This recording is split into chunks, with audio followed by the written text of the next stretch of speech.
here, so we are sending you to Vietnam. Lyndon Johnson told the nation, have no fear of escalation. I am trying everyone to please. No, it isn't really war. We're sending 50,000 more to help save Vietnam from Vietnamese. I jumped off the old troop ship and sank in mud up to my hips. I cussed until the captain calmed me down. Never mind how hard it's raining. Think of all the ground we're gaining. Just don't take one step outside of town. Lyndon Johnson told the nation, have no fear of escalation. I am trying everyone to please. Though it isn't really war, we're sending 50,000 more to help save Vietnam from Vietnamese. Every night the local gentry slip out past the sleeping sentry. They go out to join the old VC. In their nightly little dramas, they put on their black pajamas and come lobbing mortar shells at me. But Lyndon Johnson told the nation, have no fear of escalation. I am trying everyone to please. Though it isn't really war, we're sending 50,000 more to help save Vietnam from Vietnamese. What's going on, everybody? I hope everyone's having a fantastic evening, afternoon, pre-noon, no matter where you are in the world. I'm Hassan Piker. This is HasanAbi broadcast coming to you live from sunny California, Los Angeles, folks. We're live and alive, and I hope all the boys, girls, and MBs are having a fantastic one because today's a beautiful day. Today's a wonderful day. Today is Saturday, folks. Is Saturday. That's right. It's Saturday. Saturday fun day, if you want to call it that, or maybe not so fun day. We're live, we're alive, and I hope everyone's having a fantastic one because today's a beautiful day. Today's a wonderful day. It is Saturday, February 21st, and it is actually quite the sunny day here, 61 degrees and sunny in Los Angeles, California. We're live, we're alive, and I hope all the boys, girls, and MBs are having a fantastic one because, let's be real, it's Gaydar Day, but it's not just Gaydar Day. Ladies and gentlemen, it's not just Gaydar Day. It's also a day where hopefully we're going to have a little bit of freedom from the turmoil of my ISP, because after numerous complaints, it seems we were able to duke it out with the ISP, not only because it's a sunny day, but also duke it out with the ISP, and they have unlocked the full potential of my internet. We have consistent 40 megabits per second. Fun days died in this community, but the soundboard is saving it. Anyway, we're live, we're alive, and we're, of course, joining you from stolen Tongva land, ladies and gentlemen. Camilla Twitter's on fire because of you. I know. I'll be talking about that as well. Havana. Okay. Oh, snap. Why did they admit to throttling then? They didn't admit to throttling, but they fixed the problem. They said that there were numerous failures. Bro's wearing Mormon Temple merch. Is it? I don't know what it is. This is my friend's brand, but W land acknowledgement, also W acknowledgement over whatever the fuck this thing is on my face. I think we might have actually fixed the internet problem, but whatever is going on here, not getting fixed anytime soon. I'm not touching it. There's a thing on it. There's a thing on it. Go to a dermatologist. I know I have to. How's the ankle? I mean, I did. This is part of the broadcast where I tell you about my personal news, and that's precisely what I'm gonna do right now. I'm going to tell you all about it. There is a Hassan in your pimple. Yes. Guys, that Los Angeles Lakers, New York Knicks, Tel Aviv, Israel next season game is probably bait. Okay. You need to stop. But IRL dermatologist stream, maybe. Okay. Folks. This is part of the broadcast where I tell you about my personal news about what's going on in the world of Hassan. I've been playing between the time period where I press the stop streaming button and press the start streaming button. So help me God, that's what I'm gonna do. What is this? POV, Democrat Party when a candidate wants to do their job. President Democratic candidate. He has 500,000 volunteers. He is turning all of the red states blue. He has so much donation money. What about the swing states? Is he getting them too? Yes, everything. Oh my God, this sounds great. We might actually win 2028. What are the policies? I know, dude. He's advocating for free healthcare, free transport, a living fair wage, and no more money to Israel. Dude, what's wrong with all of that? It's a communist, Marxist, socialist agenda that's going to bankrupt the whole country and kill us all. Dude, what? Look at Europe. They're already doing it. I mean, what happened to vote blue no matter who? No, you idiot. It's vote Netanyahu no matter who. Look, dude, if we want to win the election of 2028, we need to have learned our lesson from mom. This kind of stuff is so funny. This is just so perfect. And I know people will be like, this is developing voter apathy. It's like, no, doing that, the party coming out and doing that and leading to funny moments such as this one is what's actually leading to voter apathy, not the people critiquing the party. Donnie and Bernie Sanders. It's what the people want. Dude, I will show you what the people want. Look at this right here. Hubert Jenkins, age 86. That's old, wise, and right politician age. And we can ignore the health issues, but trust me, this is a winning candidate. Dude, what part of this does the people want? What do you mean? The people yearn for trans prisoners and mandatory drag story time in schools. Who? I mean, Oh God, they went reactionary. Oh my God. It's just like no reason for this. Okay. Oh, right at the end. I shouldn't have fucking did I repost this? I did not. Right at the end, bro. Right at the end. We had him in the first half. I mean, this part, it's still true. It's still true. This is like the way that the fucking Democratic Party, this clip is anti-Semitic. No, it's not fucking anti-Semitic. This clip is still true. Reactionary isn't the new left supposed to be about material shit for everybody? No, but you don't need to fucking concede on right-wing reactionary framing on any of these issues. You just don't need to fucking bring this shit up at all. That's what I mean. And that, unironically, is pure liberalism. Let me tell you why. Liberal. This is being a liberal, okay? This is being a reactionary liberal. Why is it being a reactionary liberal? Because if you stick to the material, you stick to the fucking material improvements. There is under no circumstance do you have to hand it to the right-wing reactionary liberals on culture war issues at all. Okay? increased Israel funding? Dude, they have free healthcare. What about us? Dude, we need better policies to compete against the Republicans with. I mean, currently, they want to recycle homeless people's organs and tax single mothers and the poor people and give it right to Israel. Israel? Oh, word, I'm switching teams. Fuck this. Trent, What is it? I got us a Democratic candidate. He has 500,000. All right, hold on. I gotta send a text message. Anyway, did you guys see the mayor who was also a local high school superintendent? Like, all these people love Zoran Mamdani and Bernie Sanders. And the reason why, I mean, Zoran Mamdani and Bernie Sanders is doing a great job, right? They're doing a fantastic job overall with this message. Where, like, they don't have to, like, Bernie because he's 855 years old and Zoran because he's like 34 and woke. They never talk about the trans stuff unless it's just to be like, yeah, I think we should allow trans people to exist. Okay. I know we're having a totally separate conversation, and I know you guys are going to be like, well, it's time to talk about, like, I don't know, whatever the fuck Zoran is doing as Mr. Sewer Socialist Mayor that you hate right now. I know that's not, we're having a broader point right now. We are having a broader conversation right now about how people run. Okay. Jesus fucking Christ. You can't get 3 words out edgewise before people immediately start slamming that shit back, dude. You're like, no, you need to eat a dick right now. You need to eat this dick. You need to eat multiple fucking cocks right now.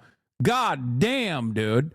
I can't even talk about how motherfuckers run and win elections without compromising on these issues before people go, well, guess what? Guess what? I fucking hate Zoran Mamdani. What are you going to do about that? I fucking hate his ass. Okay? Guess what? He's a bad mayor. Like, I know there's issues, man. Can you fucking chill? Can you fucking comment for a second? Can we just have a normal conversation? Like, no one has the capacity to see, like, broader trends. No one has the capacity to see broader trends. No one has the capacity to see, like, any conversation. The moment, you know what it is? The moment I start talking about, like, AOC or Zoran Mamdani or Bernie Sanders, the leftists in the chat turn into the exact same guys who fucking lose their minds whenever I talk about China. Okay? No room for nuance, no room for no conversation whatsoever. You know how anytime I bring up China, there are like a million fucking chatters that will be like, here are the State Department notes on China, Tiananmen Square, Xinjiang, mass surveillance. Like, what about the Uyghurs? Like, I'll be like, whoa, China's doing high-speed rail and great development. Like, that's pretty fire. And then everybody will be like, these are the reasons as to why you are actually a pro-CCP agent. Like, you're doing that, but leftistly, anytime I fucking bring up Zoran or AOC or any number of other people, like, just have some fucking, like, just calm down and have some room for a nuanced conversation, a nuanced discussion. Okay? God damn. How do we get here every time? I think everybody just has this, like, everybody has their hyperfixation and they're like, nope, that's it. This is how it's supposed to be. I hate you. I hate you. I hate you. I hate you. Nandra had the most valid take on AOC. Fuck you. Okay. Fuck yourself. How about that? Every time I join this chat lately, it's all just freaking out about some Democrat infighting or some random 16-year-old chatter. I know. Personal news wise, there's not really much. I was gonna fucking talk about my personal news, but we like dove all into the brain rot. We dove headfirst into the brain rot, unfortunately. But mention Ossoff one more time. I'm sending a drone strike. Inshallah, there will be one. Okay, there will be one that will end my torment, my unnecessary fucking torment. Okay. Anyway, I was deadlifting earlier.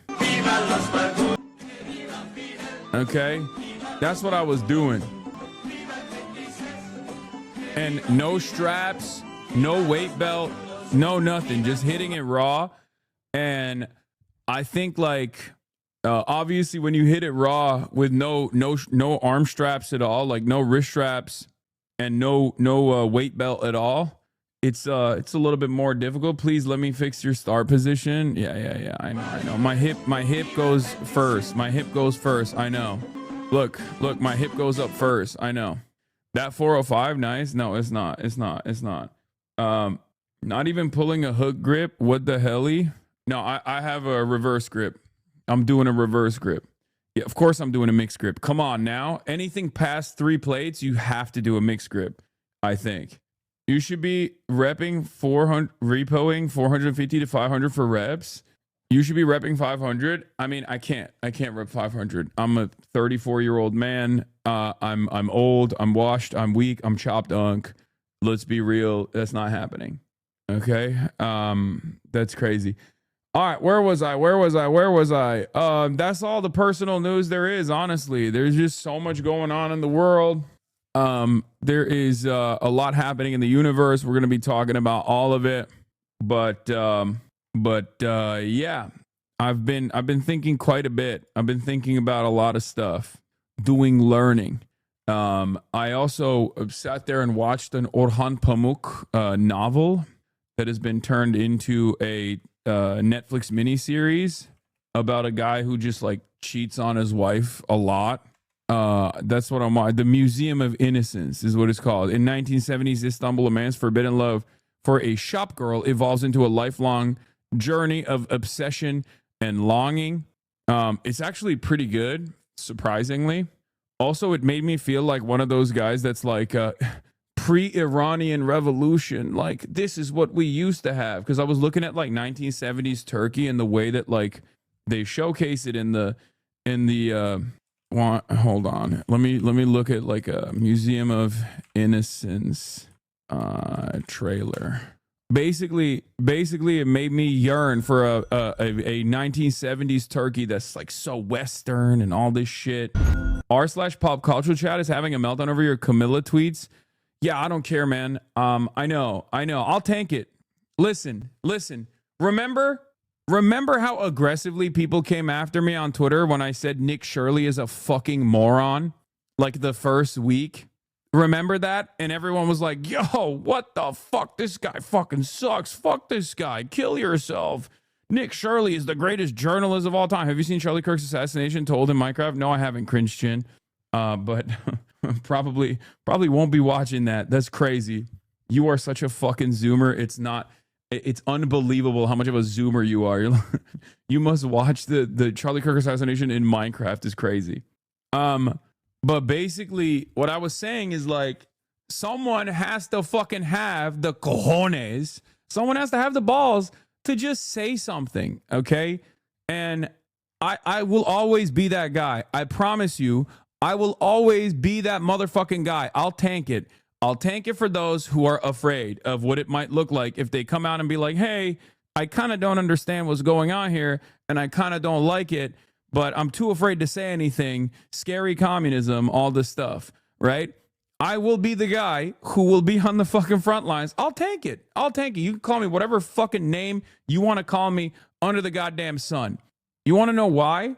Because going through the process of being called an anti-Semitic Islamist fundamentalist for like the last 2.5 years has given me unlimited mental space and mental defenses for this sort of thing. Okay. I will be the sin fucking eater. Okay. You're a true American hero tweeting 30 times before 7 a.m. 07. No, I mean, tweets are nothing, right? Tweets are irrelevant. Tweets are nothing. What I'm talking about is just like, there is definitely a real fear that people have about like looking into certain things that don't correspond to American State Department agendas. Okay. There is a very real fear that people have when they hear like, oh, I'm Cuban. I'm doing standpoint epistemology. Like, as a Cuban living in Miami, like, we should, keep starving we should keep starving the island of Cuba, and we should be cognizant that it's not America's fault at all. As a matter of fact, it's entirely the fault of communism, the Cuban version of communism. It's like, yeah, okay. It's ridiculous. Like, that's a ridiculous take. I'm going to call it out. You can call me a fucking rich socialist, champagne socialist, hypocrite, Hamas supporter, disgusting communist, speaking over Cubans all day, every day. I don't give a fuck. Okay? I don't give a fuck. That's woke one shit. That is woke one shit. Okay? Anyway, let me blast off because I haven't even blasted off yet. And then we'll get to all of this stuff. Okay? Woke 1.0 panic about woke 1.0 panic with Miami Cuban HASBARA. Let's just let's do it. Well, let me just blast off. Okay. Will AMERISRAEL strike Iran? Obviously, we're going to be talking about that today. Tariffs will stop. TUCKERxHUCKABEE debate sparks outrage. Epstein files. We got it all. Get in now. I would kill myself if I had to deal with half of these professional misunderstanders on Twitter. Brother, it's fine. They're chirping into a goddamn they're chirping into a goddamn echo chamber of nothingness. Okay? The truth is the truth. And as long as you push for the truth, as long as you continue your advocacy, as long as you continue to try and get people to understand exactly what's going on, it does not matter. Okay? Because conditions are worsening to a degree here in the United States of America that makes people actually question how prosperous of a nation we truly are. That's the other side of the story. So as long as you have your conviction, as long as you are on the side of justice and you continue your advocacy, okay, you can get more people on board a lot more successfully than you would realize. Okay, is that a hickey on your cheek or blemish? Yeah, it's a hickey. Your mom gave it to me. Anyway, woke 1.0 panic with Miami Cuban HASBARA. Will AMERISRAEL strike Iran? Tariffs will stop. TUCKERxHUCKABEE debate sparks outrage. Epstein files. We got it all. Get it now. Because like, what can you do? What can you do? Sometimes you have to remember, like, yeah, sure, there's like drama happening on the internet surrounding my takes or your takes, or people are being really mean and be really ruthless or whatever the fuck. But then you have to remind yourself, like, what am I doing this for? Okay? What am I doing this for?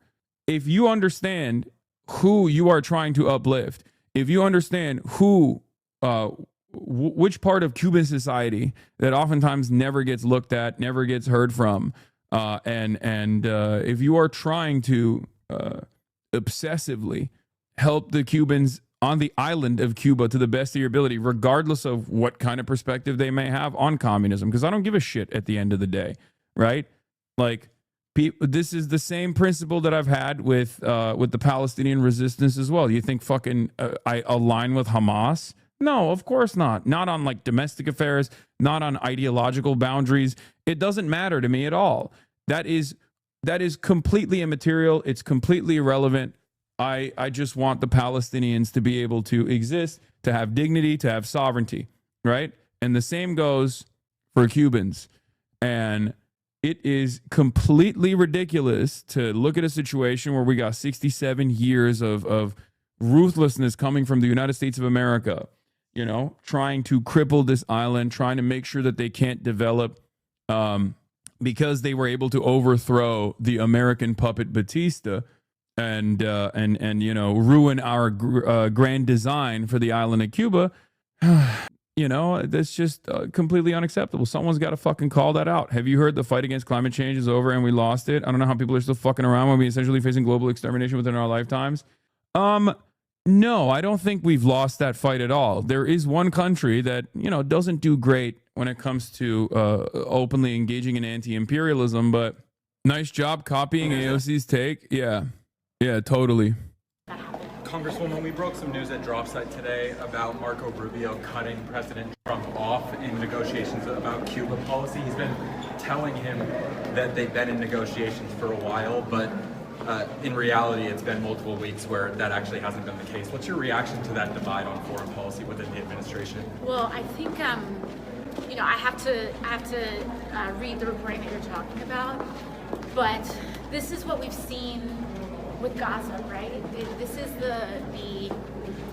a new kind of era of depravity opened up, where there used to be, or there was this stated commitment on human rights that innocent civilians were almost exempt from the rules of war, blockades, and what has transpired is that now it's kind of become acceptable that the entire Western world will look the other way as they starve and deprive a people because they find political actors or political regimes in that country to be objectionable. And so what we're seeing here is the possible precipice of hospitals running out of fuel. You know, we're talking about innocent children, women that could be put in harm's way. And so, again, I have to look at the... Is she a CERN? No, dude. I've been in these tunnels. These are the tunnels underneath Congress, dude. Asma says you have suicidal empathy for your convo with Adam Mockler. Yeah. I saw. Greasy Gamer Asma Gold addresses people dying of easily preventable diseases. Fuck them. Who cares? Yeah, these guys wear vice signaling on their fucking sleeve. Like they think this is awesome and base. It's awesome and base to just be like a villain. It's awesome and base to look gross. It's awesome and base to act gross. It is what it is. You know, you just gotta keep making fun of them. Are you gonna lose to Austin today? No, I don't think so, but we'll see. Asmin Gold is so mean to you. It's so sad. A positive tweet, W China. God, the city's the coolest place I've ever been. Yeah, once you go to China once, your worldview will shift rapidly. If you are a Westerner and all you've seen is a downward trajectory in the West, and then you go to China for the first time ever after hearing for years and years and years, you look at the world very differently. A4 trying to get Hasan to understand Alex Jones' true power. Okay, calm down. Can you send me to China, big bro? No, I'm a hero. I got a non-drama tweet clicked. You are welcome for my service. 07. Yeah. So where was I? So AOC has a very good take here, obviously.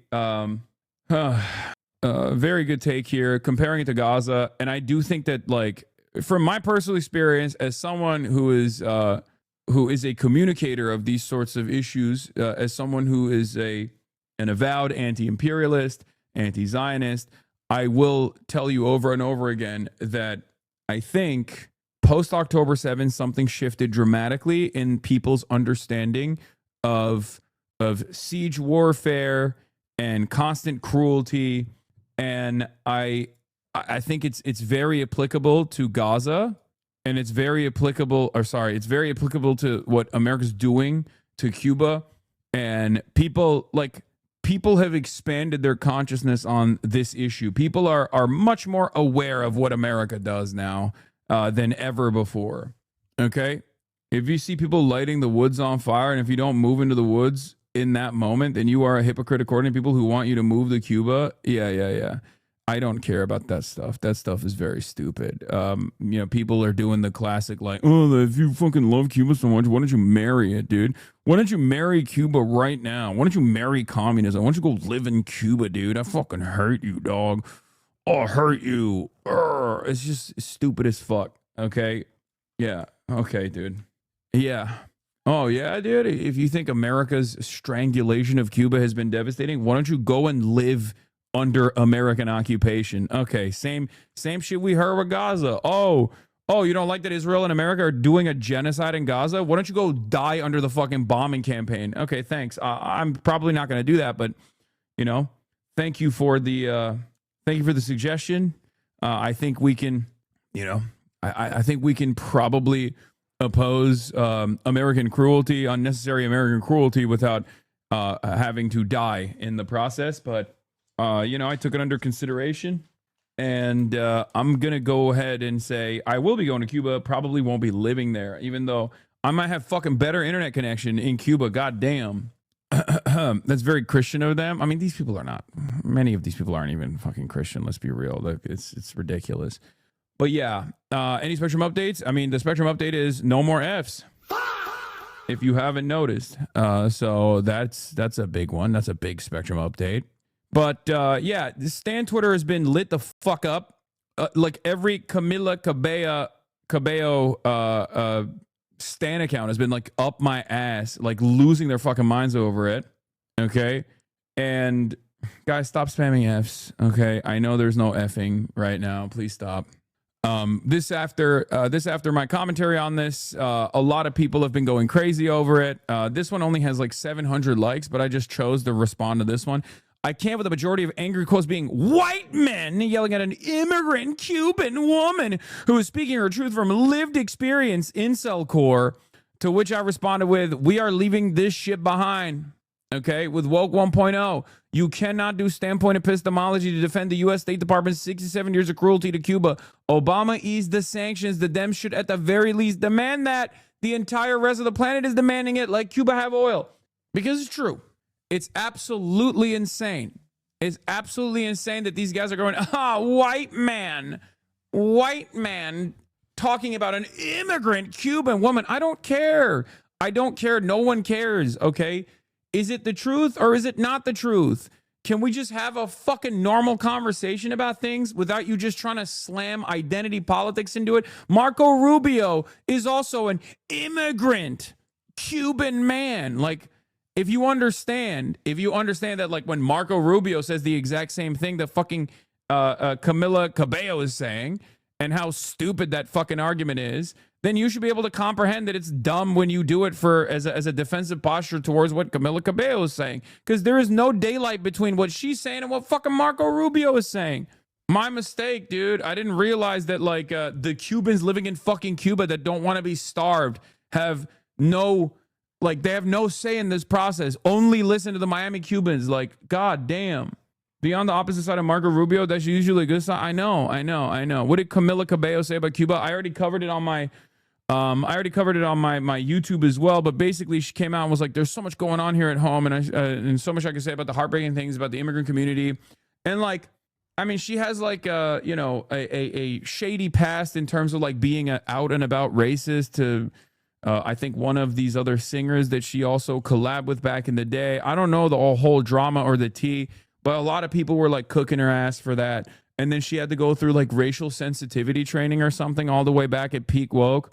But yeah, apparently she used to be like a turbo racist and would say the N-word with a hard R all the time on fucking Tumblr. And Normani was very upset about that, understandably. But yeah, she was slamming that shit. Anyway, look.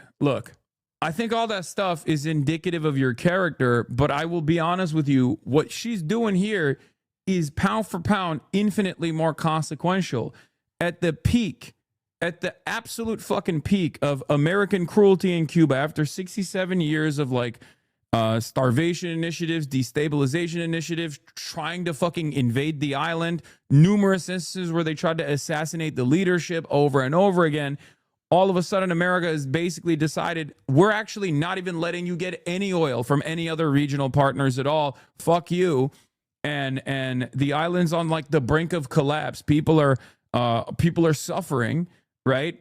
And this person comes out and says, I'm a Cuban woman, and I think the real reason why the island is suffering is not because of the Trump administration's actions, not because of the previous administration's actions in general, but actually because of communism and because of the regime. Well, you're a fucking asshole, okay? You're an asshole. So I blew up on it. I said, this is gross, right? And then obviously it drove the news cycle yesterday on Twitter because everyone fucking has no capacity to think, right? There's so much going on here at home and so much I can say about the heartbreaking things the immigrant community is experiencing here in the U.S. I also feel a personal responsibility to speak about what's happening in Cuba. I still have family on the island that we speak to and send medicine and food and clothes to. Yeah, I wonder why you have to send medicine to the island directly. You think the fucking Cuban government is like, ooh, I love hiding the medication from my population. I love hiding food from my population. She didn't directly say communism, but I guess no, she's saying it's a failing dictatorship and an oppressive regime. It's fucking ridiculous, okay? Either she's a useful idiot or directly a reactionary, and at this point, it doesn't matter to me. You know what I mean? It doesn't matter. You can't be a useful idiot to the Trump administration when the Trump administration is like deporting Cubans too. Like, it's so dumb. Venezuelans did this already, and look what they got, okay? At the end of the day, what happened? Venezuelans were like, Venezuelans living in America were like, yeah, hell yeah, go fucking kill Maduro. It's awesome. And what happened? Nothing. Okay? Nothing. Now Delcy Rodriguez runs the country. It's still, the country is still run by Chavistas, even though they're more pliant to the Trump administration because they have to be. Otherwise, Trump will come and kill them. Okay? It's so stupid. People are so dumb. I don't know how they fucking delude themselves over and over again to this false notion that America is going to save them. America has never saved these people. America does not care about liberation for the people. Anyway, the Cuban people are suffering in an echo chamber where no one can hear them because to speak is to risk your life. Many people are starving, looking for food in trash heaps. The only way to survive is having relatives ship you boxes of medicine because not even the hospitals have medicine. Like, attributing that not to this endless, unlimited embargo that the entire world knows is cruel and unjustifiable and demands an end to, but instead to the regime, the dictatorial regime is so fucking stupid. Twitter was on your ass. They can suck my ass, okay? What's right is right and what's wrong is wrong. You can cry all fucking day, okay? Fuck you. You are cruel, you are ruthless, or you're a fucking idiot. It's one of the other. Either you are a pure reactionary monster who does not give a fuck about the Cuban population starving or the Cuban economy collapsing deliberately by design because of American interests, or you're an absolute moron who doesn't realize that America is doing it and you just heard someone else dupe you. You heard someone else go, no, it's actually fucking communism. Isn't that scary? And you were like, oh, that makes sense to me. Shut the fuck up. You can yell at me all day, every day. I'll fucking tank it, okay? It's so ridiculous. Like, doing it especially now after like 2.5 years of American genocide, AMERISRAEL genocide in Gaza, and Trump very clearly moving this country like in the direction of full tilt fascism, and you're still like, well, these fascists actually still have some kind of like democratic goal in liberating the Cuban population. You're a fucking idiot. You're an idiot. You're the dumbest person on the planet. I'm sorry. I don't give a fuck about your standpoint epistemology, okay? You don't know anything about Cuban history. You don't know anything about politics. You don't know anything about American politics, American foreign policy at all. You've never thought about it. You've never thought about it at all. You're just a sucker.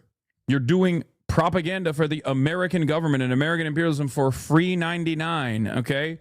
Anyway, the power is gone for so long, the food spoils and water becomes scarce. When people have peacefully protested, they've disappeared or been put behind bars, some as young as 13 years old. This is a reality where a post online costs you your life. The Cuban people have lived without dignity and without hope for too long. It's no wonder so many Cubans have thrown themselves in the shark-infested waters, making boats out of tires and sticks and risking their lives for freedom. Yeah, I wonder why. Okay? We know why. We know the answer to it, okay? The real reason why Cubans are looking for a better future is not because of like this despotic regime or whatever. It's because America is quite literally trying to collapse the Cuban government and the Cuban economy, and they've been doing it for 67 fucking years. It is, and I've said this so many times, it is remarkable that they have been able to thrive in spite of that, okay? You put your foot on my neck for 50 years and now, yeah, exactly. You put your foot on my neck for 50 years and now you criticize the way I breathe. Doesn't the embargo apply to oil? How does that apply to medicine and food, or is that a new one? No, there are limitations on what you can send to Cuba regardless. Like making mass shipments and shit is not allowed. Like doing trade with Cuba is not allowed. America lies about the way in which they implement this embargo. Like, if you have any ship that goes and stops and docks at a fucking Cuban port, they can't dock at an American port for 180 days or even longer than that sometimes. Like, so that is a decision that companies need to make at that point. Like, if you're a part of logistics, if you're doing international shipping, you're like, okay, well, I'm not going to fucking ship anything to Cuba because I still need to go to the largest consumption engine on the fucking planet. Doing that to a tiny island nation, slammed to the fucking ass cheeks of American empire, is crazy. Okay? Anyway, Cuba, tiny nation. Yeah, maybe they'll understand it that way. Okay? The Bolivarian Revolution and its spirit was promised to the Cuban population 3,000 years ago. Okay? Simón Bolívar lives on. All right. They are now in the midst of profound humanitarian crisis. If you want to help and don't know how, check the link in my story to support Caritas Cuba and their work. If you're able to give, any donation makes a difference. And then I didn't even look into the Caritas Cuba Corporation, but I suspect it's the Catholic. Okay, yeah, it's the Catholic Church's group, which, of course, I'm not going to say anything. But it's not a scam necessarily. But look, if you want to send aid to Cuba, there are some groups that work directly with the American government that are there as a destabilizing factor. But because Cuba is so desperate for aid, they let it happen. Okay, it's not a scam. It's not a scam at all. It's not a scam. But the United States government allows that aid to go in, and there's probably some very wonderful people that work there that are like oblivious to what the other goals are here, right? Like, I'm not. It's kind of like U.S. aid, okay? Not everyone that works for U.S. aid is like, oh, I can't wait to fucking destabilize Somalia by pumping agricultural output from the United States of America into their market so we can destabilize their domestic agribusiness. Like, that's not. Some people are just like, well, these people are starving. We should give them fucking rice. Okay. So I just understand not everyone, not everyone. Caritas is a pretty controversial organization in Poland. If you can, I try to help directly through other means. Yeah. I mean, the very fact that she posted that one after this, to me, says it all. Okay. But like, even with our flotilla mission, right? We have to get OFAC clearance. Like, we have to work with the Treasury Department, right? So it doesn't matter. There is no sending aid to Cuba. There's no way to there's no way to secretly send barrels of oil, for example. So everyone that is trying to send aid to Cuba in some way, shape, or form is still going through that sort of clearance. There's still a protocol that you must follow. By the way, SOS Cuba is the shit that Miami Gusano ghouls like Carlos Jimenez have been using when talking about doing regime change there. I know. It's like a fucking base boosted bullshit. SOS Cuba, free Cuba nonsense. So just send flotillas from Yucatan, Mexico. Oh shit, dude. Why not send aid from Mexico? Oh, brother. Bruh. Why didn't I think of that, bro? Damn, dude, you fucking cracked the code, big dog. Thank you for helping with the logistical operation here. We had not considered that. We weren't doing that already. Thank you so much, dude. Hey, give a round of applause to this guy. You, Chatter, one hot donut. You are one brilliant donut. Okay, you better change that goddamn name. Congratulations, Chatter. Congratulations. The organizations that we're working with were fucking oblivious. I'm fucking with you, by the way. Of course we're sending fucking aid from Mexico too, dumbass. What the fuck's wrong with you? Anyway, how are we going to talk about the fact that we're living through a major historical event? Yeah, I'm going to talk about it in a second. But like, my point was, this is like, Camila Cabello is doing exactly what, I'm a Venezuelan living in the United States of America, and I believe we must bomb Caracas. She's doing the exact same thing that, people in Iraq were saying, people in Libya were saying. There it is. Like, Alex Jordan from Quincy Institute says, standpoint epistemology is arguably one of the most dangerous and effective weapons in liberal interventionist toolkit. Chalabi in Iraq, Jibril in Libya, Machado in Venezuela. There's always a local voice that Washington can point to and say their country yearns for freedom. And that's what it is. So don't listen to that shit, okay? Do not fucking listen to that shit. complete and utter nonsense. Okay? It is complete and utter nonsense. And yes, U.S. Coast Guard and military forces have ramped up interceptions of civilian oil tankers in international waters as Cuba faces its first effective U.S. blockade since 1962. According to the New York Times, Washington is cutting off island's fuel lifeline by tracking, boarding, redirecting, and turning back commercial ships bound for Cuba. The Times details specific cases. The Ocean Mariner, loaded with 84,579 barrels in Colombia, but made a U-turn about 65 miles off Cuba after a Coast Guard vessel pulled it alongside and later escorted it away. Another tanker carrying Colombian fuel oil was intercepted within 70 miles of the island. The gas Accelero burned scarce fuel to reach Curacao, only to depart without cargo. Since December 2025, at least 6 Venezuela-linked tankers have been seized. Fuel imports have nearly halted. Reserves are projected to run out within weeks, and blackouts are worsening. On February 17th, the Times also reported the first federal indictment of a tanker captain for using a false flag and ignoring Coast Guard commands during a high seas chase. Is pure evil. The American government is actively intercepting tankers that are just saying, like, fuck it, you know, fuck it, we ball. We're going to send some goddamn oil into Cuba, like, you know, or even in the vicinity of Cuba. What is the admin's justification for this one again? Honestly, unfortunately, due to a lack of interest and a lack of interest from the American population in general, because they have like outrage fatigue, protest fatigue, and also because the Trump administration creates new problems that they focus on every other day. Most people are oblivious to this. Most people don't know. You know, you're tapped in because you're in here, and I talk about it quite a bit. And I also have a personal investment, a personal involvement in this. But there's very little media coverage in general about this sheer cruelty. That's number one. Number two, the Miami Cuba lobby, someone might call it the Gusano lobby, is a fairly powerful instrument that you know, takes advantage of the lack of interest or the lack of knowledge over what the fuck America has done to Cuba by immediately slamming the HASBARA lines, as Camila Cabello did yesterday, right? I mean, she says that, she comes out with that statement, Billboard is writing about it, all these other fucking outlets start writing about it as well. You're trying to explain to Nazis that they're Nazis, that is noble, but really Sisyphus, Prometheus, coded of UA. Not everyone is a card-carrying anti-communist that wants to fucking destroy Cuba, okay? Most Americans are oblivious. Most Americans have either been taught that Cuba is this scary country that is constantly an ever-present danger to both America and to its own citizens, and they've just been deluded into thinking that, they've just been deluded into thinking that this is a good thing. Like, yeah, sure, maybe some people will die in the process of like sanctions, but like that's a sacrifice I'm willing to make, right? It just you have to push back. You have to push back no matter what.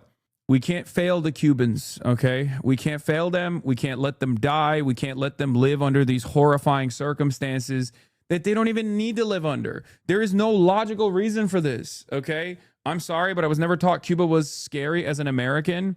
Okay, you're based then. I don't know what to tell you. Like, I'm glad. I'm happy that you're one of the very few. But if you look at people on the internet, most of the people think Cuba is like this weird place that is failing and starving because of its own. I love Cuba and cigars and the women there. Oh my God, dude. Okay, take a fucking day off, horn dog. Jesus Christ. It's crazy how there's no rational reason for an embargo on Cuba. If socialism sucks so bad, won't it just fail by itself and the people will starve anyway? They're being economically starved by capitalism anyways.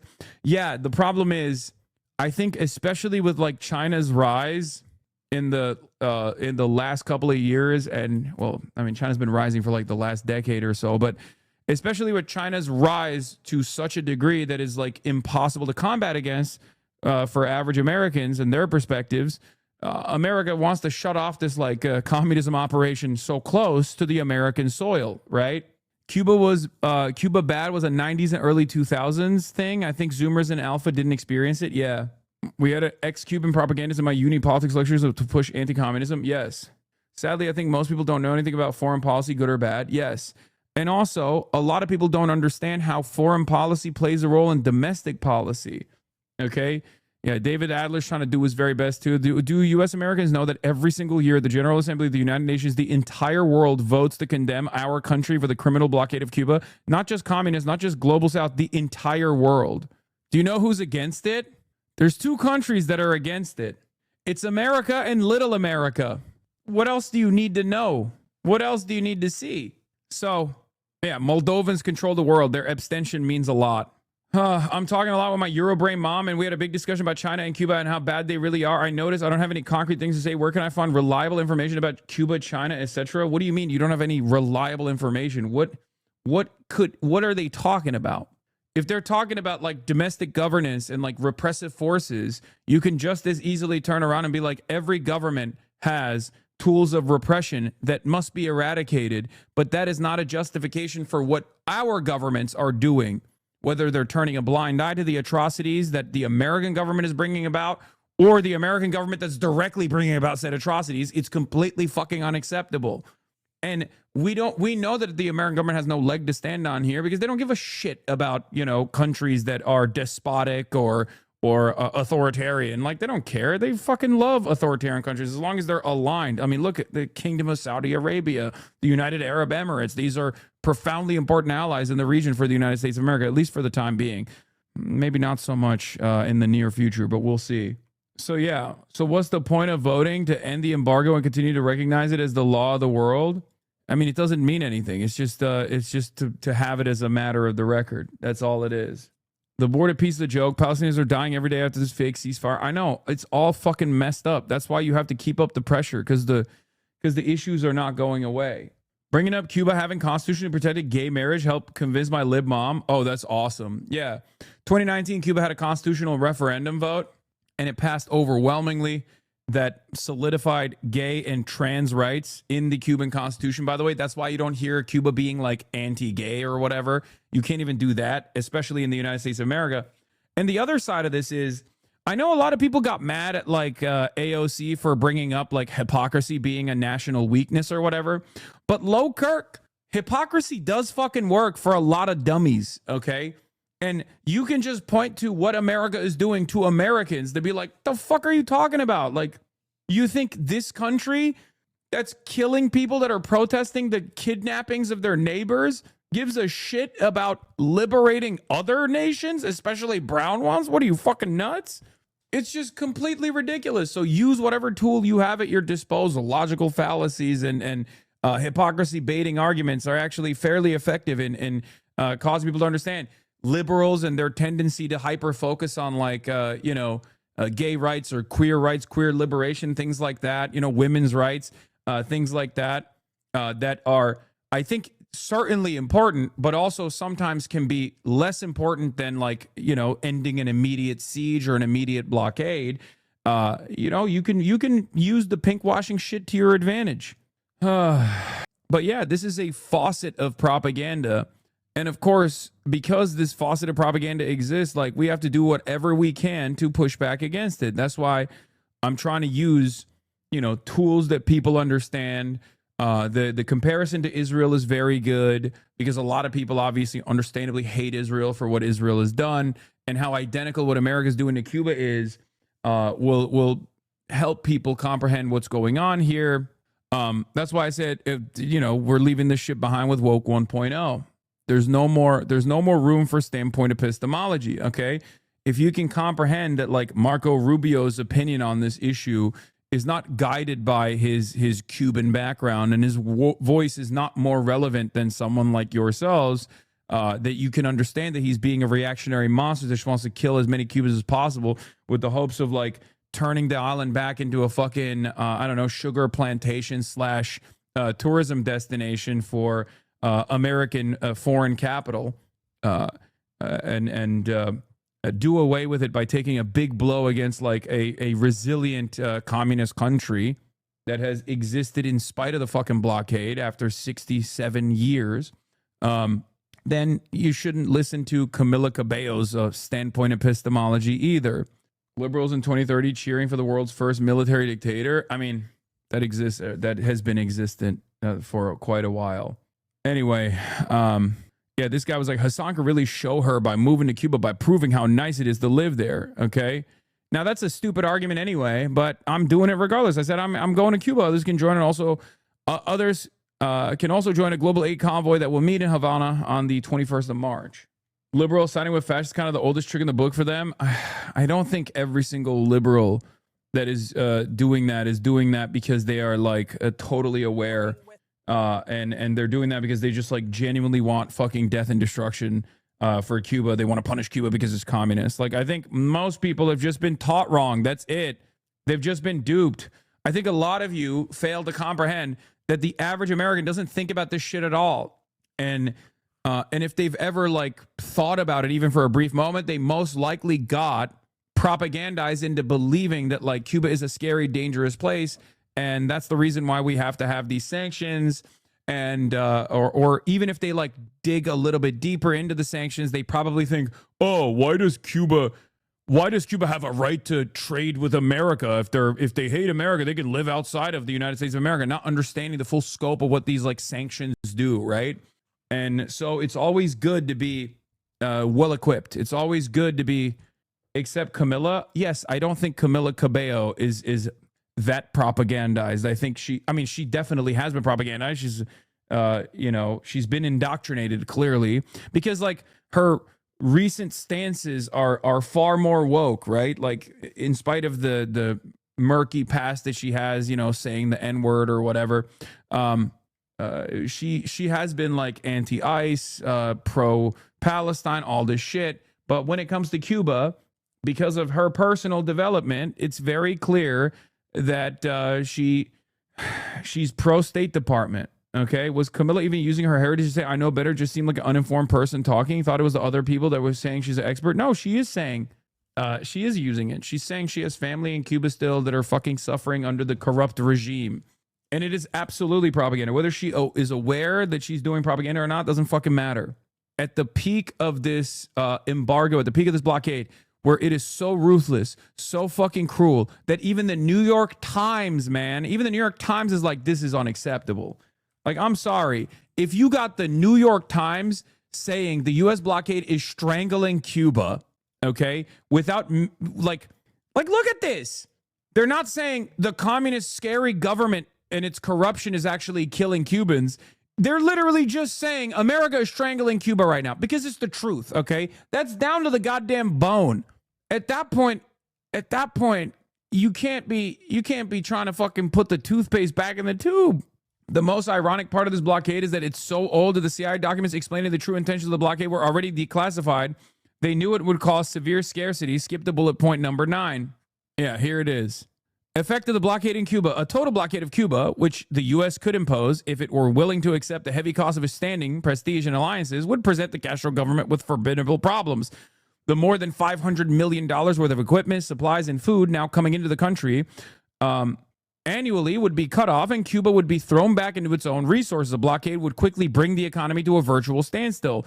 Food shortages are already marked. Petroleum supplies could be stretched out to meet priority needs for only a few months. Many manufactured items, like most medicines, would quickly become unavailable. Most industrial and manufacturing activities would have to be sharply curtailed or stopped. A total blockade would cut off food imports, which now account for about 1/3 of present caloric intake.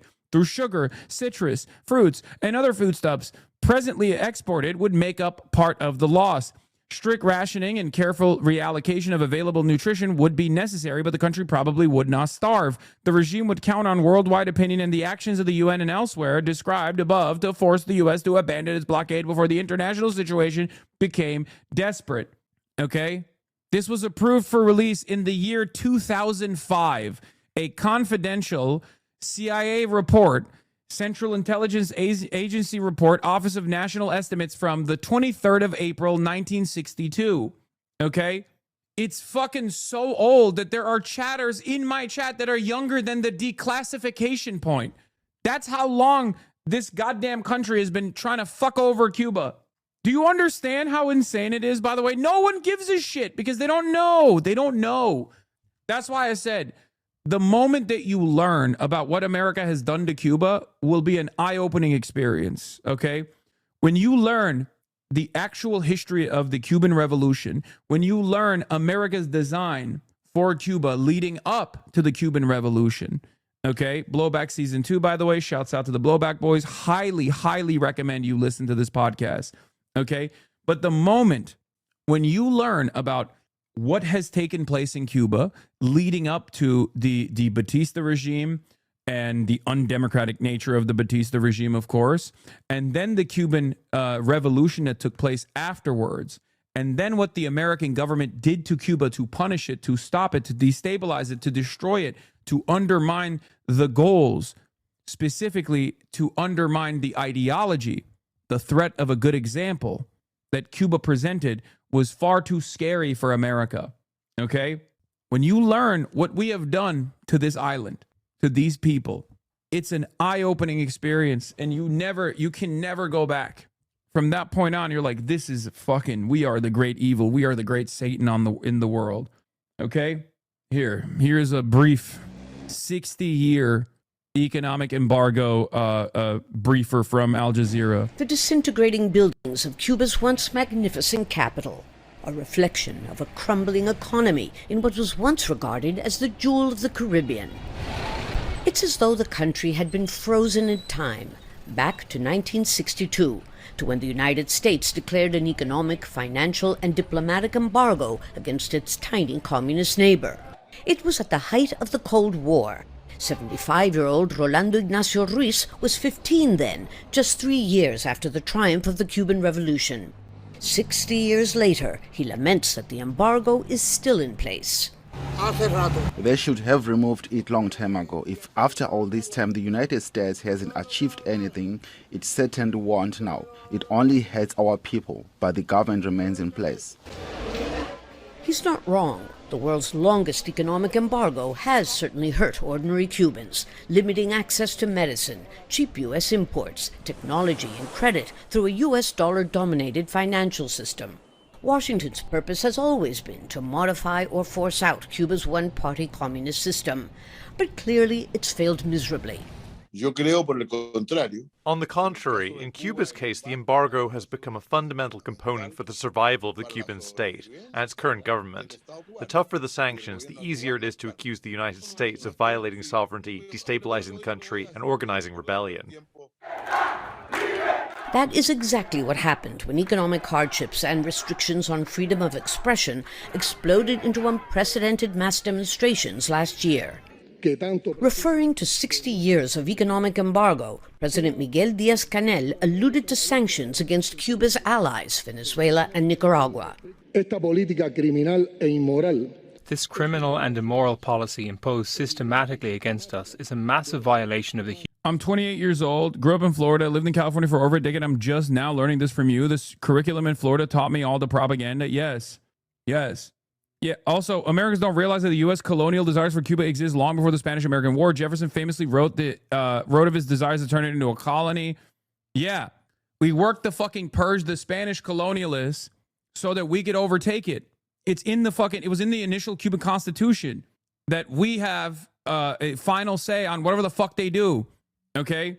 Cuba is another, possible Puerto Rico situation for America. Thomas Jefferson, the U.S. annexation of Cuba, and more. The United States has long tortured relationship with Cuba, including Thomas Jefferson's imperial designs on the island. As Clay travels to Cuba this week to lead a cultural tour, he reflects on a bit of forgotten history between the U.S. and the island nation 90 miles from Key West, Florida. Yeah, it's just it's utterly ridiculous. We have literally used the island. We have used this island that is bountiful with its resources as a plantation for sugar, and a holdover state basically for fucking casinos and hotels for our mafia and our labor unions back, especially at a time when they were directly mobbed the fuck up. That's what it is. And there have been instances where some of the different aspects of the mafia, which again may or may not be aligned with the CIA with regular frequency, look to the island to use it as a launching pad for the heroin trade. It's always been it's always played a major role in Cuban development, or rather a major setback in Cuban development, like gangsterismo. It's funny that here in Brazil, we watch Michael Moore docs in school, and in the US, you guys are completely clueless about Cuba. I know. Michael Moore is the fucking legend. I always forget people didn't take honors or AP history classes and don't know the OG false flag was Cuba. Yeah. For example, people talk about the Cuban Missile Crisis. Why did that happen? First of all, I will always say this, okay? Regardless of his revisionist nature, Khrushchev was a fucking lion, okay? Khrushchev was a fucking lion. Putting nukes in Cuba, excellent move, okay? That's number one. Number two, as far as the Cuban Missile Crisis goes, it was a defensive posture from the USSR after America put missile bases in Turkey, okay? So, you know, just pointing that out. I know many Americans don't understand that. Many Americans are not taught that, but like that started with the Turkish missile crisis, if you want to call it that, okay? And it ended up allowing Cuba to develop and have sovereignty. Thank God, for as long as the USSR existed. Now, of course, sometimes you take a fucking L when you take the nukes out of your country. Don't give up the nukes. Same with fucking Ukraine. Same with Cuba. Why would you give up the nukes? Why would you do that, Fidel Castro? I'm not gonna put all the blame in the hands of a person that was trying to do his best, but pretty crazy. This is what happens when you give up the nukes. Okay, one of the rarest Fidel L's. Had to learn all this on my own for real. Shout out to Mr. Beat and YouTube. Chatter was alluding to the USS Maine, I think. Oh yeah.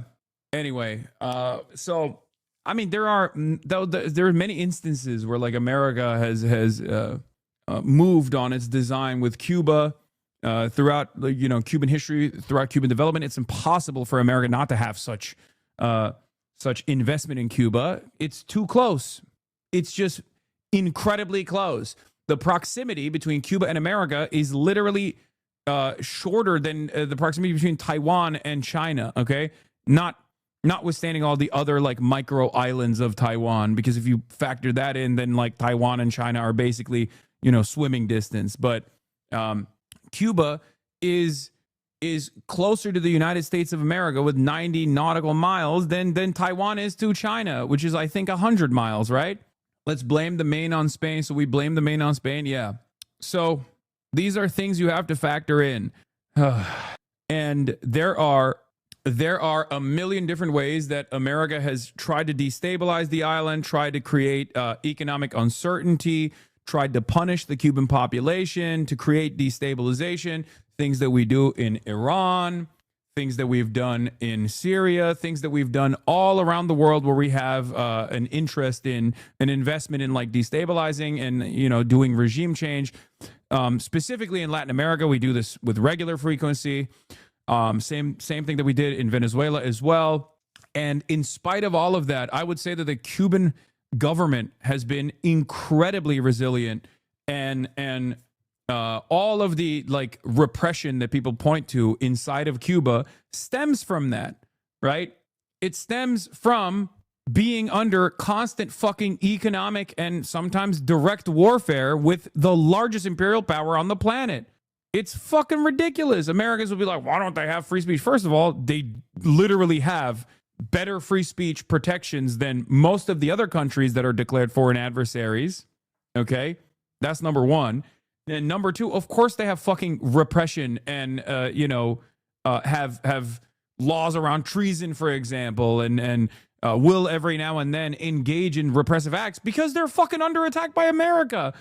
There is no comparison that I can make here in the United States of America that will help you fucking comprehend this, because there's no comparative superpower that is that much more powerful than the United States of America as the United States of America is to Cuba. Yeah, I hate that. I hate that the Pete Hegseth actually did bench 350 pounds, because that is unimaginably impressive. I don't want to fucking look at that. That actually really hurts my feelings. But he did hit that shit. Fuck. Balls and strikes. Probably fake weights. Yeah, he's got like, I guess he unlocked the drunk rapist powers. You can't bench 315? No, I can't. I hate that like the Secretary of Defense can actually outbench me. Anyway, 315 is a lot. Yeah, for bench, it's a very impressive lift. Anyway, let's get back to the Al Jazeera coverage. Human rights of the Cuban people, and it is the same one that is now threatening and attacking other nations of our region with unilateral coercive measures. Harsh sanctions against Venezuela and milder ones against Nicaragua's Daniel Ortega have in fact encouraged alliances with China, Russia, and Iran, making them less dependent on the U.S. I don't know of any case in Latin America where sanctions have produced the desired results, even partially. The same might be said for unilateral sanctions in other parts of the world. But while they may not be effective, they remain Washington's preferred means of persuasion. Lucia Newman, Al Jazeera. Persuasion. But yeah, that's my daily fuck the United States of America for everything it's done to Cuba and all of these other like developing nations around the world moment. Okay, when people say, Hasan, all you say and do is fuck America, America bad, America bad. Well, do you have a counterexample as to why it's not? Do you have a reason to say I'm wrong? No. All you can lean into is, oh, Hasan, you hate America. You say America bad. I don't hate Americans, and I don't hate the promise of America. I love America. That's why I fucking live here, dumbass. I could go anywhere on the planet that I want to, okay? I have the financial freedom to travel wherever the fuck I want to and most likely live it wherever the fuck I want to, okay? The reason why I live here is because this is my home. The reason why I live here is because I'm stubborn and I believe that we can make the positive changes here in this goddamn country and move it in a better trajectory. Because I have a belief and a commitment to my fellow man here in the United States of America. Okay? That's it. It's so silly that all these fucking naysayers, all they have, the only tool that they have at their disposal is to say, oh, why don't you leave America if you criticize it? It's so fucking stupid. Ugh. The only promise of America is the continued colonization of indigenous and the exploitation of slave descendants. Oh, shut up. I know, dude. I know. The difference between you and I is that I do not have a nihilistic framework that I operate off of, and I will never have that, okay?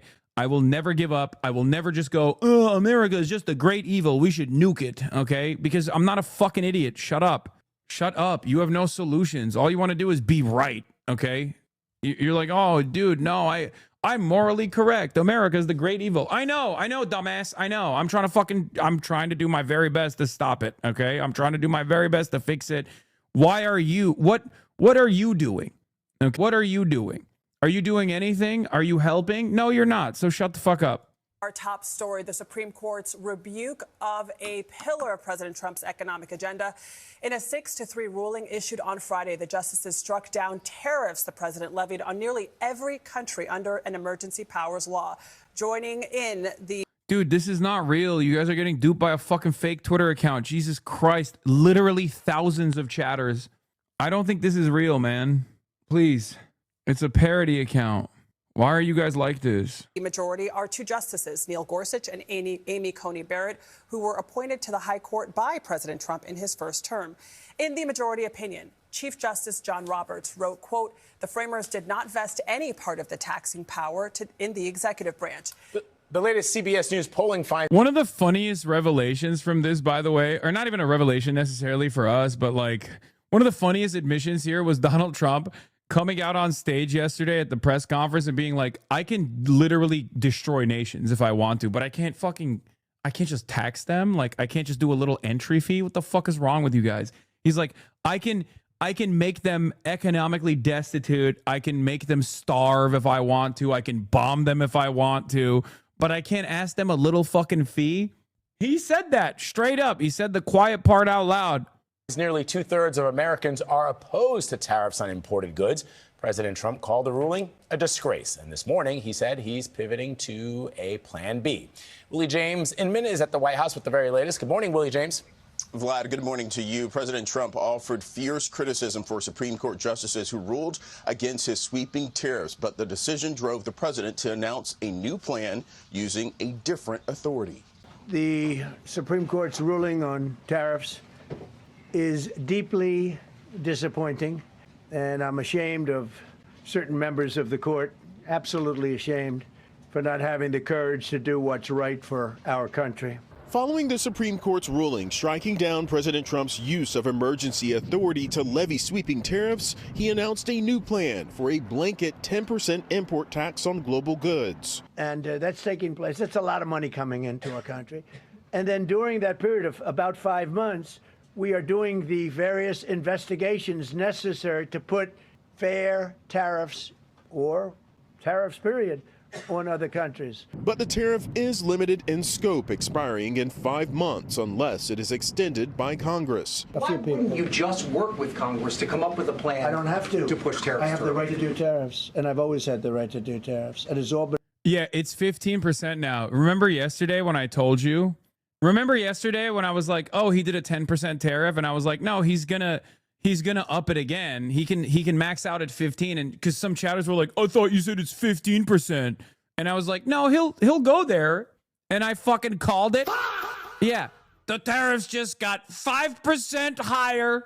He just wanted. He's a baby. He's a fucking baby. He's a baby brain. He's like a child. Okay, that's why he was holding out to have additional impact the next day.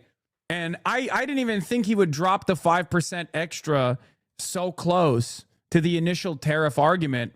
I thought he would just like wait until like some country pissed him off to be like, well, now it's gonna be 15%. But it turns out he's just mad. He's just mad today. So we decided to max out on the tariff. He's gonna lower it next week when the markets tank. I don't even know if the markets respond to this tariff shit anymore, man. I don't even know. I don't know what the markets are up to, okay? I feel like the markets are like, whatever, fuck it, we ball, you know?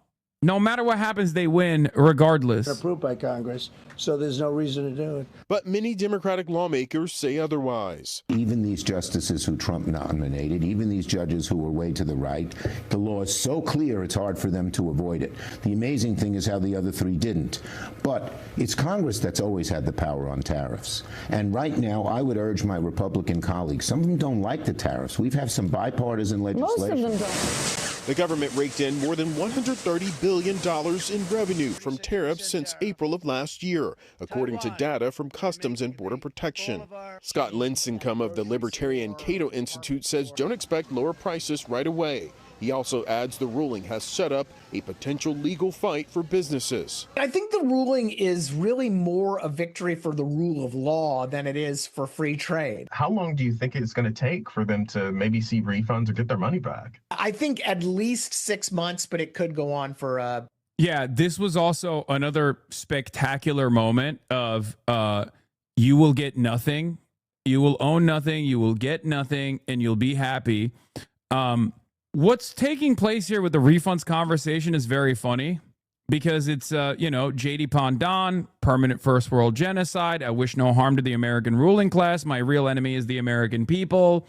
Because Donald Trump, the money president, as quo pro quid says, Donald Trump, the money president, has somehow managed to make consumers pay higher prices while widening the trade gap and has now instigated a large sell-off of dollars because he may be forced to refund somewhere around 0.5% of the U.S.'s total GDP. And guess what? That refund is not even going to the people who paid the higher prices because the higher prices are already baked in, right? Inflation came in to readjust to the entry fees that they were paying, right? So corporations already made you carry that burden to a certain degree. And now on top of that, they will sue the government to get the refunds. You're not going to get the refunds. They're going to get the refunds. We're winning. We're winning so much. Matthew Ryan, the head of market strategy at global financial services firm Ebury, noted that there was a sell-off of dollars immediately after the ruling. He said the move probably reflects heightened fiscal concerns as markets fret that the massive tariff refunds could create a significant U.S. budget shortfall, a higher deficit, and an increase in debt issuance. It's fucking incredible. Not only did we, the consumer, pay for the tariffs with higher costs because, again, as we talked about over and over again, the entry fees would make things more expensive because companies are not going to eat away at their profit margins. They're going to immediately raise prices, right? They're going to be like, okay, we're paying the tariffs. And then in order to make up for the additional price that we're paying in the entry fee, we are going to raise the price of these goods. So they did that. So you paid for those tariffs, right? This is how regressive taxation works. This is how tariffs work. So now that the tariffs are rendered illegal by the Supreme Court, at least the ones that he was wielding around like a fucking madman, 100% tariffs, 200% tariffs, whatever the fuck, right? Those tariffs, he's going to probably have to pay back to the corporations. So they made the profit, they kept the profit margins, and on top of that, they're going to make the tariff refunds as well. There's also obviously all the people that created financial tools around this that will make money as well. Wall Street will also make money from this as well. Some of the people that bought on the debt from the companies are going to make money from this. What we thought Cantor Fitzgerald was potentially doing, Howard Lutnick's sons were doing, which, again, we don't know if Howard Lutnick and his sons are actually doing this or not. They revealed to Semaphore that they did not engage in the purchase of this debt for pennies on the dollar. So we'll see. We'll see. But you know, people are going to be making money here, and trust me, you are, as always, holding the fucking bag. Pretty good TikTok that sums up what you're talking about in a pretty easily digestible way. Thank you so much for that, chatter. Take a fucking day off. Fuck you.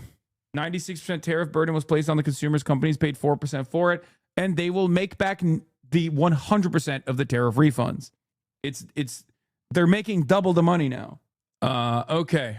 So yeah, that's cool. That's really cool. A year or more.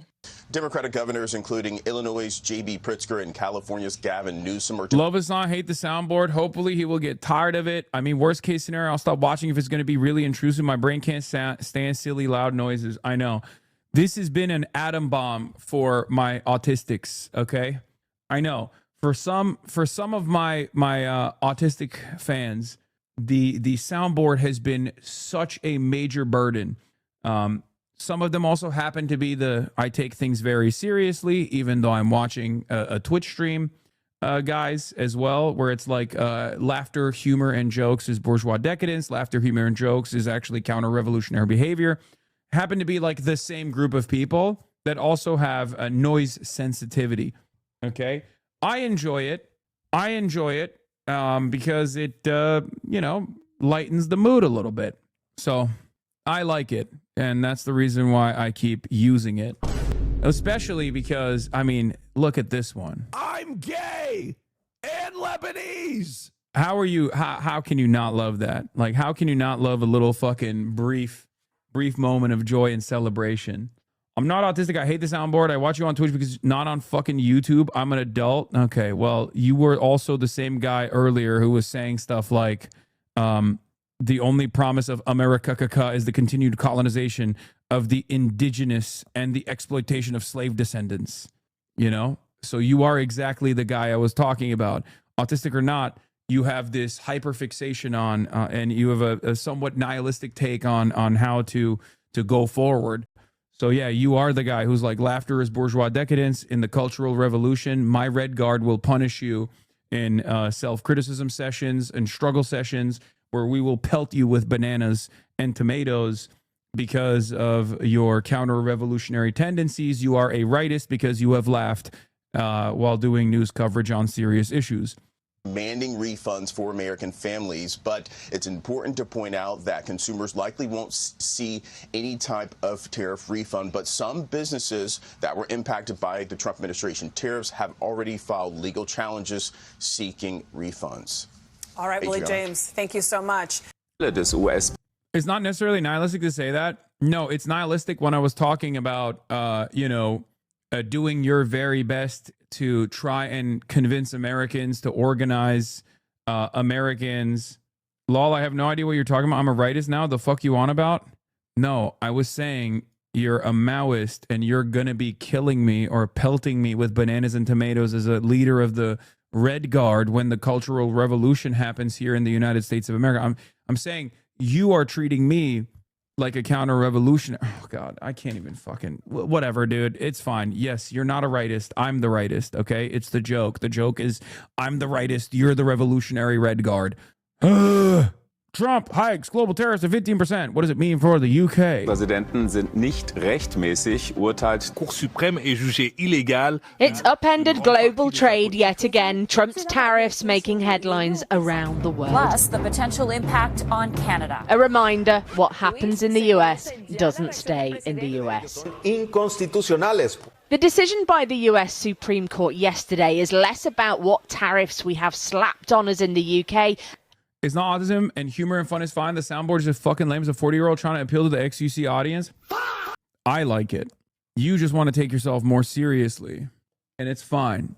I will beat it into you, and you will enjoy it one day. More about losing our advantage compared with everyone else. Some 40,000 UK companies export goods to the US, but there are always winners and losers. No extra tariffs for things like cars and pharmaceuticals, but chemicals and industrial products losing a comparative advantage. Trump may have directed his ire yesterday domestically at the judges who went against him, but his focus was also on what it means for foreign businesses, who may now be eligible for refunds of taxes that the US Supreme Court says shouldn't have been levied. And they're dancing in the streets, but they won't be dancing for long. That I can assure you. This business, which makes popcorn in London, one of a few that say they definitely haven't been dancing, forced to cut back their US exports like many food and drink businesses. America is the home of popcorn, so for us to be exporting to America is like mad from a kitchen table business where we started. Unfortunately, since tariff announcements last year, the uncertainty that's created and the extra cost as well has really damaged that business. So we'll be focusing a bit closer to home this year. We're actually doing a lot in the Middle East now as well. A whole stream of UK products are currently tariffed at 10% on top of the duties already in place before last April. But many other countries have been paying more, like Canada at 35%, Mexico and India at 25%, and the European Union and Japan at 15%. Yesterday, President Trump announced that the 10% rate would apply across the board to all countries. But he now says he's raising that to 15% with immediate effect. Whether that applies to everyone isn't clear. But it's uncertainty that's the issue here. Yeah, it's totally people against decadence when they're upset that their auditory processing is suddenly going off after years of you not doing this, dumbass. Hasan's soundboard utilization is ableist. Oh my God. We're not going to make it, bro. We are not going to make it. That's awesome. Thank you. I know I'm engaging in auditory violence against those with sound processing issues. Oh, see you in Woke 3.0. No, that's great. My wife has misophonia. I'm pretty sure she'd hate the soundboard. She don't watch though. Jeffrey Michael, stop. Every day chatters pick some stupid parasocial stream drama to obsess over because they'll do anything they can to make the stream about them and not about the horrors we are trying to cover. 100%. It's an expression of me ass politics. Okay. First there were October 7 leavers. Now we'll have the soundboard leavers. Lol. I don't even think the soundboard leavers are real. I think there are just some people who want to do point of privilege politics. They want to come in here and be like, listen, you have disrupted me. I own you. I own you. I own everything you do. I've been giving you, $5 a month, $6 a month. I've been funding the Piker Broadcasting Service. This displeases me personally.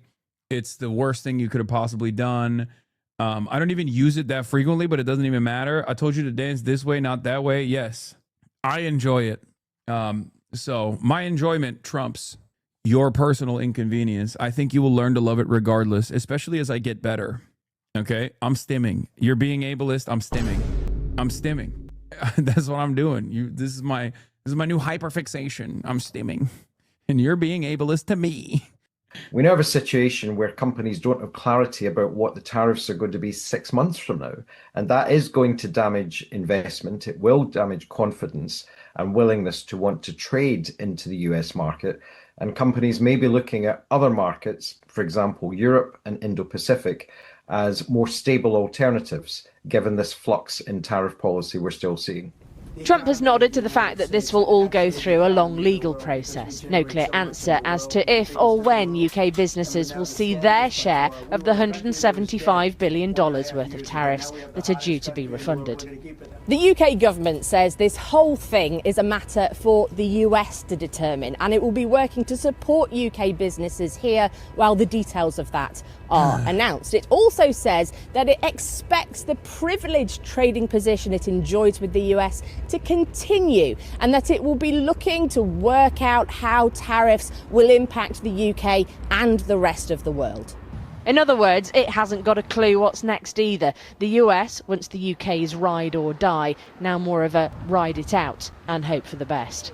Well, a short time ago, I spoke to the economist Neil Shearing from the independent research consultancy Capital Economics. I asked him for his reaction to President Trump's announcement.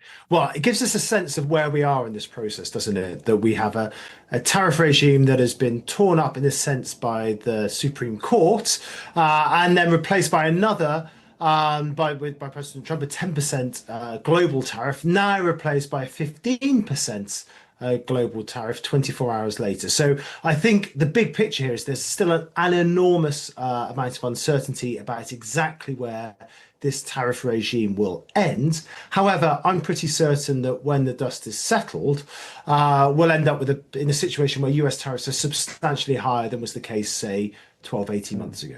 Keir Starmer must be watching Donald Trump's social media posts through his fingers right now. I mean, how do we know what tariff we're subject to in the UK? We thought we had a special deal. Well, I think part of the problem was that the deal itself was never quite as special as perhaps was made out at the time. It was a pretty thin deal. It certainly didn't have the approval of Congress. And of course, that's the issue here. That's what the Supreme He appears to just be having a temper tantrum. Also, this seems like a big fuck you to the countries that negotiated previously in good faith or lower or no tariffs.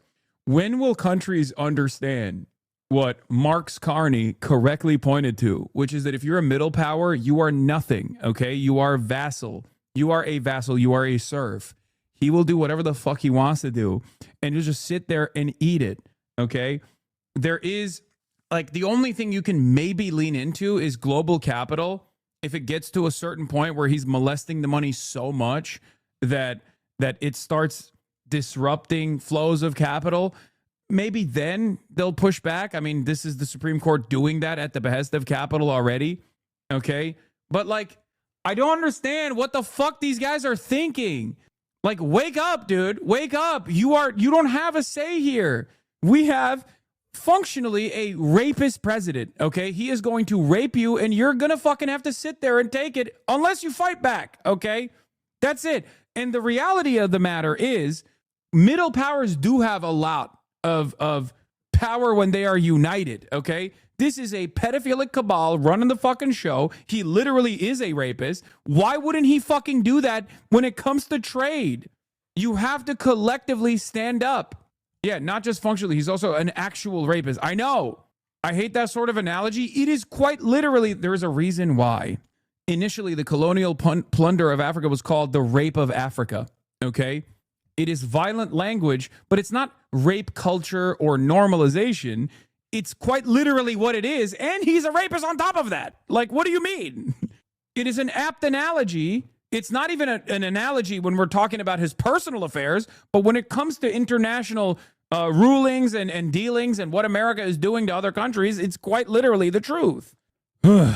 Anyway, I don't know what it will take. I don't know what it will take for these other countries to be like, okay, we have no say in this process. Like, he's just going to keep dominating us. We have to, like, you know, we have to do something about it. Some regional leaders, some countries have recognized it, and they're just trying to, like, cut out separate deals, you know, for themselves. But the European Union is oblivious. Okay? The European Union is straight up. They're just taking it. They're eating it. And I don't think they will ever wake up to that reality. I think they're just along for the ride, along for the journey. They are the ones who are also suffering the most from American trade design anyway. The strongest man in Europe is too busy collaborating with Vichy and defending his groomer wife from Candace Owens to unite the continent against America, Hassan. I mean, the strongest man in Europe. Court have ruled about it is that it's Congress that gets to decide how to regulate foreign commerce, not the president. So the fact that it was a deal between Starmer and President Trump is perhaps the issue. Yeah. Have you ever thought about writing a book you call The Anti-Semitist's Guide to Using Socialism for Jewish Persecution? Or The Anarchist Halal Cookbook? The Anti-Semitites. They heard your man Gavin say this is temporary. They're just closing their eyes and waiting it out. Yeah, it's not. It's not temporary. It's not. Especially considering that Joe Biden also continued a lot of Trump policy, almost every single Trump policy. Yes, they won't actually aesthetically bully you. If a Democrat's in charge, depending on which Democrat it is, right? Like when Joe Brandon came back, there was a collective sigh of relief from Europe. And then, you know, Russia invaded Ukraine, and then that sigh turned into a gasp of horror. Okay? However, Joe Biden also continued the same exact foreign policy agenda that Trump had set in motion. Okay? He did. And Trump, ironically enough, was continuing Barack Obama's demands in many respects, with the exception of like all the good things that Barack Obama did. He undermined them, JCPOA being one of them, and then the Cuban sanctions relief being the other one. He fucked those up. He fucked all the good things that Barack Obama did, and then he just continued all the bad things that Barack Obama was pursuing, like the demand to increase spending on the demand to increase military spending from NATO countries to 3%. That was Barack Obama. He wanted that to happen. He just never actually got European leaders to commit to it. But when Donald Trump came out and was like, you're going to give more to NATO, you're going to give more money to me, everybody was like, oh my God, he's trying to destroy NATO. Why the fuck did Joe Biden not return the 3% GDP assurances that Donald Trump actually locked in for European NATO allies? Why did he not do that? Perhaps he didn't do that because that was beneficial for the military-industrial complex. Perhaps that's the reason why what Donald Trump was doing to NATO wasn't actually destructive to NATO. It was destructive to European sovereignty. It was destructive to everyday European existence. The European working class gets fucked over because how do you actually increase military spending? Well, you have to do austerity elsewhere, and you have to do austerity when it comes to government-funded programs, which unironically harm everyday European working class individuals. But the reason why Joe Biden didn't return that previous demand back to something more reasonable is because they like it. And now Trump has kicked it up to 5% of GDP, which is destructive. Okay, we shall see where it goes from here on out. But it's clear that European leaders are beholden to the same capital masters that the American government is beholden to, and that is precisely the reason why they're just playing along and they're going, please just don't embarrass us on the global stage. That's it. That's all they want. That's why they hated when J.D. Vance came in and was like, you guys are a bunch of bitches. And they loved it when Marco Rubio was like, we're going to be the big dog that does colonial plunder, and we're forcing you to come along for the journey. So you're right that for the UK and for any other country for that matter that has done a bilateral deal with the US, that is now Wait, what? Please, do you think now that Trump's tariffs are now illegal, do you think Carney might send oil to Cuba as the NDP and Bloc Québécois are calling for? Fuck no. I would be shocked. I would sing Mark Carney's praises till the end of time if he actually fucking did. No shot would he do that. Are you kidding me? First of all, America has a million different tools at its disposal when it comes to punishing countries beyond like the silly tariffs that Trump is slapping on. Okay? That's number one. And every country knows that. That's why Mexico's not doing it. That's why all these other countries are not sending oil to Cuba right now and playing a role in the strangulation of the island. I don't think Mark Carney is going to be the first country that does the brave thing, the bold thing, and say, fuck America, we're doing it regardless. This is inhumane. This is disastrous. They're not going to do that. At most, he will look for different like economic cooperation elsewhere to try to cut out separate deals outside of the United States of America. But wasn't the 5% thing started under Obama? It was probably literally Joe Biden's idea initially. Obama was the one who wanted it to increase. But they never actually got Europe to commit to it, and they didn't force Europe's hand to commit to it. Trump came in and he did do that, and the Democrats shamelessly acted like that wasn't their fucking vision either. It's crazy. It wasn't 5% though; it was 2% or 3% under Obama. And pussy too. Did you hear about Russia breaking the oil embargo? I don't know if it's real. We'll see. We'll see if it's real or not. It would literally be impossible for Carney to send oil to Cuba. Canadian oil needs heavy crude processing, and most of that happens in America. Cuba couldn't refine it, and good fucking luck getting America to refine it and then send it over. Yeah. Anyway, the 15% flat tariff across the board is going to create corporate consolidation of power. That's the whole point. Plus pressuring nations to make deals to reduce. Small companies can't afford to stockpile imports, and they will fail. Effectively up in the air. The UK had this sort of special carve out for some sectors like pharmaceuticals and steel, but everything else. There was 10% yesterday. If a US buyer was taking some Scotch whiskey yesterday, that was going to be 10%. Now it's going to be 15%. Now it's going to be 15%, unless there are specific fights for individual products or sectors. And it appears that the powers that the president is using to impose tariffs could allow for some carve-outs for some sectors, but we just don't know yet whether or not he will do so. What does this mean for global trade? Well, I think that's part of the answer to the question. Who knows, to some extent. However, as I say, I think there's two things we can be reasonably sure about. The first is that US tariffs are going to be materially higher at the end of this process than they were at the start of the process, at the start of the Trump presidency. The second, though, is that the global trading system has been remarkably resilient over the past 12, 18 months in the face of these tariffs. And I think that will remain the case. Supply chain is incredibly adaptive, and I think we'll continue to see that adaptation play through over the next year. Neil Shearing, thanks for your time. This is a major slapdown, Mark, from the Supreme Court to the US president. Yeah, and global confusion, without question. I think governments around the world already exasperated. It's funny. What's confusing? I mean, at a certain point, you got to realize, like, this is not a confusing process at all. This is an expected process. Oh, I can't believe Mr. Pedophilic Rapist is dangerously unstable again. I'm so confused. They're doing the madman theory on not just foreign policy, but just economic policy now. Mr. HasanAbi, real talk now. What is your thing with Asman? If you had to describe 2 sentences why you have such a thing with him, what is it? Is it because of your difference in political views? Yes, he is the opposite of me in every way, shape, and form. Yeah, he is a fascist grifter and a bad person in general. About what tariffs they think that they question. might have to pay that then get changed. I mean, it has been changed. Someone calculated 60 times tariffs have changed between that day, Liberation Day, and today. I mean, that alone gives you a sense of just how confusing the picture is. And of course, markets globally do not like uncertainty. And that is exactly what they get when they have confusion like this. You'll remember yesterday was the day that the Supreme Court here in the United States, the highest court in the land, determined after quite some time that, in fact, Donald Trump's tariffs that he's been using to honestly great effect in terms of getting foreign policy decisions that he wants to go his way to happen, those tariffs were illegal. And so over the course of the past with 100 gifted subs, holy shit. I'm gay and Lebanese. At the top of the hour, nonetheless, Open Presence coming out and saying, listen, we like what? Senin ben ananı sikerim Hasan, lan senin annenin cansız bedenini sikerim orospu çocuğu. Calm down, brother.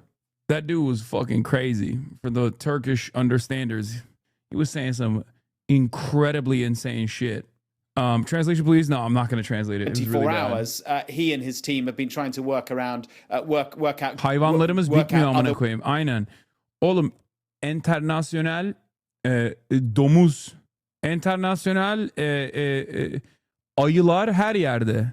Amerika'nın ayıları da sevmiyor beni, Türklerin ayıları da sevmiyor beni. Her yerde var yani. Faşizm böyle bir şey. Ways of implementing these tariffs that are legal. Now, yesterday he announced that he would be imposing a 10% tariff using other means to all countries globally, and today he's changed his mind and said that will actually be. But still, Mr. Hasanabi, why the fixation? Do you need Asman for your own content, not a hater? Just really want to figure out why the hate? All right, dude. 15%. Like, literally, I'm over here talking about like fucking international trade policy, and this motherfucker comes in and he's like, excuse me, can you please talk about Asmongold, who just keeps swinging wildly from 80,000 viewers to 65,000 viewers? Probably nothing weird going on there.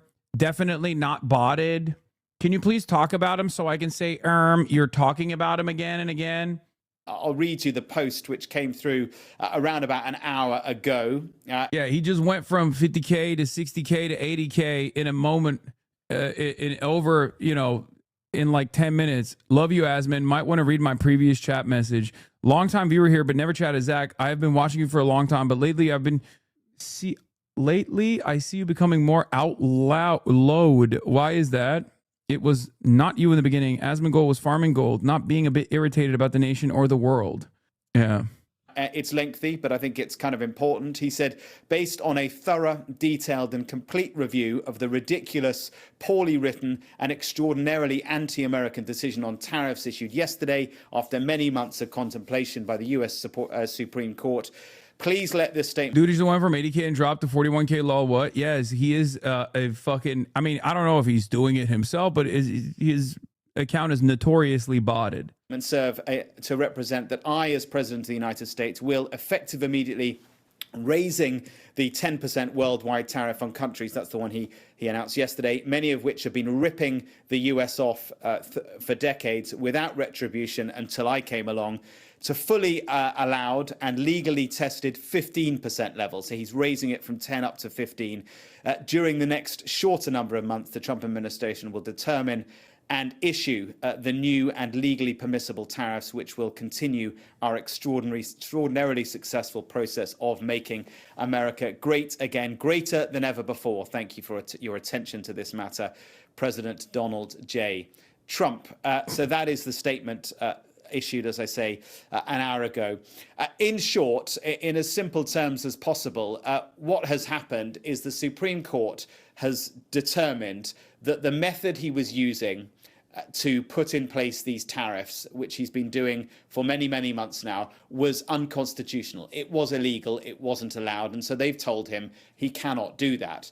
He is now, through his team, working out other ways where he can levy the same duties without breaking the laws that the Supreme Court has pointed out to him. So he's now using what's known as Section 122 of the Trade Act of 1974, which allows him to temporarily put in place import surcharges of up to 15%, where the government finds there are serious and large balance deficits. Now, he is arguing there are serious and large balance deficits, so that's why he's putting in place this tariff.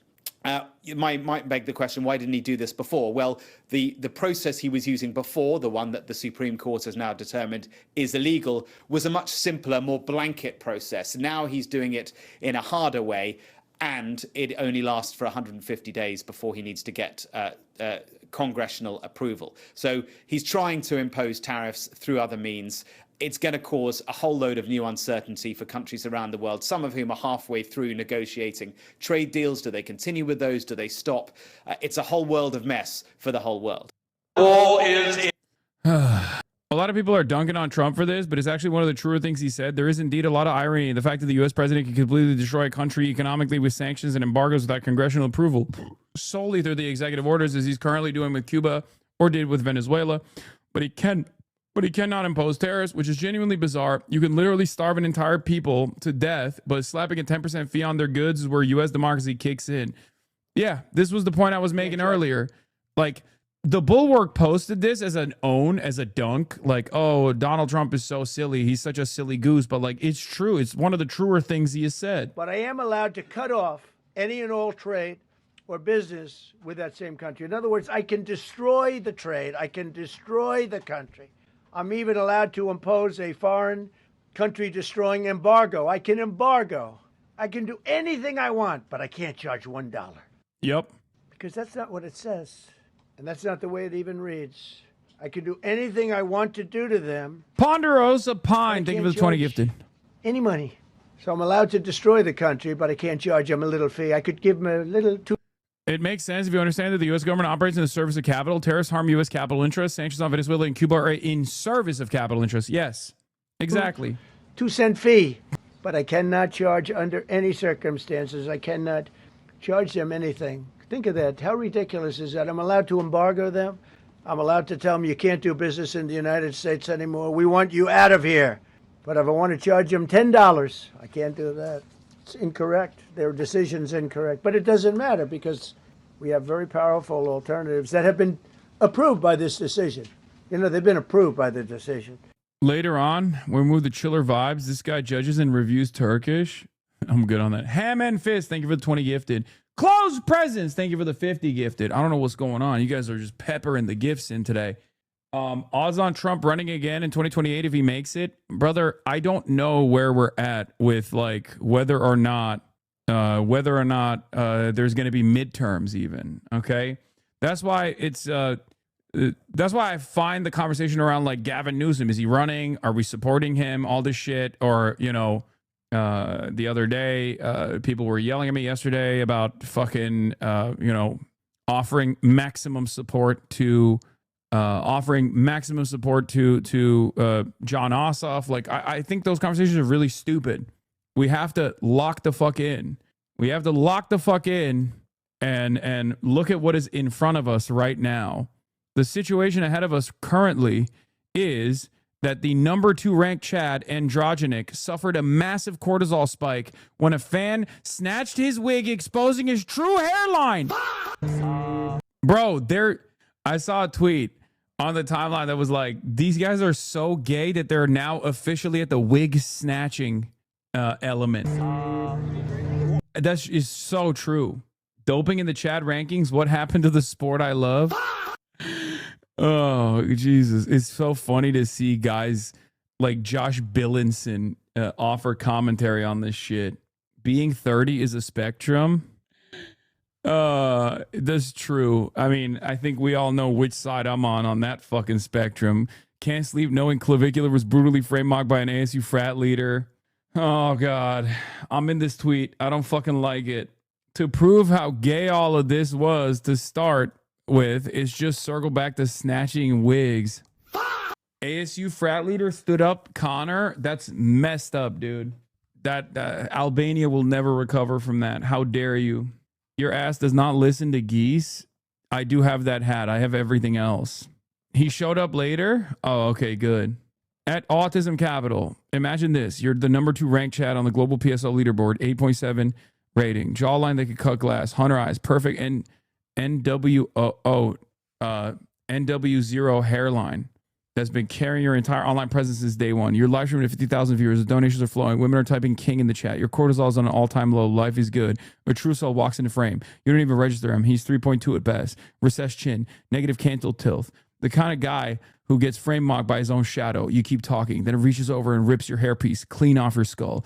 50,000 people watch your Norwood 0 become a Norwood 6 in 0.3 seconds. The chat goes from king to Norwood faster than you can cover your head. You've been brutally hair mocked by a man whose genetics you wouldn't trade a single follicle for. Your 5 hyperdimensional intergalactic prime Emma Watson space Latinas who were watching the stream simultaneously close their laptops. The donation stop. Someone clips it. It's trending in 4 minutes. The true cell holds your wig above his head like a trophy. For one glorious moment, he's the most powerful man on the internet. Not through ascension, not through surgery maxing, through pure unhinged wig extraction. The most regarded power move in live stream history. You're now cortisol maxing at levels that shouldn't be survivable, while a 3.2 PSL True Cell is Chad walking out of your studio wearing your hairline. The bone pill was always real, but nobody told you it came with a Velcro strap. Your ranking drops to number 47 overnight. The black pill community writes a 9,000 word analysis. The True Cell gets verified on X. You never stream again. I can't believe I'm handing it to Agent Maximalist, a blue check mark here, but this was actually pretty fucking fire. ASU frat leader stole Clav's girlfriend. Guy with a Johnny Bravo build. Girl batting eyelashes is swooning at him. Another guy who hits himself in the face with hammers. This is just Looney Tunes for the TikTok addled child. Clavicular's ex-girlfriend is now dating the ASU frat leader. One flex leaves her speechless. I know I shouldn't be invested in this idiotic drama. These are all like brain broken children. But honestly, joy is the spice of life. And sometimes you need to have a little bit of laughter and joy. And for that, I thank these brave souls that are engaging in the ritual humiliation of mogging one another. Meanwhile, you're getting order mogged by a Brexit geezer in Dubai. I mean, as Dubai, I will never be mogged by anyone that's in Dubai, okay?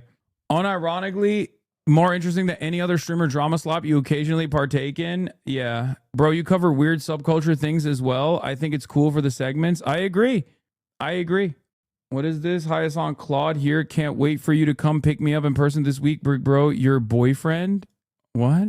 Whenever people write like stalker ass shit like this, I'm so confused because I'm like, is this supposed to be a joke? Like, should you be taking your medication? You know? I don't know.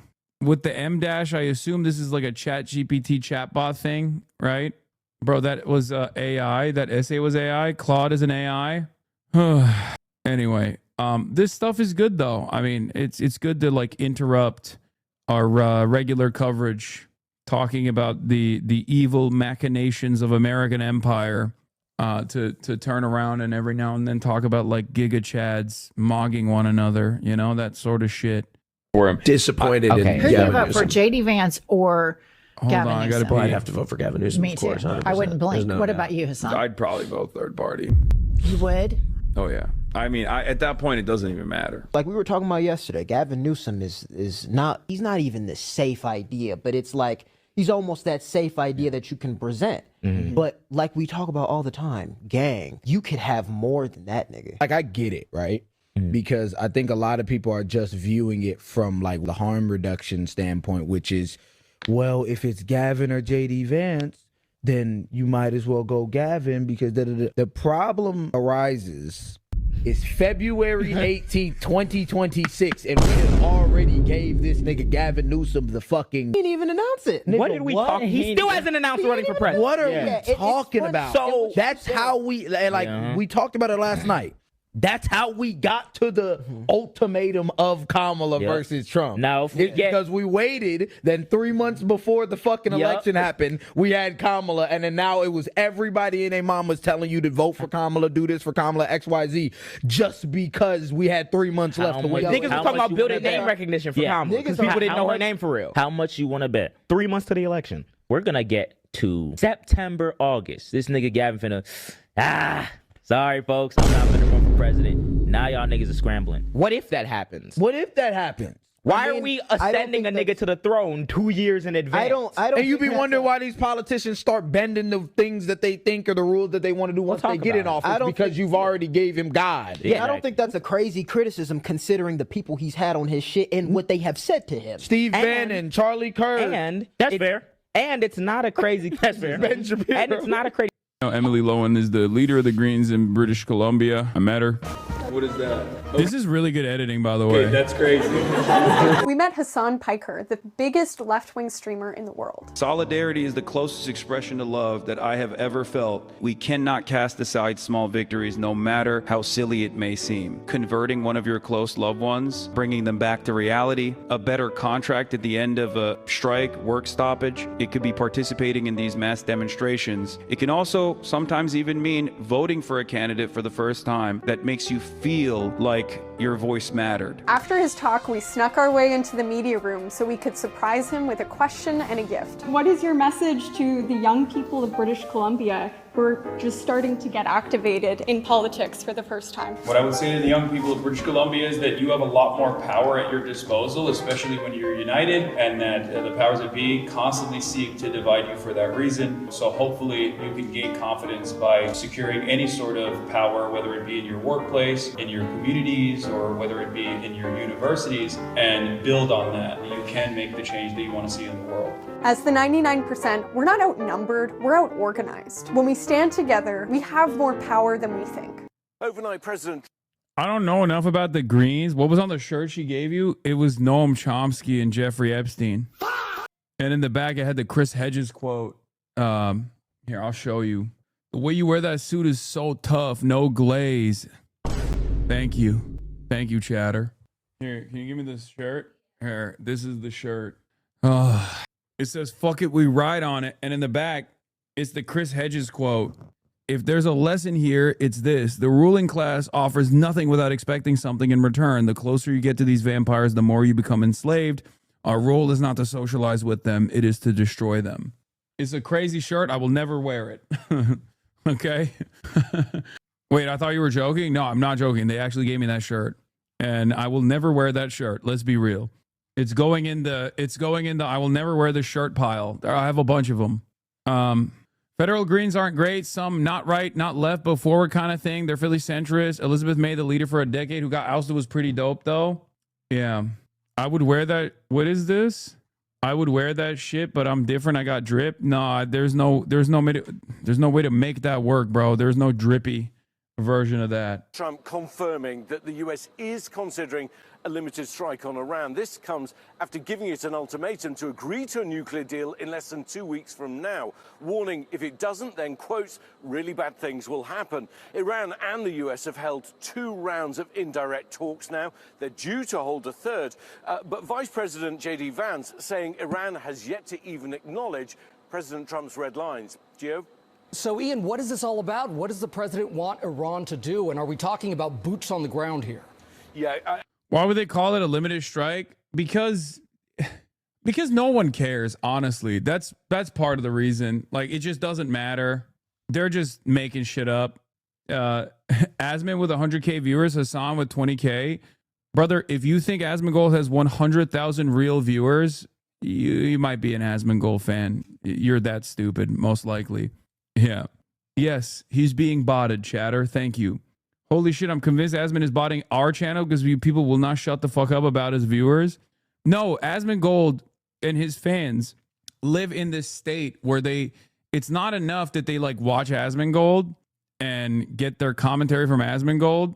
They also have to fight this like weird battle here where they have to like go far and wide. The cockroaches have to go far and wide to be like, dude, he's dominating you. He's fucking dominating you right now.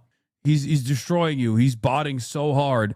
Even though your chat is twice as fast as his with your 27,000, 28,000 viewers, you know, his 100,000 very real viewers are fucking, he's view mogging you. And the higher the number of viewers he has, of course, means the more intelligent his commentary is. He's view mocking you. It's because you give us so much to chirp about. You are the proxy war they're fighting with themselves. Yeah. Apparently, as 11 tier 3 subs. Yeah, I'm sub-mogging him pretty fucking hard as the alpha chad that I am. And hair mogging him. And also shower maxing. When you think about it. So... All good questions. The US is pushing for 3 things. Stopping Iran's nuclear program, which Iran insists is purely for peaceful purposes. Secondly, a curb on its ballistic missiles. And lastly, an ending support for militant groups in the region, groups like Hezbollah in Lebanon. Despite the ongoing diplomacy, though, we're now seeing this kind of huge amassing of a military presence by the US in the region. New satellite images show the USS Gerald Ford aircraft carrier sailing into the Mediterranean. We know that more than 100 cargo planes, refueling tankers, and fighter jets also heading here, and the USS Abraham Lincoln Carrier Strike Group is already here in the Middle East. All told, some 35,000 US troops across the region. But no, certainly for now, there is no suggestion of boots on the ground. I think if this happens, it's most likely to be an aerial campaign. And I guess the next question is, what is Iran saying about this? Yeah, I mean, fairly belligerent response from Iran. It's saying, look, we do want diplomacy, we do want peace. Thanks, but chatter. it's also standing up and saying, look, if there is some kind of attack, it's ready to respond. It's saying that it'll respond decisively. Crucially, I think it's warning that all US bases, facilities and assets across this region would be, quote, legitimate targets. And also, I think, in a sign of the anxiety about the possibility of Iranian retaliation to any attack, US officials confirming overnight that a number of US troops may be... Oh my God. Are chatters okay? Dude, are you guys actually mentally disabled? Like, unironically, are you medically stupid? What's going on? Chatters, I know Asmongold's being botted. What I'm confused by is why you're not aware of it, okay?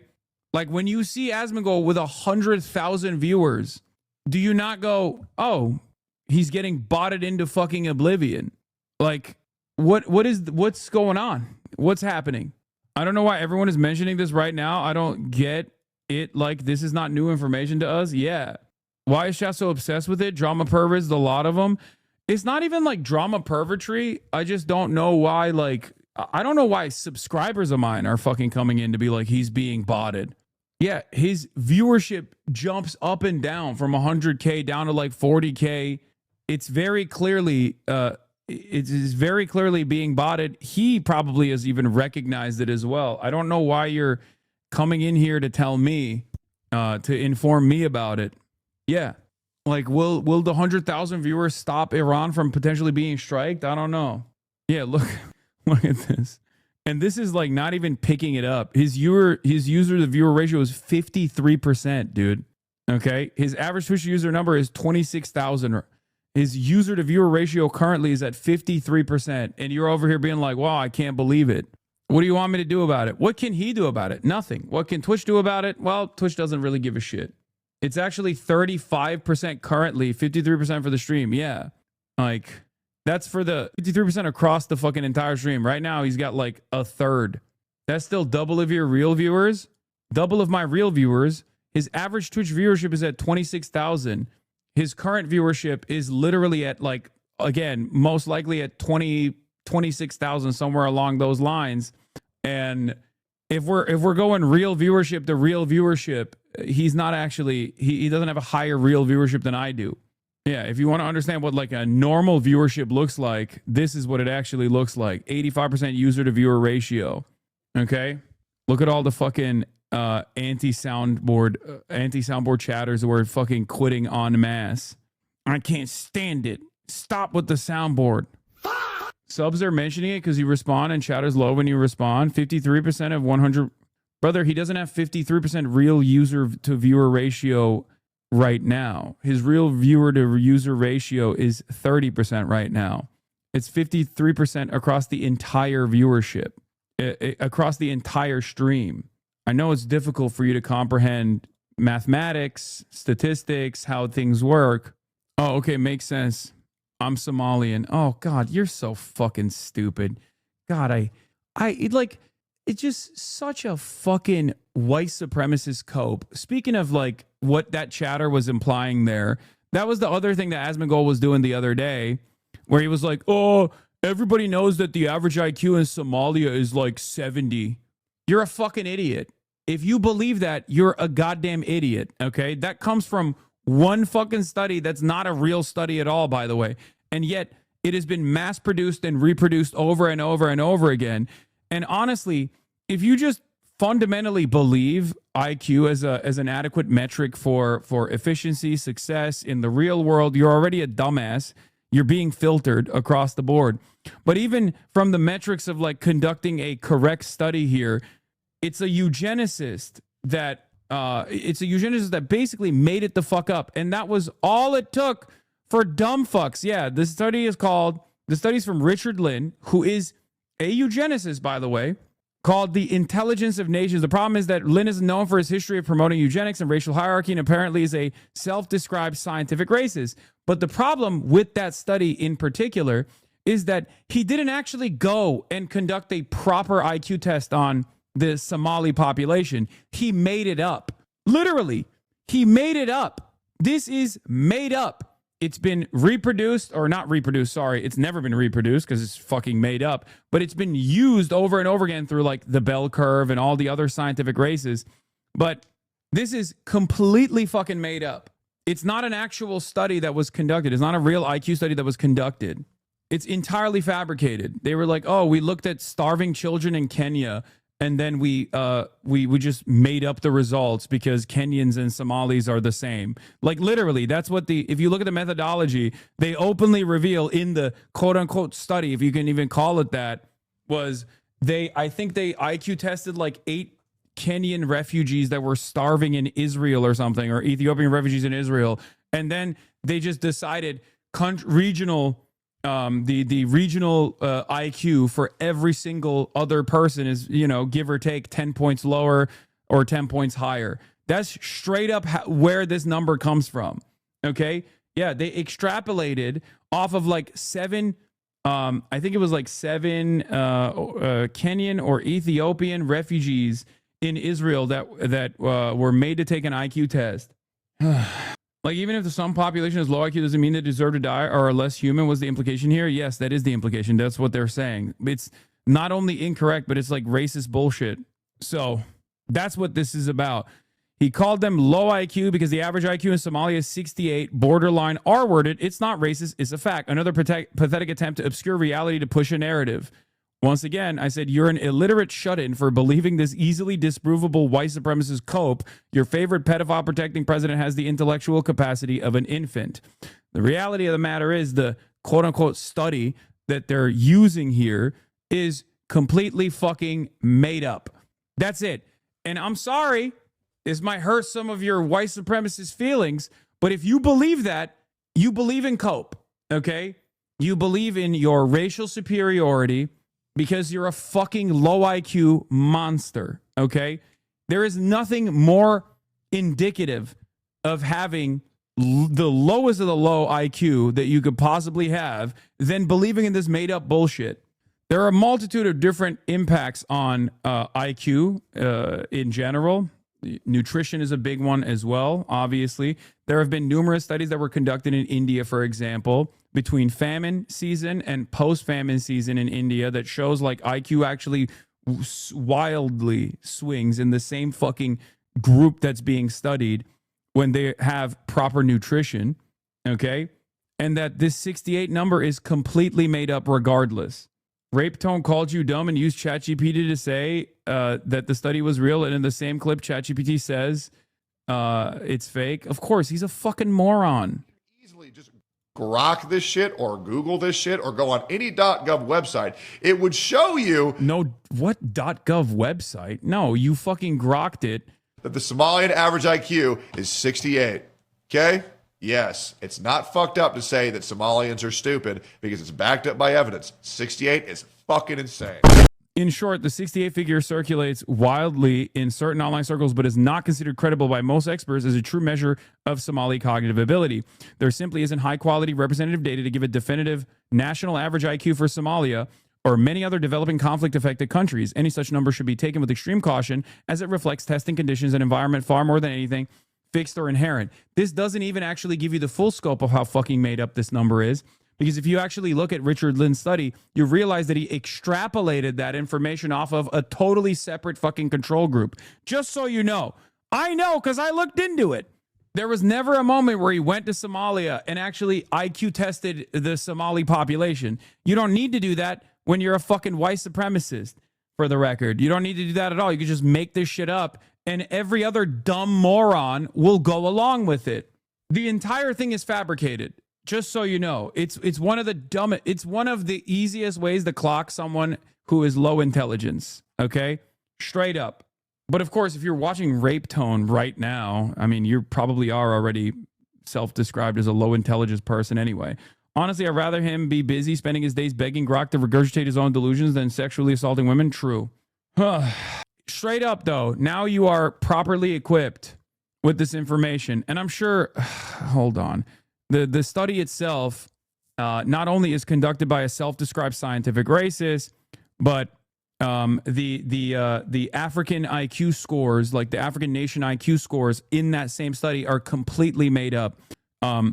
Wichards and his colleagues examined over 100 published studies, concluded that there's no evidence to back up Lynn's claims. Among other flaws, Lynn used selective data by systematically ignoring Africans with high IQ scores.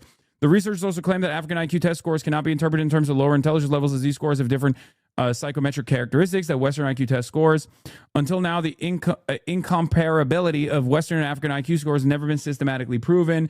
But it's not even that. It's not even that. The reason why it's been debunked is because, they looked at the methodology that Richard Lynn utilized in his fucking quote unquote study, and they found out that he was just making those numbers up. Okay. He was making those fucking numbers up. He didn't do random sampling, but he didn't do any sampling at all when it came to the Somali population. Okay? He didn't do any sampling at all. He just completely made it up. I'm not even joking when I say this. The most famous white supremacist study, the most famous quote-unquote white supremacist study on African nations and their average IQs comes from one self-described scientific racist who made those numbers up. To me, it is the greatest indication that you are a fucking moron. You are unironically a low intelligence person, a low IQ person if you believe it, because you are because you're coping. That's it. You want to cope. You want to cope with the fact that maybe you are not superior to anybody else, and you lean into racial superiority as a lifeline to make yourself feel more important. Okay? That's it. That's why white supremacy is loser shit.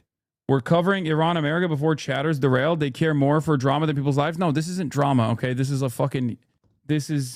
a pretty important a point to address as well, because it's one that I see so frequently on the white supremacist website, Twitter. We've moved on from drama, and now we're debunking a very common racist talking point. Yeah. The Africans are low IQ guy also has some very interesting ideas in general. If you want to know more, here's Will Stansel. These guys always do this thing where they're like, African IQs are in the 60s or 70s if you believe Richard Lynn, though I'll concede his data may be off somewhat and the figures may be higher. And anyhow, here's some stuff Richard Lynn said. I think the only solution lies in the breakup of the United States. Blacks and Hispanics are concentrated in the Southwest and Southeast and the East, but the Northwest and the far Northeast, Maine, Vermont, and upstate New York have a large predominance of whites. I believe these predominantly white states should declare independence and secede from the Union. They would then enforce strict border controls and provide minimum welfare, which would be limited to citizens. If this were done, white civilization would survive within this handful of states. Undated interview with Fascist Magazine right now. That's Richard Lynn. Okay. In his review of Raymond Cattell's A New Morality from Science, Beyondism, he says, Richard Lynn says, if the evolutionary process to bring its benefits, it has to be allowed to operate effectively.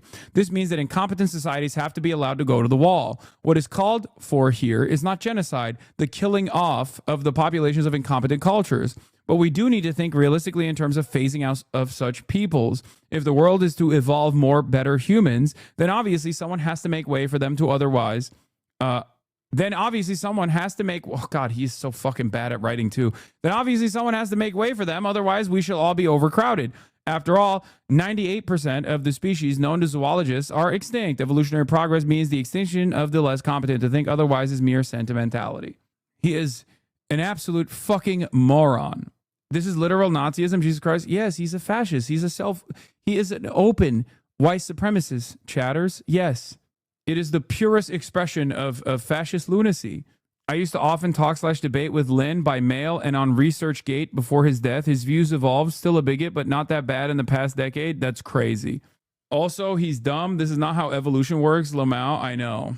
Guys, please stop spamming the Sean the Bell Curve video in the chat. I am not going to sit through his 3-hour video debunking the bell curve. It's a fantastic video, but you might have the low IQ that Richard Lynn clocked you as having if you think I'm going to sit through a 3-hour video on the fucking broadcast on a Saturday when America is 3 seconds away from striking Iran. Okay? Either give me the exact moment where Sean goes through Richard Lynn's work and picks it apart, or, let's move on. No fun allowed. I mean, I'm sorry. This is a great video, but it's not exactly something I would consider fun. Like it's a 3-hour video. I mean, it is good. It's a really good video. It's just like, it's good to have in the background and to learn from. I don't even know if he actually tackles the Richard Lynn study here anyway. I think this is more so just like talking about the bell curve, which heavily leans into the Richard Lynn quote unquote study, the fake study. And the reason why we're talking about it is because Asmongold, being a fucking racist dumbass, used that as though it's like valid, real information when it very clearly is not. That was the point I was making, at least. That's the reason why I brought it up. Speaking of Asmongold, there's also this clip. Apparently, he came out and he was addressing people dying of easily preventable diseases, said, fuck them, who cares? The difference between voting for Gavin Newsom and a J.D. Vance or voting third party and abstaining and lowering the threshold for J.D. Vance to win is the difference between quite literally 15 million people dying due to USAID cuts, which Gavin Newsom would... Hold on. I'm going to close these tabs again real quick. Apparently, the video does actually talk about Richard Lynn here at 108:30. Goddamn, chatter, you fucking clocked it. On cognitive tests. And I quote, "This question often arises in the context of black-white comparisons in America, the thought being that the African black population has not been subjected to the historical legacy of American black slavery and discrimination and might therefore have higher scores. Richard Lynn was able to assemble 11 studies in his 1991 review of the literature. He estimated the median black African IQ to be 75, approximately 1.7 standard deviations below the US overall population average, about 10 points lower than the current figure for American blacks. In summary, African blacks are, on average, substantially below African Americans in intelligence test scores. Psychometrically, there is little reason to think that these results mean anything different about cognitive functioning than they mean in non-African populations. For our purposes, the main point is that the hypothesis about the special circumstances of American blacks depressing their test scores is not substantiated by the African data. So this is Herrnstein and Murray's answer to those who point to the legacy of slavery and discrimination in the United States as an explanation for the differences in IQ scores between its black and white populations. They point to black people in Africa and say, hey, well, they also got lower scores. Black African people haven't been subject to discrimination in America, after all, so doesn't this prove that discrimination in America can't be depressing black IQ scores? Well, not really. Herrnstein and Murray's decision to limit their concern here to American black slavery and discrimination is a huge oversight, because there could also be discrimination in whichever parts of Africa they are talking about, if you follow. That could be, in a similar way, depressing the scores there too. If that were the case, attempting to use the African data as some sort of control test for the American data would be fairly ridiculous, to say the least. America does not have a monopoly on discrimination and oppression, does it? And so we need to... Also, Western discrimination... Oh, now we're getting botted. Look at that. Now I'm getting botted. See? The same bots that were botting Asmongold are now botting my ass. Look at that. 40,000 viewers. Oh my god. Ask which parts of Africa are they talking about? They say that Richard Lynn was able to assemble 11 studies in his 1991 review of the literature. Now, Herrnstein and Murray claim in the acknowledgements at the start of the bell curve to have benefited especially from the advice of this Richard Lynn. How strange that I brought up the very obvious, malicious, flagrant botting going on, only to get botted myself. Who they elsewhere call a leading scholar of racial and ethnic differences, and they cite his work several times throughout the book. So let's take a look at Richard Lynn's 1991 review of the literature, entitled Race Differences in Intelligence. It'll be really funny when Twitch... Okay, we're not going to watch the rest of this. It'll be really funny when Twitch bans me as opposed to Asmongold. Well, they'll be like, Hasan is clearly botting today. Hasan is clearly botting. We must ban him now. Fantastic. Who do you think could be behind the botting? I don't know.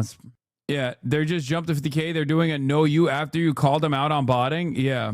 All right, let's get back to Iran. Been moved out of their bases in the region. Janae? All right, Ian, panel for us there in Tel Aviv. Our thanks to you. And Trump warned Friday that limited strikes on Iran are possible. The president is pressuring Iran's government to dismantle its nuclear program. The warning comes as the United States ramps up its firepower in the Middle East. On Friday, the USS Gerald Ford aircraft carrier and 3 other warships entered the Mediterranean Sea. There are currently 13 U.S. Yeah, now Asmongold chatters. Now Asmongold chatters can fucking cry and be like, well, I guess Hasan is the smarter person. Clearly, because he's view-mogging Asmongold. That's how it works, right? That's how it works, right, chatters? You know, the bigger the number, the better the person. The bigger the number, the more accurate their commentary. That's how it works, right? So there you go. U.S. Navy vessels in the Middle East, including another carrier, the USS Abraham Lincoln. It is the largest military buildup in the region since the Iraq War in 2003. For more, we're joined from Washington by CBS News national security contributor Samantha Vinograd. Sam, good morning. Good morning. So how close are we to military action against Iran? Well, with the arrival of these additional military assets, Vlad, the president now has maximum optionality when it comes to deciding whether, when, and how he wants to conduct a strike against Iran. He now has the option to not just launch strikes into Iran, but also ostensibly to ensure that to the best extent possible, U.S. forces, U.S. personnel in the region are protected if Iran chooses to retaliate. So we are much closer to war than we were before, and the president is much better prepared to launch not just limited strikes, but a more extensive and prolonged military campaign that could have real repercussions for the American people. So, Sam, you know, Iran is saying that they're working on finalizing a deal to propose to the U.S. Is there really a diplomatic off-ramp here? Here's the real viewership. There may be a diplomatic off-ramp, Adrian. The real viewership is usually like, you know, around 3 to 4K above the chatter count. So it's probably around like 28, 29K. But 73,000 is the live concurrent viewership, very clearly fucking being botted. the person that was botting Asmongold is now botting my ass. Anna, but the timelines may just be off. I was involved in the early days of the Iran nuclear deal under President Obama.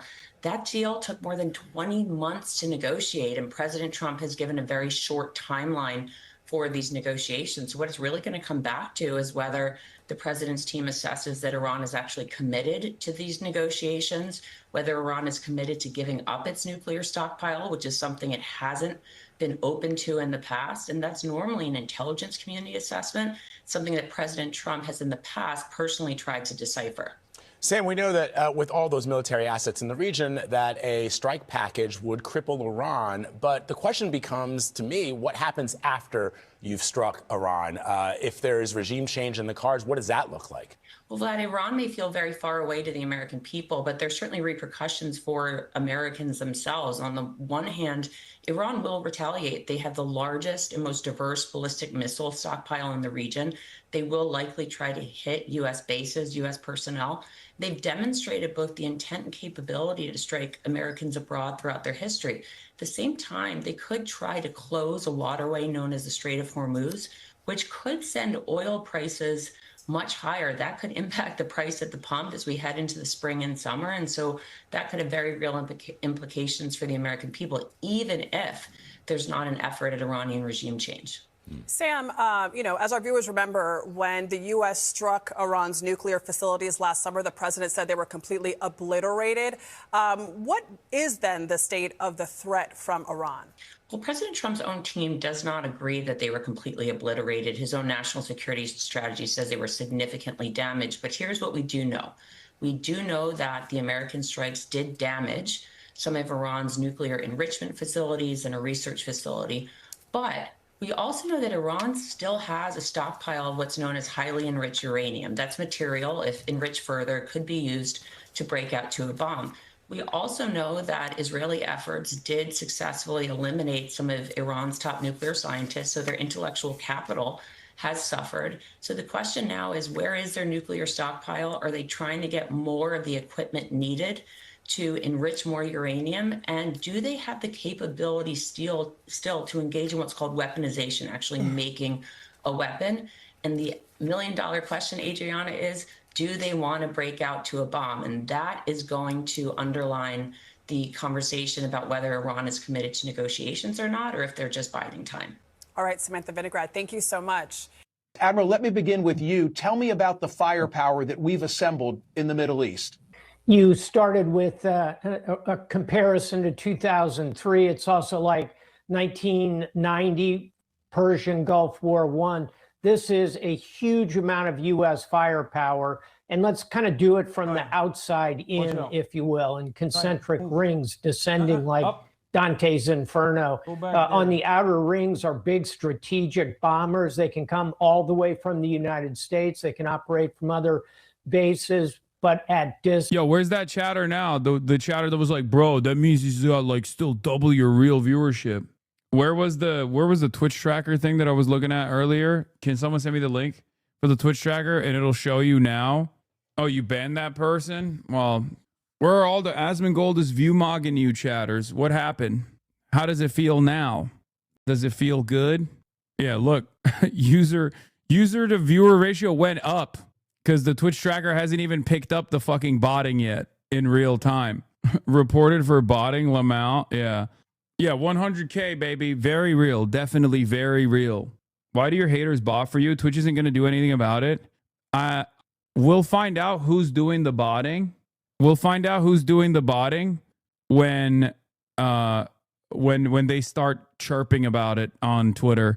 Like if it's like DGG and Dan Stalkman and all those guys who are like, Hasan is clearly botting, blah blah blah blah. Then we'll know. Then we'll know who's responsible for it. Seemingly, they only investigate if it's on Hasan's stream. Yeah, maybe. It would be really funny if, like I said, if Twitch goes, Hasan, you're being botted. Sorry, we have to ban you. After months and months and months of not doing anything about Asmongold getting botted, we've decided that we are taking the botting problem seriously now for the first time ever. They all leave you start gaming? Nah. No, you know what it is? It's the soundboard. it brought the viewership in, dude. All the Zoomers are finally watching. They all saw that I was fucking using the soundboard, and they were like, we love it. Inside are the two aircraft carriers. One you see there on the screen, it's in the northern part of the Indian Ocean. The other one is going to park right against Israel, where you see the word Syria on that chart. So now you've got two axes. These are 80 combat aircraft each, with F-35s, our most advanced jets, as well as plenty of F/A-18 Hornets. And then you go inside that, and you've got the capacity to launch Tomahawk missiles. You can send drones in. You can use cyber. And of course, there's land-based aircraft, Air Force aircraft at many of those bases you showed there. So again, think of it like Dante's Inferno descending. Right in the center of it at the very bottom is Ayatollah Khamenei. I agree with President Trump. He would be wise to negotiate. David Sanger, you know the president well. You've covered him extensively. You were part of that New York Times group that spent 3 hours with him in the Oval Office recently. So I put my unusual question to you. Should the Ayatollah be nervous that the administration just lost the tariff battle in the Supreme Court? Well, you can certainly argue that the president is probably feeling right now the first pushback on his powers that he's felt really in the first year of his presidency. For the first time, the courts have sort of come in a big way and said, this is not within the powers of the presidency unless the tariffs that he had imposed were not legal. And he may well want to push back by showing that he can operate in an area where the Constitution gives him an enormous amount of leeway. But even here, the interesting question is, this would clearly be an act of war. I mean, the way you test it is if somebody massed this kind of force off the United States and threatened to conduct this, we would consider that a potential act of war. And yet Congress has not issued either an authorization to use military force, as they did in the case of Iraq, or passed a war resolution. And, you know, what did the president tell us in that interview? He asked whether there were any limits on his power. He said, really only my own morality. That's the only limit. By the way, I need to tell you guys something. This is precisely why botting also brings in real viewership as well. A big part of Twitch is a big part of like Twitch viewership as an experience revolves around FOMO. Okay, fear of missing out. So there are a lot of new real viewers that came in the process because they saw my viewership at 100,000, and now they're like, whoa, what the fuck's going on? What the fuck's going on? This is why a lot of people bought. Okay, I hope this is an experience that allows you to understand why some of these top content creators bought.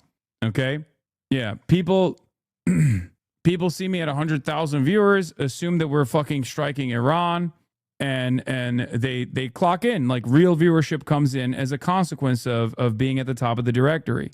This is precisely what I was talking about, and why I think like people are botting. I think it's Kick doing the botting, for the record, for Asmongold, but this is why I think they do it for Asmongold usually. I told the idiot for saying nuclear is haram, like it isn't even for use as a deterrent showpiece at this point. I mean, we're not going to talk about the fatwa here, okay? But yeah. That I have. Iran is preparing a new draft proposal after nuclear talks with the U.S. Iran's foreign minister is optimistic about a deal. He says the U.S. has not asked Iran to halt uranium enrichment, and Tehran has not offered to suspend it voluntarily. He told MS Now they're hoping to hand over the new proposal to Trump's envoy, Steve Witkoff, soon. And I don't think it takes long. Perhaps in a matter of a week or so, we can start real serious negotiations on the text and come to a conclusion. Meanwhile, the president warns that he's considering limited strikes on Iran to pressure the country into a deal. The USS Gerald Ford carrier strike group is already in the Mediterranean Sea, heading towards the Middle East to join other U.S. military assets in the region. But top Democrats are urging the Trump administration not to take military action without congressional approval. Benham Ben Taleblu, senior director of the Iran program at the Foundation for Defense of Democracies, joins us now. Thanks for coming back. Let's take this in bites. First, the optimism you're hearing from Foreign Minister Araghchi. at least on the path to substantive negotiations. Thank you, Open Press. I read that you see Iran playing the game it has always played. What? Twitch sending me a notice that your stream is taking off. Wait, what? Twitch sent a notification? To your point, Twitch just sent me a notification telling me about an uptick in viewership. Oh my God. This is how they game the system, is an automated notification. So Twitch's internal system unironically rewards people who are fucking botting, even if it's someone else botting their fucking channel. This website is so fucking busted, dude. They do this for hype trains too? Wait, really? So when I have a fucking hype train, it informs people? Oh, Kaya. Oh my Lord, she just farted so bad. Oh my God. What the hell? Oh my God, no way. Oh, it's lingering. It's lingering. It's lingering. Oh, yeah, get in on the fart train, chat. That's what it is. That's what it is. Oh my Lord. It's the soundboard, chat. That's why there's hella people in here. What do you see here in this optimism? Well, great to be back with you again. I think we have to pay attention to who the real decision makers are in the Islamic Republic of Iran, and that's not the foreign minister. It's actually the supreme leader. That's a title meant to be taken rather literally. And he hasn't been speaking that much since the end of the 12-day war with Israel and America, but he's spoken about maybe 14, 16 times since then, and his most recent speech struck a drastically, and I want to stress that for the audience, drastically different tone than what Araghchi has said, both in his Fox interview as well as in his MSNBC interview that you just alluded to. So while Araghchi is injecting a little bit of cautious optimism, I would say the chances of a deal are about 20% and dropping with the Islamic Republic at this rate. Even if, for example, enrichment was not discussed, there's a whole host of other issues that do divide and keep apart the U.S. and Iran, especially at this very tense moment. And so you say there's a strong contrast between what we're hearing from the Ayatollah and what we're hearing from the foreign minister. What's the most relevant contrast that you hear from the supreme leader? Well, I don't want to get too into the details. It might sound a bit too theological, but the supreme leader of Iran also is an Ayatollah, as you mentioned. And he does reference Islamic political history, and in particular Shiite political history, to justify political moves. For example, when he authorized nuclear negotiations with President Obama back in 2013, under the auspices of the P5+1, he talked about Imam Hassan, and he talked about heroic flexibility, needing to show flexibility with your opponents. And that paved the pathway for the 2015 JCPOA deal. But here he's been talking about Imam Hussein, whose epithet, the master of martyrs, kind of tells you all you need to know about the direction the Islamic Republic is headed in. And it's literally, bro, it's much more simple than these guys. It's much more simple than these guys present it as, okay? They're like trying to do the reading the tea leaf shit. And it's like, America has placed like almost half of their fucking naval assets right around encircling the nation state of Iran, okay? Of course, there's gonna be retaliation. Like, what the fuck are we talking about? Like, yeah, America is like, why do we act like America moving naval assets and then consistently saying that they're going to bomb the fuck out of this country is not going to invoke any response from the country whatsoever? It doesn't make any sense. Like, yeah, dude, there are consequences to our actions. There are reactions that will take place to whatever violent militant action we take. It's understandable. It makes total sense. How would America respond? If we were encircled by every Chinese naval asset, how would the United States of America respond? We'd probably fucking nuke the Three Gorges Dam before that took place. It's so dumb to act like, we're the main character and all these other countries around us they should just shut the fuck up and eat it quietly. They should just get blown into oblivion. Only us in Israel have a right to defend themselves, obviously.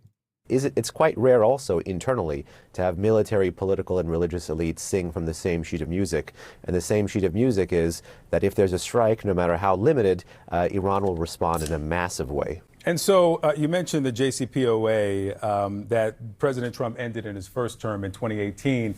And I just want to read a bit of what we learned from that interview from the foreign minister. We've not offered any suspension, and the U.S. has not.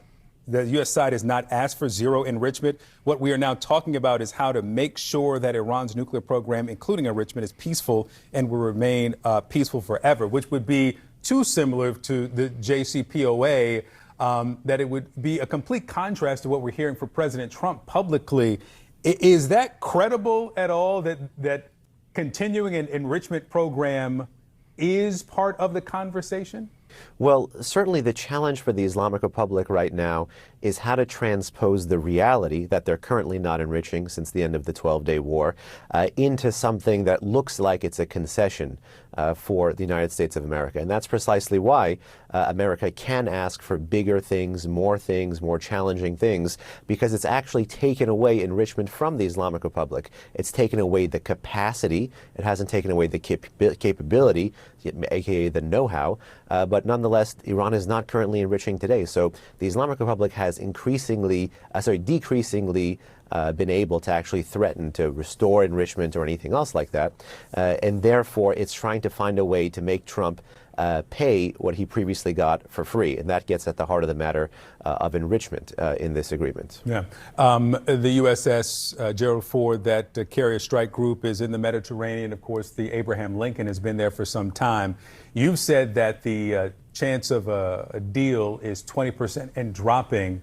So we know what you believe about the potential. Isn't the FDD basically Israel? Yes. FDD is Benjamin Netanyahu's own cum sleeve, for the record. Foundation for Defending Democracy. My ass. It is one of the most pro-Israel, directly linked up with Israel, one of the most pro-Israel think tanks in the country.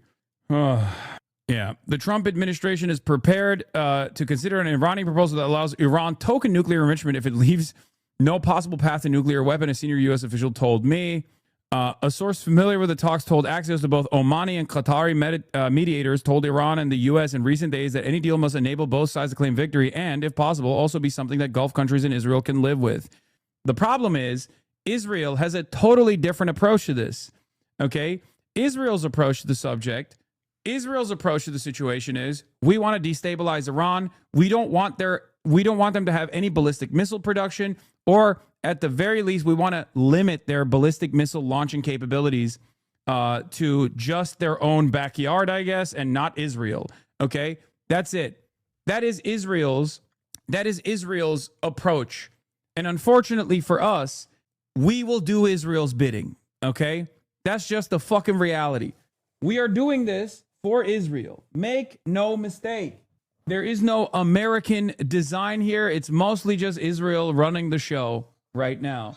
American design happens to be aligned with Israel's interests or giving Israel whatever it wants. That's the reason why we are encircling Iran. That's the reason why we're talking about bombing Iran. That's the reason why we're having a conversation with Iran about limiting their striking capabilities, because we care first and foremost about Israeli security. That's the reason why we're sending more surveillance assets to Iran this time around, a lot more than we did previously. Like all of those big fucking planes with the radars on top of them. The reason why we're sending those planes more than we did last time around is because in the 12-day war, Israel got fucking pummeled. Okay? In the 12-day war, when there was a tit-for-tat bombing campaign that took place, Israel got its shit pushed in. The AWACS planes. Yes. No matter how hard they fucking posture, no matter how hard they postured after the 12-day war and talked about how fantastic of a success it was or whatever, how they destroyed Iran and destroyed the Iranian nuclear capabilities, all this stuff. The reason why America's bringing in even more assets than last time around is because they want to defend Israel, because Iran is going to strike back against Israel. Some of the American assets will be struck as well, but first and foremost, our attention and our interest is defending Israel. Okay? The THAAD missile systems that we sent to Israel, that we drop shipped into Israel in a hurry, did not do dick. All of the Tamir interceptors, the Arrow systems, they all could not stop Iranian missiles from striking Tel Aviv. So now we just have to strike Iran again, I guess. Go to war with Iran. Now, the type of assets that we've sent into the region implies that we think we can get away with a limited strike and hope for a tit for tat that won't be super consequential to Israel, and it won't be super costly in terms of lives lost for American personnel.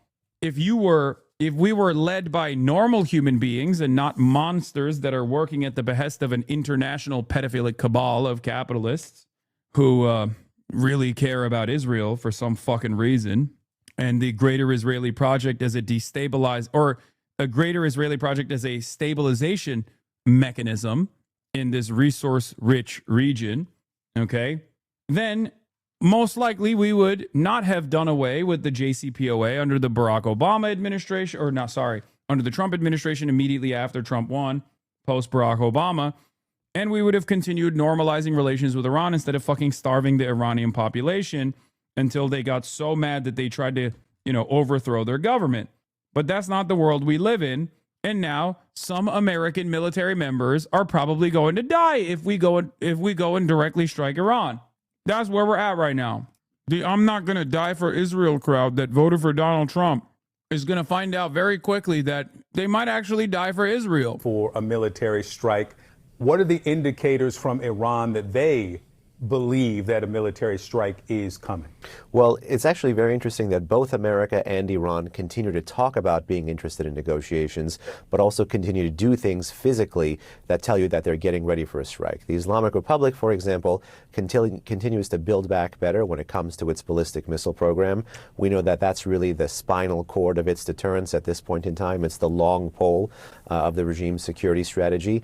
And then most importantly, it seems to be hardening some nuclear sites. So in the case that there's a strike that is not just against missile facilities, but actually against what's left of the nuclear program, particularly, I wonder why, Persian John Favreau, that a sovereign country that has been declared a foreign adversary in perpetuity would want to have fucking missile systems as a deterrence. I wonder. It's so shocking to me that a foreign adversary that we have been starving for fucking decades with sanctions and consistently and actively trying to destabilize would build a deterrence system. Future, a plant that is believed to be a future enrichment facility or previous research and development labs, those things per commercial satellite imagery are being hardened.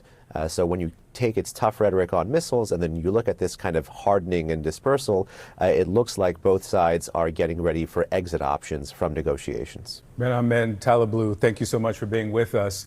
For well over 2 years now, Israel has refused to allow outside journalists into Gaza and has killed more than 270 Palestinian journalists working there. It has been by far the greatest assault on the free press in many decades. It is also an issue that gets very little attention here in the United States. We wanted to find out what, if anything, senators and members of Congress even know about this and what they think about it. So the bots are leaving. Say bye-bye, bots. We had fun while it lasted. We're losing the clankers.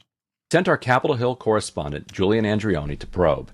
Here's what they had to say. If Israel should let more foreign journalists in? Yeah, like American journalists, British journalists into Gaza to cover the carnage. Well, I don't know how dangerous it is over there. I should be the one making that decision. That should be left up. Yeah, that should be left up to the fucking journalists, but Tommy Tuberville's a dumbass. Yeah, going to conflict zones is always going to yield danger. It's one that, journalists, it's a calculation that journalists make all the time. Israel's just not letting them make that calculation at all. Obviously, Israel and the people that want to go in there, it's got to still be dangerous. There are no journalists in Gaza? No, they haven't let any in. Yeah, I obviously not aware of that. I mean, I think transparency is the best, so I'll leave it at that. I'd leave that up to Israel determining what can safely, whether the journalists could safely be there. My expectation is that those borders will become more porous. They'll have more journalists, all kinds of people going back and forth. Oh, but they haven't let anybody in so far. I know. I'm just saying that there's a process that will lead to people going in and out. I strongly believe journalists should have access to Gaza. We should have the free press access as many places as we can. Yes. I think the whole situation, what's going on in Gaza and the existence of Hamas is very troubling, and it's still there. So I'm going to let them handle that situation. Is there some sort of action that Congress can take, though? No. Because it's one thing to say it's troubling, but it's another to try and stop it. Congressional action, no. I don't have anything for you on that. Nothing? What about... We're good. We're on the way to vote. Thank you. I defer to Israel on that. I'm not prepared to respond to that at the moment. There's got to be some kind of significance to that, and I don't want to point a finger at anybody. There's got to be some good reason. But you think it's because the Israeli government doesn't want people to see what's going on in there? Well, it's pretty much over with, though. I mean, No, there's still people being killed every day. We just saw mass carnage over the weekend. Yeah, we haven't seen any of that. So, I mean, I haven't seen any of it. Okay. You know, I haven't seen any reports on it. Perhaps you would see reports on it if they let journalists in, you know? Don't you think? Don't you think that could be one of the ways where you could find out more about what's going on? So Israel's our friend. Oh, yeah, that's not talking about digital assets today, and my mind's not on Israel right now. But just as a general principle of constitutional ideal of freedom of the press. I don't want to talk about Israel. So as you heard there, when I asked representatives and senators about Israel's continued reluctance to allow outside journalists into Gaza, they told me they haven't heard about that, or they haven't seen it. Or maybe there is some good reason why Israel isn't allowing journalists into Gaza. Maybe it's just not safe enough yet. Let's hear if they had anything more forceful to say about the continued indiscriminate killing of civilians, most of them women and children in Gaza, since the ceasefire was signed in October of 2025. A couple weekends ago, there was a lot of carnage, and the Board of Peace released a statement that equated the Israeli carpet bombing of civilians to Hamas coming out of tunnels. And I'm sort of just curious about, like, what is causing the most of the death in Gaza right now? Is it Hamas coming out of tunnels, or is it bombing? Look, what we've seen is, I think it's well over 500 people who have been killed. Yeah. Lots of them civilians, lots of kids. And what you see is a continuing, pattern of the indiscriminate killing of Palestinian civilians. Yeah. I think we need to support Israel. Even if they're breaking all... Chris Van Hollen, my goat. One of the best in Congress. No, don't say just 500. It's more than 1,000, but like, dude, look at how he's a fucking cut above. No, he's saying since the ceasefire, chat, the number is actually more than 1,000. But like, oh my God, chatters. You have to calm down. He's not, you have to calm down and stop being antagonistic to every single person. Like he probably doesn't know what the actual number is, but it's not like he's directionally right. He still recognizes what's going on as cruel and unusual. Jesus fucking Christ, dude. Some of you have issues with like hearing, I feel like. The bar is so low that you find him better. No. While the bar is low, he's acknowledging the fucking carnage. You need to stop being antagonistic for the sake of being antagonistic, please. Okay? Please. Yes, the bar is low, but Chris Van Hollen has been clearing that bar regardless. He's been clearing that fucking bar. He's not like the other ghouls in Congress. All of the ceasefire agreements that are... Israel because, just for what reason? Hamas are a bunch of terrorists. I think we need to exercise oversight in the military spending that is provided to all of our allies, whether Saudi Arabia or Israel, all countries around the world. It takes both parties, the Israelis and the Hamas, to effect a ceasefire. And so, I tell you, the fact that it hasn't taken hold in the way it should says that's another thing you should be paying attention to. He has a very short attention span, I would say. But the main thing is, people in this country are trying to afford all of the things that they have to pay for, food, housing, and all that. And it's so you think they don't want their money to go into Israel? No, I don't think so. Although, I support Israel's right to self-defense, all of that. Is that what they're doing right now, self-defense? Oh, now you're China. So, why not? Anyhow, let's all of us pay attention to the stuff that people care about. I've called for a ceasefire. Oh, there's a ceasefire that was signed in October, but they continue. Do you understand the difference when someone is like very clearly not trying to say anything versus what Chris Van Hollen was saying earlier. And no, to say that she has that take because she's old is to actually take away the responsibility. It's far worse than that. They are soulless demons, okay? They all know what the fuck is going on. They all know what's going on. They're just terrified of speaking out against it, even though they should, at least by now, know that they have the public's backing if they do speak out against it, which leads me to believe that they don't want to speak out against it because they don't want to fucking shut off the lobbying money, or rather, they don't want to have lobbying expenditures against them going to their opponents. It's not just cowardice, it's complicity. To violate it every day. Have you talked to the Republicans? They're the ones in charge. You're offering too much charitability by implying that they care about what's happening to Palestinians? No, I said Chris Van Hollen is one of the only ones that actually does. How do you know that they know? Wild assumptions? You're right. I'm making a wild assumption that American congresspersons don't know what's going on in fucking Gaza. Okay, then that's an abdication of responsibility. Then they shouldn't be in fucking Congress, dumbass. I have, but is there any way to enforce the terms of the ceasefire with your position of power? Probably should contact the Republicans because they're the ones in charge, as well as the president who said he was going to build beachfront property. Well, the primary responsibility is with the administration, since it's a foreign operations relationship to countries. We continually try to monitor the behavior there and are critical when necessary. And what have you found monitoring that? That the ability to provide humanitarian assistance is something that has to be enhanced, and then the level of violence should come down. The plan moving forward is to try to bring additional pressure. This is an area where obviously I have lots of areas I totally disagree with the president on, but if his plan for reconstruction can work, but we can't. Oh, lots of areas of disagreement with the president. This one, not so much. Thanks, man. Fantastic. Keep giving, unlimited time when it doesn't seem like lots of the other nation states are. You're open to his plan for reconstruction? Listen, I'm open to anything that's going to bring peace to Gaza that actually recognizes the legitimate rights of the Palestinians. To my mind, I'm not sure. The beachfront property? Yeah, I'm not. I'm not saying. Listen, I think that was again that whether it was fake or not, or what was sanctioned by the president was outrageous. It was insulting. It was disrespectful, for folks of the Muslim faith, and But the notional idea that other nations would join, that's a good idea. But I've not. Where's the beef? Sorry, no comment. Nothing. Well, I have no power to enforce anything. But people are dying. Somebody's breaking the ceasefire. Yeah, I right now it's kind of hard for me.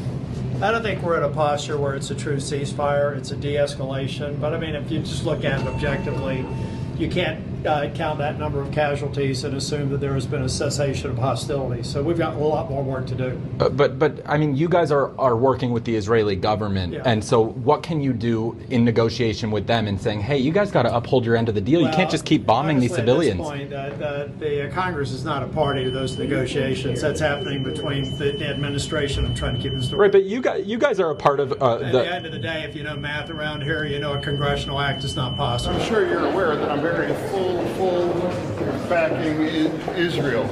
So that's what the only thing else I have to say. So are you not worried about ceasefire violations? Hold the line, Senator. Hold the line. Hold the line. Oh my God. Bro, is that a handler? Is that one of the ogre handlers that came in and was like, hold the line, bitch? He got the AIPAC handler speaking on the side. I love Israel. I'm Israel high. Are you not worried about ceasefire violations, Senator? I keep killing Hamas, Hezbollah, all of them. I fully support it. I get it out of my face. Well, they should begin to enforce the ceasefire. We have a continuing. You say keep killing Hamas, Hezbollah, all of them? Get this out of my face. The Committee to Protect Journalists, or whatever the fuck it's called, killed this annual report on impunity because Israel is the most bloodthirsty journalist killer. I know. That's why it's like Center for Responsible Journalism and all those like Journalists Without Borders, all those other fucking dumbass groups that people point to whenever they're like, Cuba is actually the worst country for press freedom. Brother, you already dropped all notion of infallibility and objectivity when you chose to not cover Israel's carnage on journalism. Okay?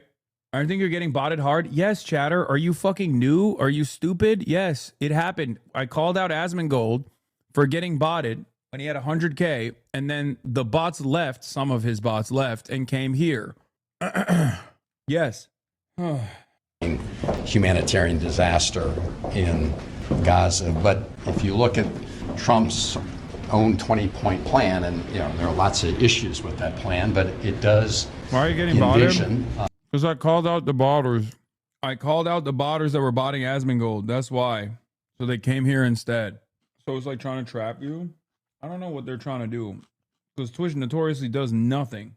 After doing nothing to notorious botter Asmongold, though, being like, well, he's not doing it to himself. If they came after me and fucking banned me, that'd be really funny. Right before the gaydar stream that I'm supposed to do with Austin. Palestinian self-determination, and it envisions a two-state solution, which we all know is already very difficult to achieve. But what the Netanyahu government has been doing has been making it literally impossible. In fact, Smotrich and others who are part of the Netanyahu government have been quite open saying it out loud about their goal is to make sure there's no Palestinian state. So you would think that the president, you know, would work with the other signatories to the 20-point plan to actually enforce that provision and certainly not allow the Netanyahu government to close the door on it. What we've seen is a pattern of this administration providing the Netanyahu government with a blank check.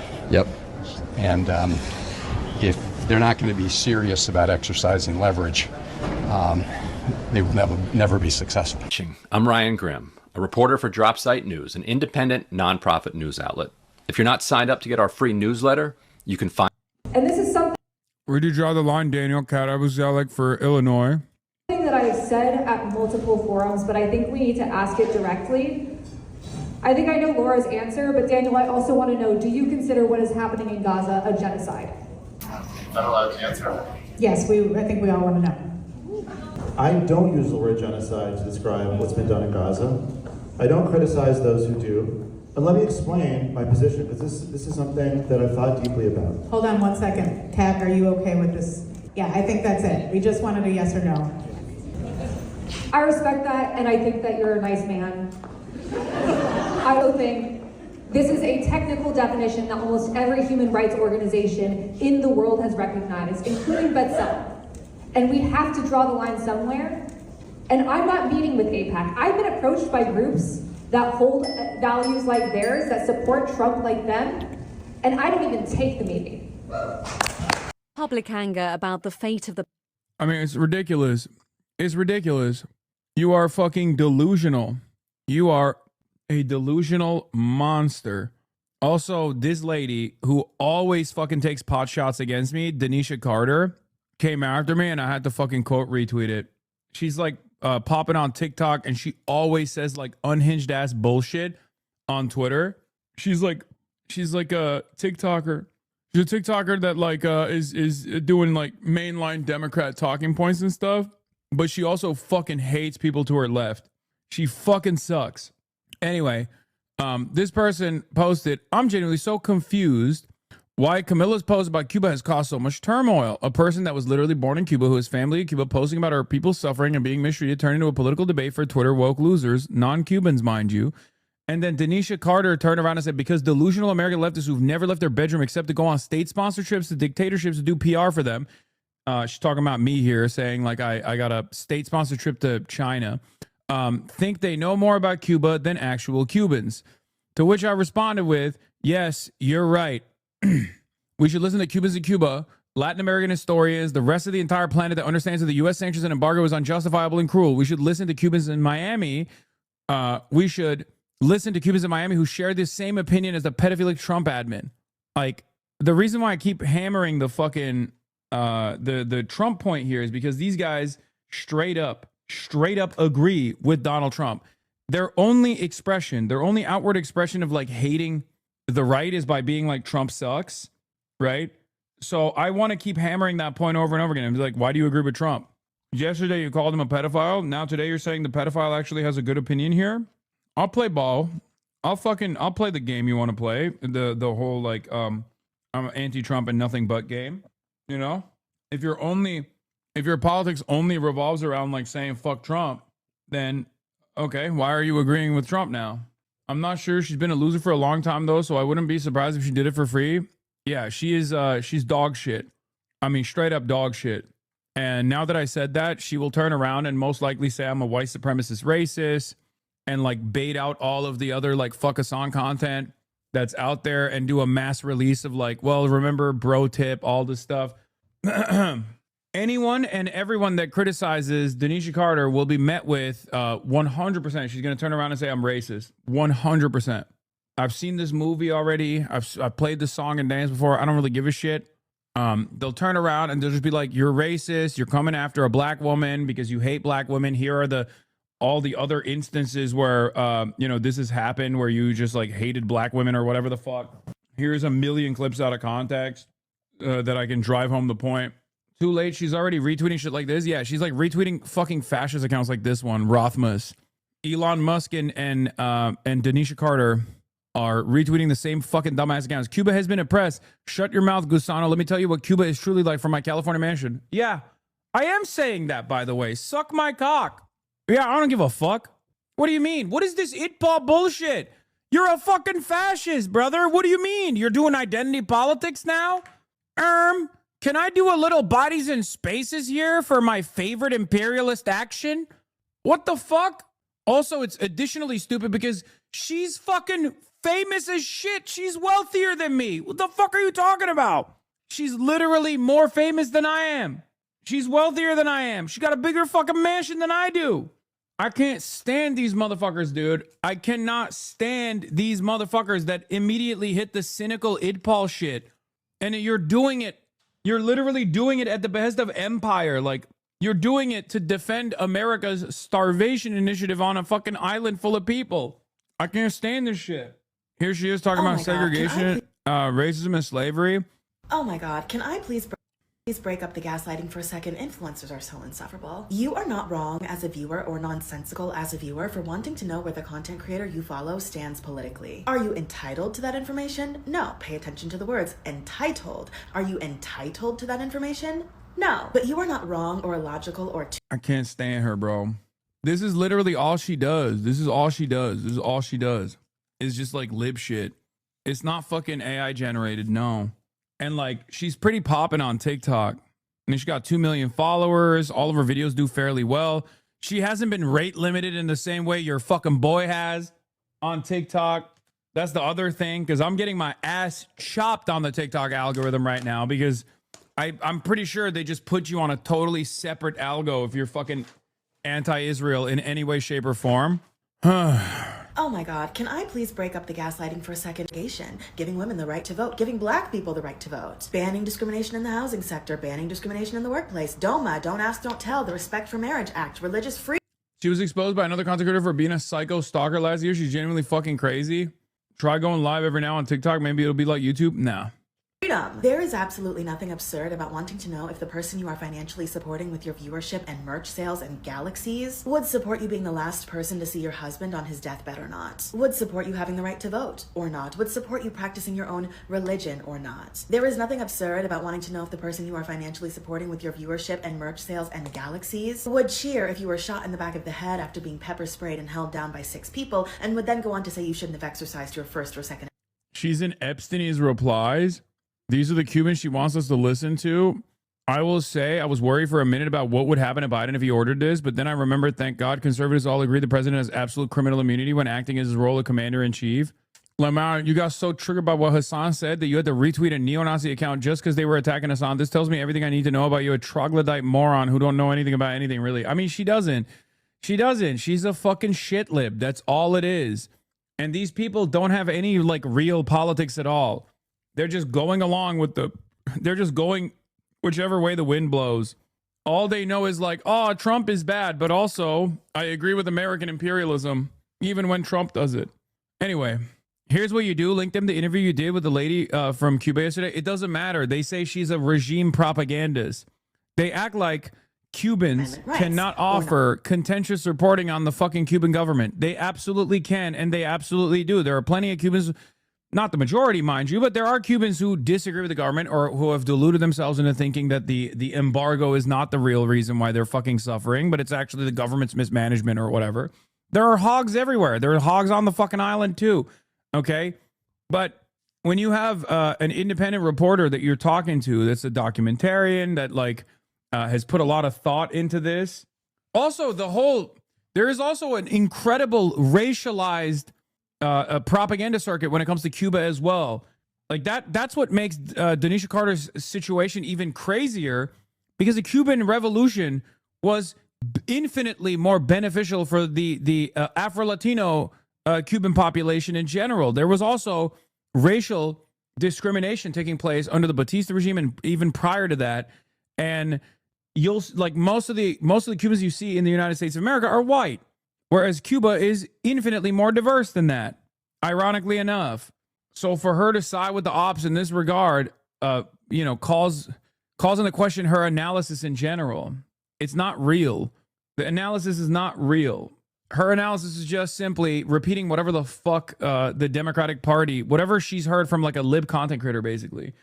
Cuban right-wingers right now are upset that tourists have greater access to fuel, which is valid, but they blame the Cuban government instead of the blockade. No, I know. That's a common right-wing position in Cuba, is they spend more money on the fucking tourism industry than they do on us.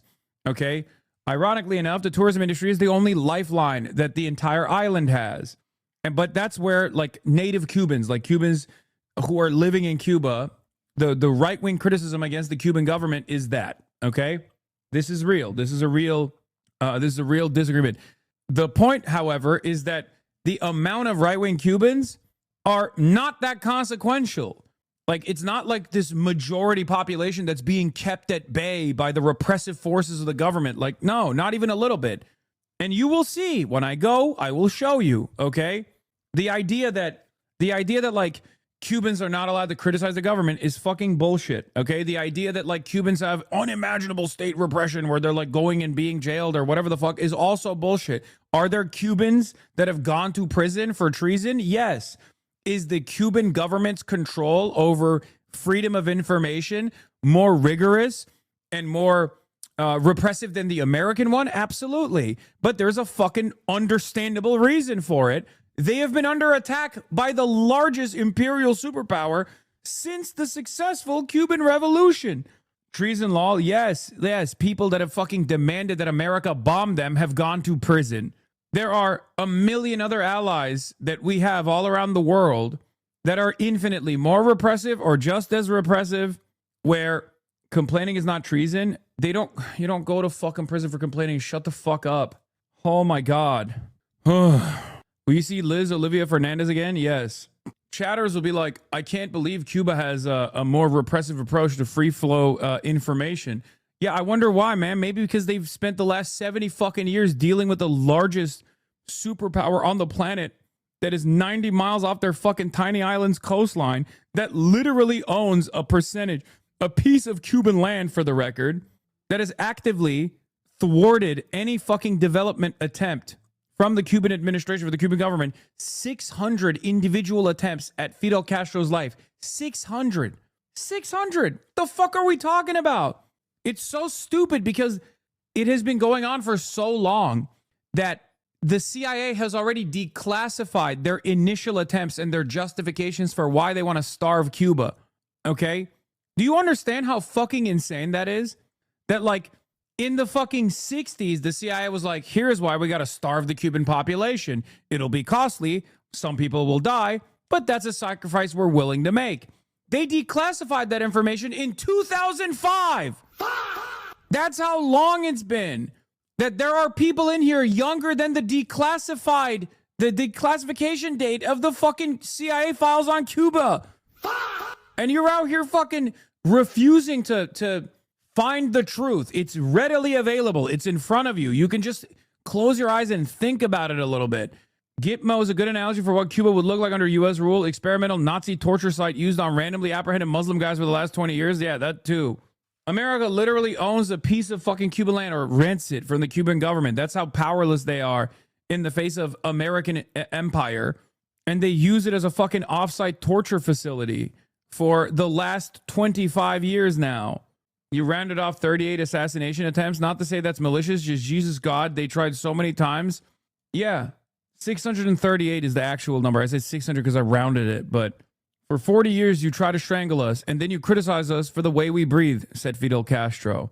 Bro, I'm Cuban, and you don't know what you're talking about? Bro, communist Cuba is the worst thing for the people. Bro, I'm Cuban, and you don't know what you're talking about right now? Communism does not work. Liberal.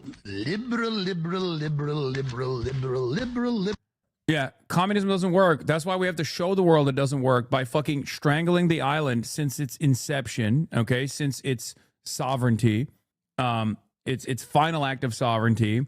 That's why we have to assassinate or try to assassinate its leadership. Actually successfully assassinate Che Guevara, if you really think about it. After another couple hundred attempts on Che Guevara's life, they were successful at the end on that one. Communism doesn't work. That's why we have to try and invade the island to show how it doesn't work. You know, communism doesn't work. Like, it has nothing to do with communism, okay? I don't give a shit. I would be saying the exact same things about Cuba that I'm saying if it wasn't a communist country. You understand that, right? I would be saying the exact same shit about Cuba right now if it was a capitalist country. Hamas is not a communist entity. The IRGC slaughtered the fucking communists. The Islamic Republic slaughtered all of the fucking communist Iranians that played a formative role in the Iranian Revolution. I still think countries deserve sovereignty and to not be bombed into fucking oblivion. You just hear communist Cuba and immediately assume that the reason why I'm defending it is not because I care about people existing without American intervention, but because I have some ideological commitment.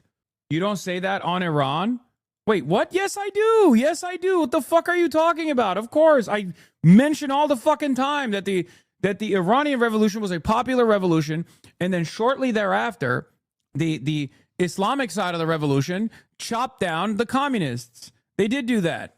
That still doesn't mean they deserve to be fucking starved. That still doesn't mean they deserve to be bombed into fucking oblivion.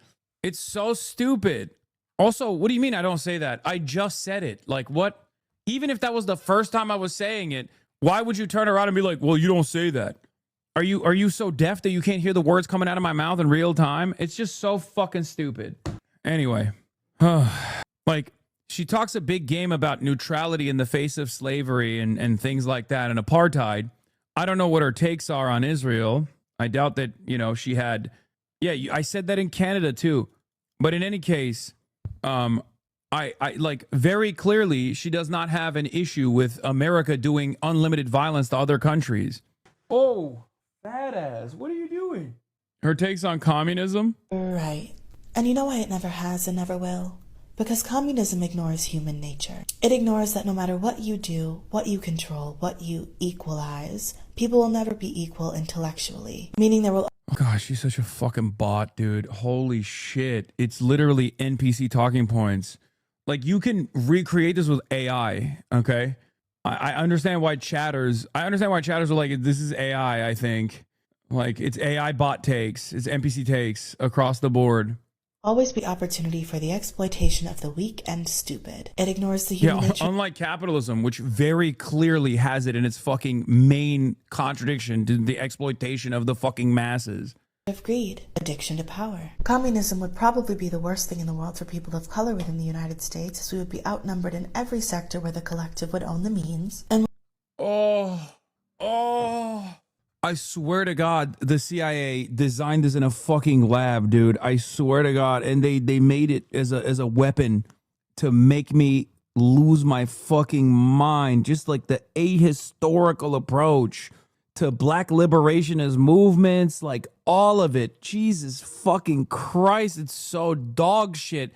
American education has deliberately made this country the most Hitlerian, servile cattle you have ever fucking encountered in your entire life. And all these fucking dumbasses sit around and they talk about how brilliant their takes are as they're just regurgitating whatever the fuck the parasitic capital masters have designed for them, where they're like, no, you can't have better things. Better things are not possible. Black people would lose heavily when better things were achieved. We mustn't advocate for emancipation. We must not try to get rid of wage slavery. That would be bad for black people. When the freedom capitalism allows, purely from being able to make your own money, own your own property, own your own goods, dissolves, and communism ends the way it always does. Yeah, where's the fucking comments on this one? She knew her ass was getting cooked. Bella Hadid hanging out with literal Zionists, being surrounded by people who wish her ethnicity to disappear very soon. These are the takes you have to decide when words don't mean things. Most celebrities and people who posted that they stand with Israel months ago aren't Zionists. They saw what looked like a terrorist attack and copied what everyone else posted. A Zionist is someone who believes in the development and protection of the Jewish nation in what is now Israel. The Kardashians don't care about Israel or Palestine. They likely haven't thought about it in months. They care about being hot and rich. I trust Bella would know more about their character, whether good or bad, than random people on the internet. She's like, on the one hand, trying to fucking protect Bella Hadid, but also on the other hand, talking about Zionism as though it's like a totally normal ideology and not like a fascist supremacist ideology. It's very strange. This is our only take on Israel. Anyway, I can't stand this person. On the one hand, talking about apartheid. On the other hand, I don't know. Maybe she has criticisms of Israel. Maybe. Idiots will gather around the dead bodies to chant, "That wasn't real communism," as if that isn't the fucking point. Right. And you know why it never... Tariff rebates coming soon. God bless 4547 DJT. Hell yeah, dude. Yeah, 100%. I think this is the discombobulator that Trump keeps talking about. Please be careful. No, this is not AI. This is a real human being. I know it's shocking. But yeah, this is not AI. A real fucking human being that was born into this planet came out with these fucking takes, dude. Yeah, the one true Cuban, according to Twitter liberals. Yeah, just keep saying they agree with Trump on foreign policy. They agree with Marco Rubio. Excuse me, standpoint epistemology dictates you have to only listen to my Cubans, like Marco Rubio and Ted Cruz and Bob Menendez. No. Don't listen to the fucking Cubans that are in the Cuban government, for example. Those Cubans don't matter. Do you understand how stupid this shit is? Like when they go, oh, well, Iranians, listen to the Iranians. Okay, well, there's like 20 to 30% Iranians that love the fucking government and the Ayatollah. The Ayatollah is Iranian. Which Iranians are we listening to? You can't base your opinion off of that alone, okay? It's very stupid. I know who's responsible for the botting. Who? Who's responsible for it? What is this? Bing Bong Love? Dan Saltman? Oh, did he tweet about it?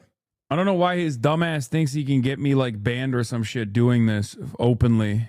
Another Denisha tweet criticizing Israel a year ago. Genuinely, what reality are you living in? Not only were people allowed to criticize Hamas, which turned into calling every individual bringing awareness to self-being a member of Hamas. Lamau. Okay, well, she's had some statements about Israel, at least. January 13th, 2025. If you ask a Republican about how Obama was running the country, they'd say he was a Kenyan socialist Muslim. Just because they're from America does not mean they're informed experts in their home country. I know.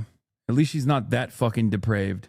Telling the many Cubans I know in Cuba that oppose the blockade that they need to start listening to Cuban voices. Yeah.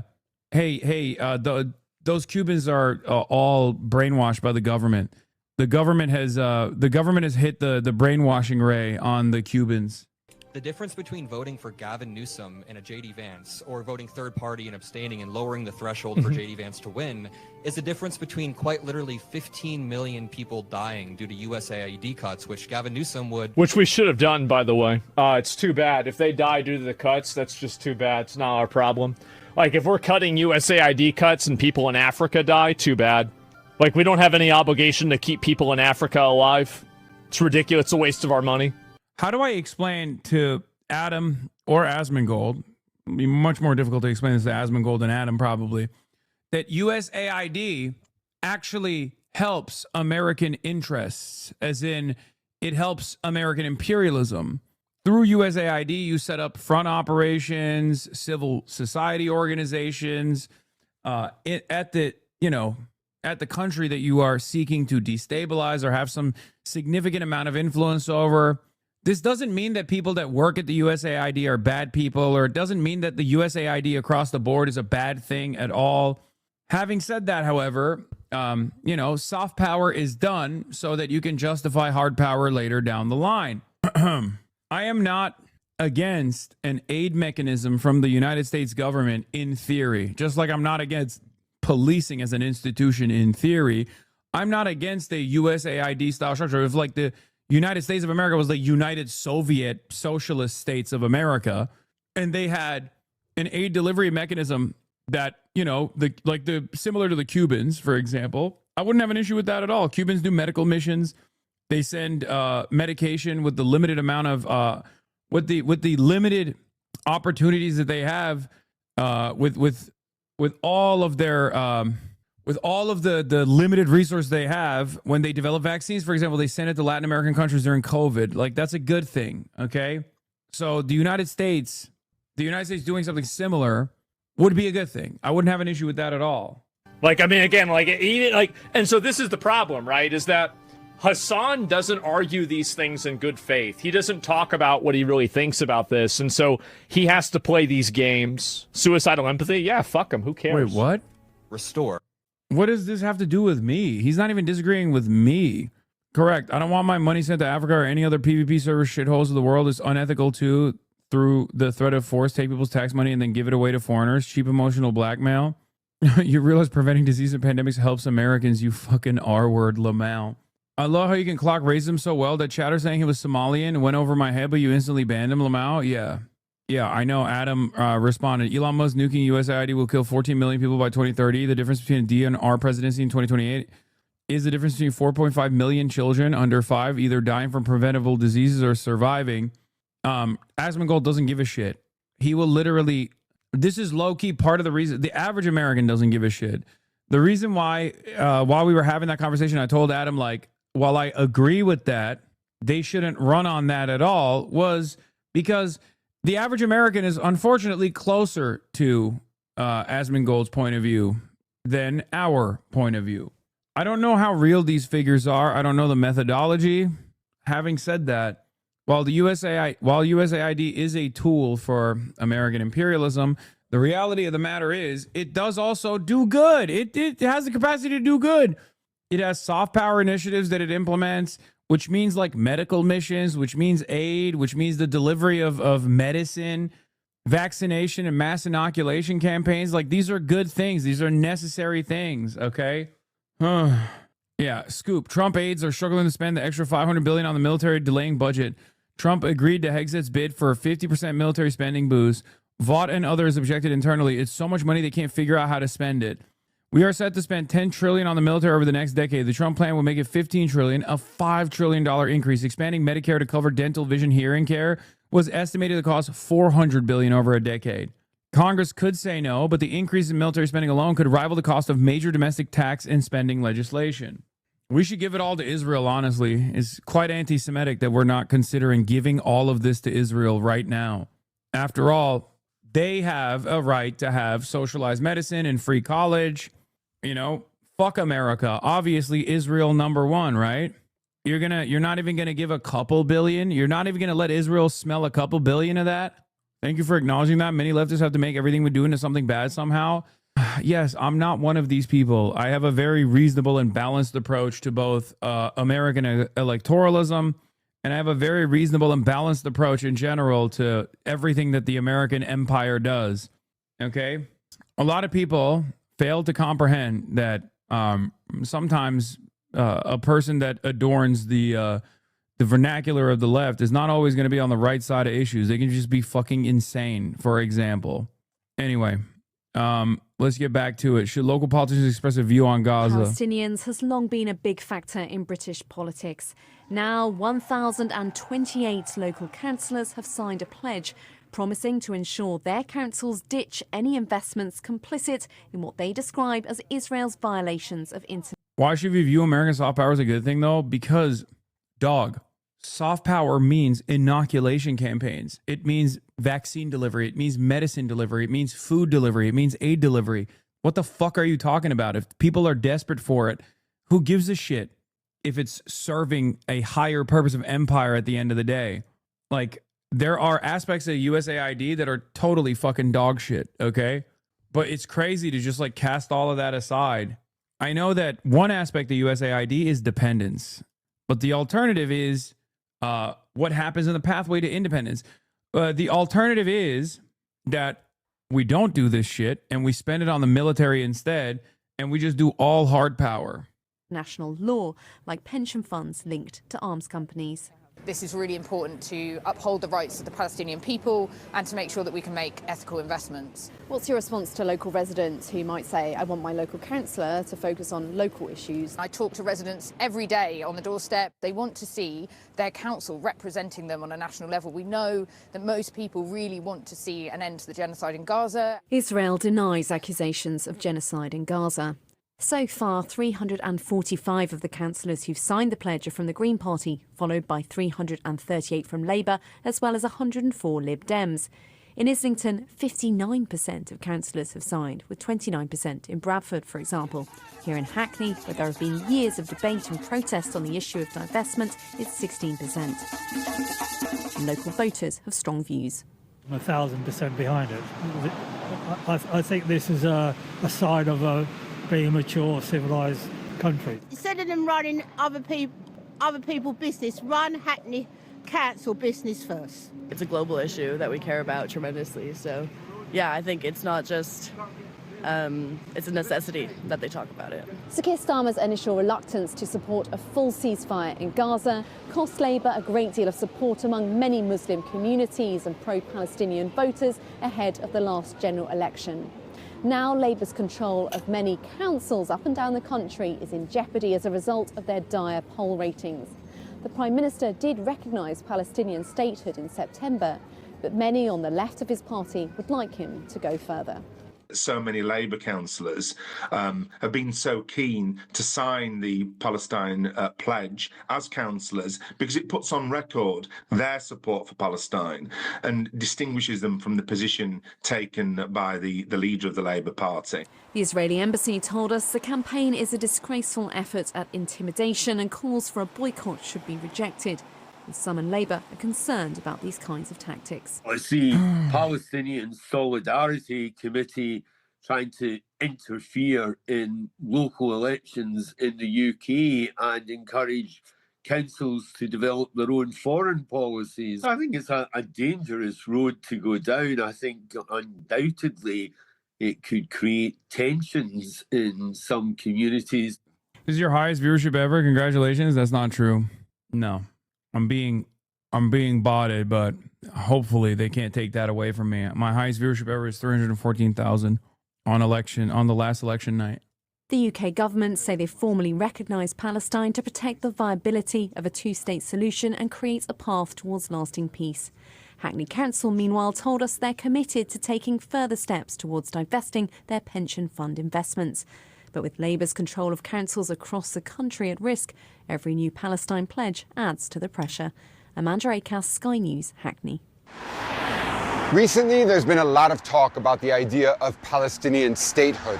But what would that actually look like? The fact that the news put Labour friends of Isn't Real on the screen while he talked about foreign policy issues impacting councils is funny. You have to understand, it was quite difficult to find the one guy who hasn't been arrested for pedophilia. Okay? What's even the point of viewbotting you? It just vindicates what you were saying. It's for people who don't know, who many of which will come in here and be like, oh my God, there's a lot of people watching. What the fuck's going on? But it's for people who don't know, so they can be like, Hasan is a viewbotter now or some shit.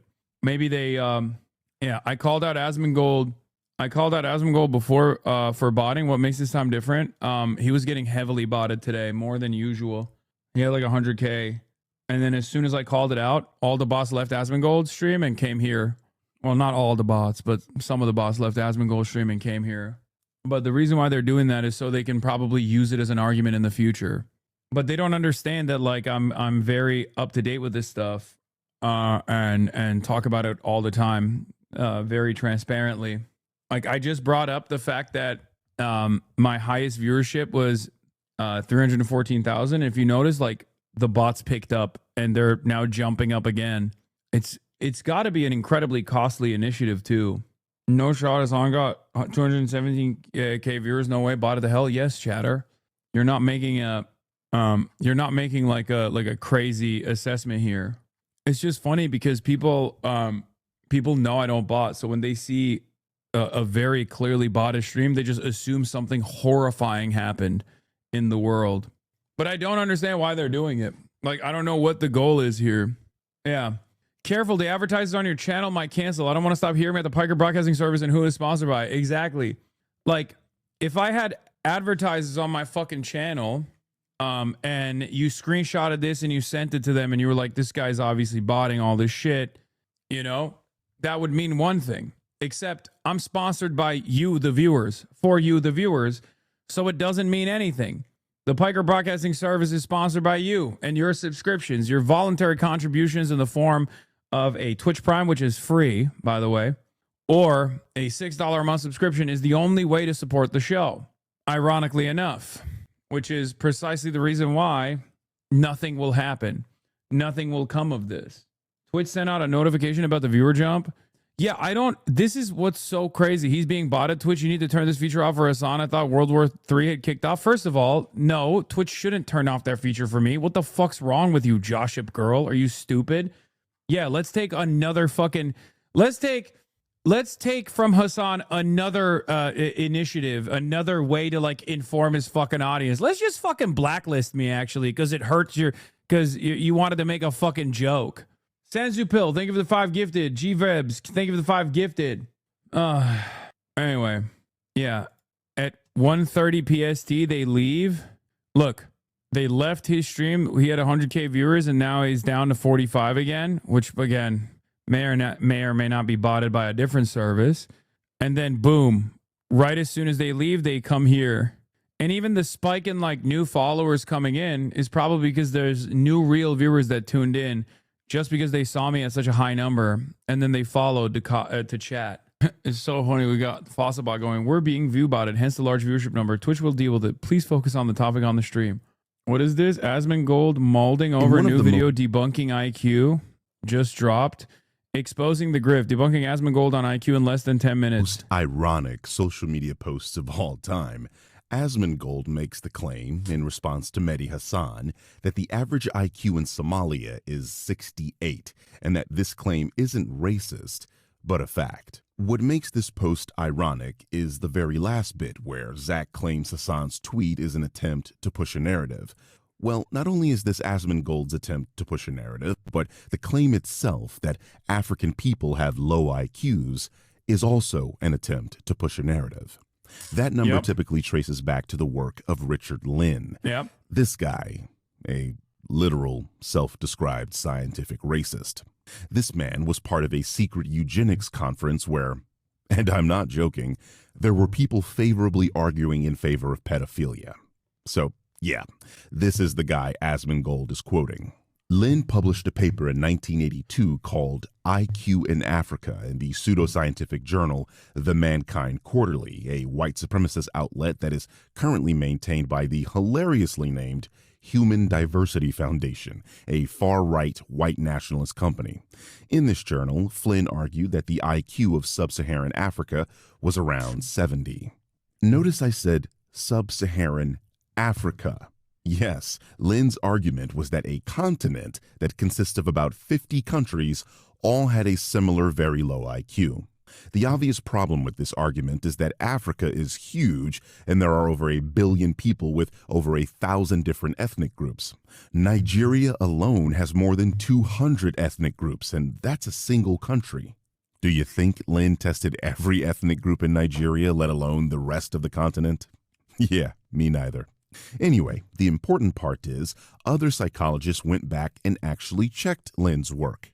Wichartz, Dolan, and von der Maas published a systematic review in the journal Intelligence looking at IQ data from sub-Saharan African samples. What they found was that because African countries are developing countries, they hadn't experienced the variables that caused the Flynn effect, such as improvements to nutrition, healthcare, and even toys. In other words, the environment is the most relevant variable in determining one's IQ score, not genetics. But let's rewind for a second because I mentioned something that you all may not be familiar with, the Flynn effect. The Flynn effect is the observed rise in IQ scores over time. Basically, if you gave an average person from 1901 a modern IQ test, they would score dramatically lower than the people of today. Not because they were genetically predisposed to being less intelligent, but because IQ tests measure certain types of abstract reasoning, pattern recognition, and problem solving that modern societies train us in constantly. We're going to take a quick voyage over the cognitive history of the 20th century, because during that century our minds have altered dramatically. As you all know, the cars that people drove in 1900 have altered because the roads are better and because of technology. And our minds have altered too. We've gone from people who confronted a concrete world and analyzed that world primarily in terms of how much it would benefit them, to people who confront a very complex world. And it's a world where we've had to develop new mental habits, new habits of mind. Now, this dramatic change was drawn to my attention through massive IQ gains over time. And these have been truly massive. That is, we don't just get a few more questions right on IQ tests. We get far more questions right on IQ tests than each succeeding generation back to the time that they were invented. Indeed, if you score the people a century ago against modern norms, they would have an average IQ of 70. If you score us against their norms, we would have an average IQ of 130. Now, this has raised all sorts of questions. Were our immediate ancestors on the verge of mental retardation? Because 70 is normally the score for men. I did not expect a guy on a TED Talk to say that in an academic setting too. Mental retardation. Or are we on the verge of all being gifted? Because 130 is the cutting line for giftedness. James Flynn, the political scientist who documented this pattern, showed that IQ scores increased roughly 3 points per decade. Wait, isn't the other guy's name Richard Flynn? What's up with the fucking Flynns, man? Or no, it's Richard Lynn.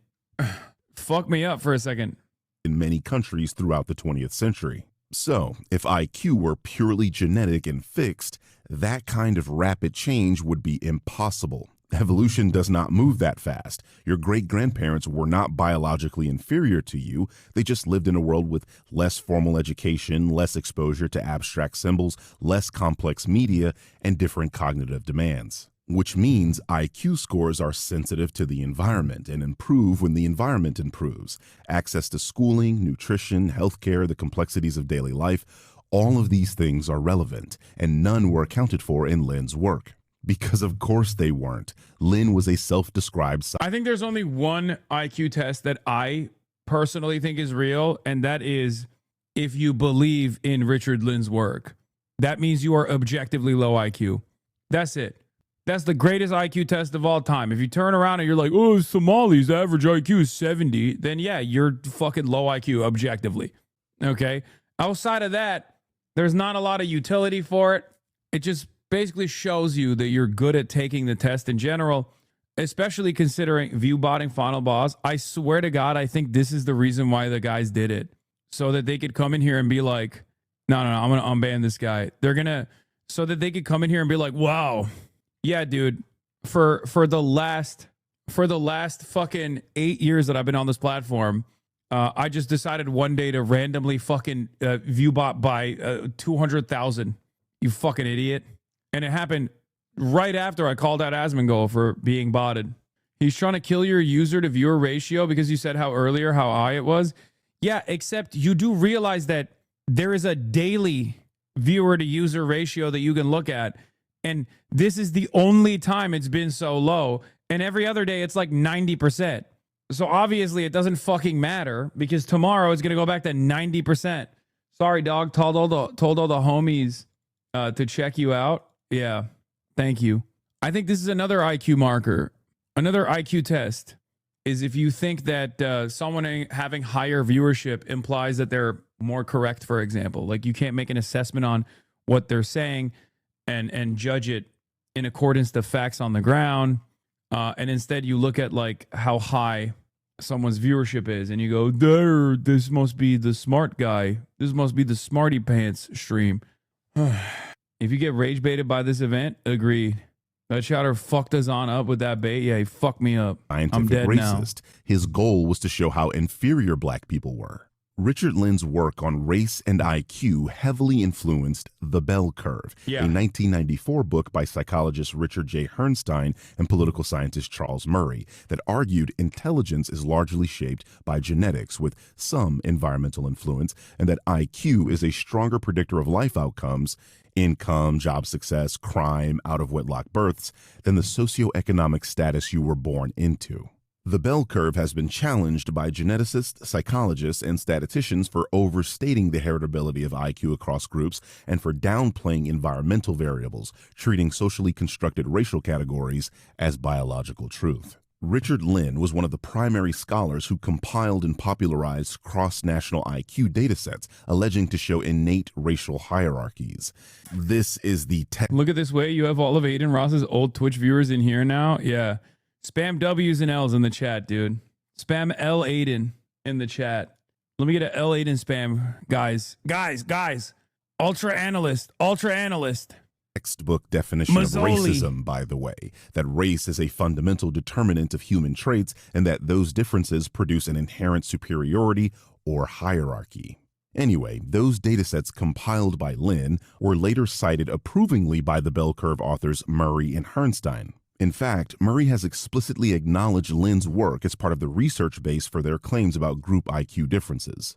The problem is not simply that Lynn held extreme views, including open support for eugenics, but that his data practices have been widely criticized for flaws in its methodology. Upon reviewing Lynn's work, Witchert states the following: the assertion that the average IQ of Africans is below 70 is not tenable, even under the most lenient of inclusion criteria. Because Lynn missed a sizable portion of the relevant literature, their estimate of average IQ of Africans is clearly too low. Combined, the current systematic review and the results of our review of Raven's test suggests that the average IQ of African test takers is close to 80.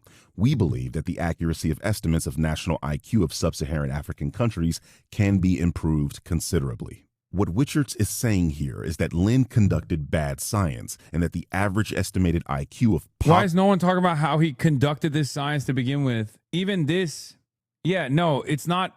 It's okay. Not 70 is 80 is also incorrect. Okay. There has never been a serious comprehensive IQ test in every single African nation, even outside of the complications revolving around doing this universal IQ test. But the 68 average IQ number unironically comes from Richard Lynn making it up. That's what's so crazy about it. He just made it the fuck up. It's literally a filter. It is a filter for stupidity. If you are stupid enough to believe it, then you probably have low IQ. Poverty-stricken African people is actually close to average, which is usually defined as between 85 to 115. If their environment improves, so too with their average IQ This is also scores. true. There have, however, been IQ tests that have been conducted on the same population to figure out if environmental factors play a significant role. And the environmental factors, they found out, play an incredibly significant role with a 20-point distribution. When people were made to take IQ tests, I forget where, there was a place in India where there was a control population that was made to take IQ tests during a famine period. And the same people were then made to take an IQ test when there was no famine taking place, and there was basically like a 30-point increase on the average IQ. To the Flynn effect. And So you're saying affluent people have higher IQ? No, dumbass. No, I'm saying environmental factors play a role. The test was conducted to specifically figure out if hunger, for example, played a role in how you actually take this test, like what your results look like. Oh my God. It's super basic when you think about it. starving people are going to have worse results in general on not just an IQ test, but on virtually everything. Like malnutrition decreases the likelihood that you will score high on an IQ test or any test for that matter. Like you could probably figure that out on your own. You probably didn't even need to really study it, but someone did. Okay? Remember, we are talking about countries that have faced civil war, famine, disrupted schooling, disease, and extreme poverty, not to mention constant exploitation by Western countries that literally persists to this day. The phone you're watching this video on contains cobalt, a chemical element that is abundant in the Congo. This element is mined using child labor in the Congo, and not only does this mining degrade the environment and pollute the local water system, it results in birth defects of the children born there as they have high levels of cobalt and uranium in their blood. In 1996, the American Psychological Association's Task Force on Intelligence explicitly warned that environmental factors such as education, nutrition, and health significantly influence IQ test performance. If you ignore those variables and jump straight to biology, well, you're not following the science. So this brings us back to Zach's tweet. Yes, this claim is racist because it was made by a racist whose entire purpose was to denigrate an entire continent to uphold white supremacist narratives like eugenics. The claim wasn't a fact because facts survive scrutiny. They don't. Just wait to see how he responded to this video. Let me guess. Not based. Keep coping. I bet this guy's also black and therefore low IQ. I'm not being racist, chat. I'm just stating facts. Don't collapse the moment you ask who collected the data and whether other researchers could replicate those results. If your worldview requires Somalia or any other African country to be permanently capped at 68 IQ in order to make sense, then the science wasn't the point. The conclusion is. And that, ironically, is narrative pushing. That was a great video. Wow, this guy's awesome. Yeah, based. I'm giving the Birdman a yeah based. This is good. This guy is cool. He makes videos like going after these like fucking, unironically, low IQ grifters on the right. Context in Charlie Kirk exposing the grift. The critical drinker chats about the Birdman. What is this channel, man? Exposing the grift. Kino Flex tries to defend the critical drinker. Everything wrong with CinemaSins. Total recall in 21 minutes or less. Exposing the grift. Eric July doesn't understand socialism. I'm gonna say yeah based. I'm giving the video booms. Think about it like it's 5 big booms though. Denisha Carter responded, "Lol, I know communists are stupid, but please attempt to engage in conversations without buzzwords. Acknowledging that bedroom revolutionaries know less about Cuba than actual Cubans is an identity politics anyway. Fuck communism and fuck you." Denisha doing identity politic propaganda slop for an imperialist agenda. Color contacts me surprised. Dude, there is no faster way that you openly admit you're a stupid person than going, you're a buzzword. Denisha is doing identity politics propaganda slop here, okay? She is using identity politics and standpoint epistemology to drive home a pro-American imperialist message, okay? This is not just buzzwords. These words mean something, okay? When you turn around and hit an AI reply, by the way, this is definitely an AI reply, acknowledging that bedroom revolutionaries know less about Cuba than actual Cubans is an identity politics. I don't know if she's like turned into an AI after using ChatGPT so much, but it's just like all you're saying in this circumstance is like, big word, don't understand it, don't like it, stop using big word. It's crazy. All her Twitter posts have the M-AI thingy. People who do the buzzword shit are right-wingers. I don't know why she's pretending. Yeah, I mean, I don't even think she's a right-winger. I think she's just kind of reactionary. She's an anti-communist, and anti-communists are always reactionary, okay? There is a common AI speak, and when you see it, it just like bricks your fucking brain. You can never unsee it. I've seen some reporters deploy it too, which is even crazier. Like some journalists will sometimes post, I'm willing to bet the 250K is not botting, actually. She's anti-Israel, but don't fuck with her Starbucks. Also, the M-Maxing. Starbucks has never supported Israel and hasn't had a store in Israel since 2003. Starbucks Workers United, a group standing for the unionization of Starbucks employees, released a statement supporting Palestine. And because their logo closely mirrors the Starbucks logo, Starbucks was attacked for it. So try and stop the attack. Starbucks sued them for copyright infringement due to logo similarity because no one online bothers to look into anything. Everyone with a single digit IQ interprets them as being pro-Israel instead of them just being spineless corporation and has run with it ever since. The real reason to boycott Starbucks besides the 305,000 calorie drink, 3,500 calorie drinks is their continued mistreatment and underpayment of their employees. No clue if Starbucks claim in this ad that they're aiding Gaza is true or not. Are they view botting you so that they can say you're view botting? Yes. But they don't understand. View botting someone doesn't work because you either make people legitimately believe that I have 250,000 real viewers watching right now, or they understand that this is the one instance where I'm getting view botted by someone else. Okay? It's so fucking stupid. That's why it's just like it makes no sense. That happened to Asman earlier today, not saying it's related. Yeah, it happens to oh, yes, exactly what my tweet says. You engage in discourse very intellectually, honestly. Anyway, thanks for helping elect the pedophilic Trump administration that shot 2 Americans a few weeks ago. We can discuss this on my stream anytime you'd like. Didn't even try to address a tweet. No one ever does. No one ever does. That's what's so fucking annoying about this shit, okay? None of these people, anytime I have a tweet on the timeline that people get very mad about, they don't even know why they're fucking mad, okay? They don't even know why they're mad. They'll just go, oh, this guy's stupid. Yeah. Also, Asman Gold has had a consistent 45K, like straight, this entire time. Very interesting. Very interesting and very real viewership of 45K that's just like capped. And after I called him out, or after I called out whoever was fucking botting him, that his stream was getting botted, they came over here and then they pumped it. You're sometimes at 20K or on busy days like 32K, which is legit numbers. Wait, no, I'm not at fucking 20K. No, I'm at 30 to 40K. Okay, calm down. You're wrong. Chill.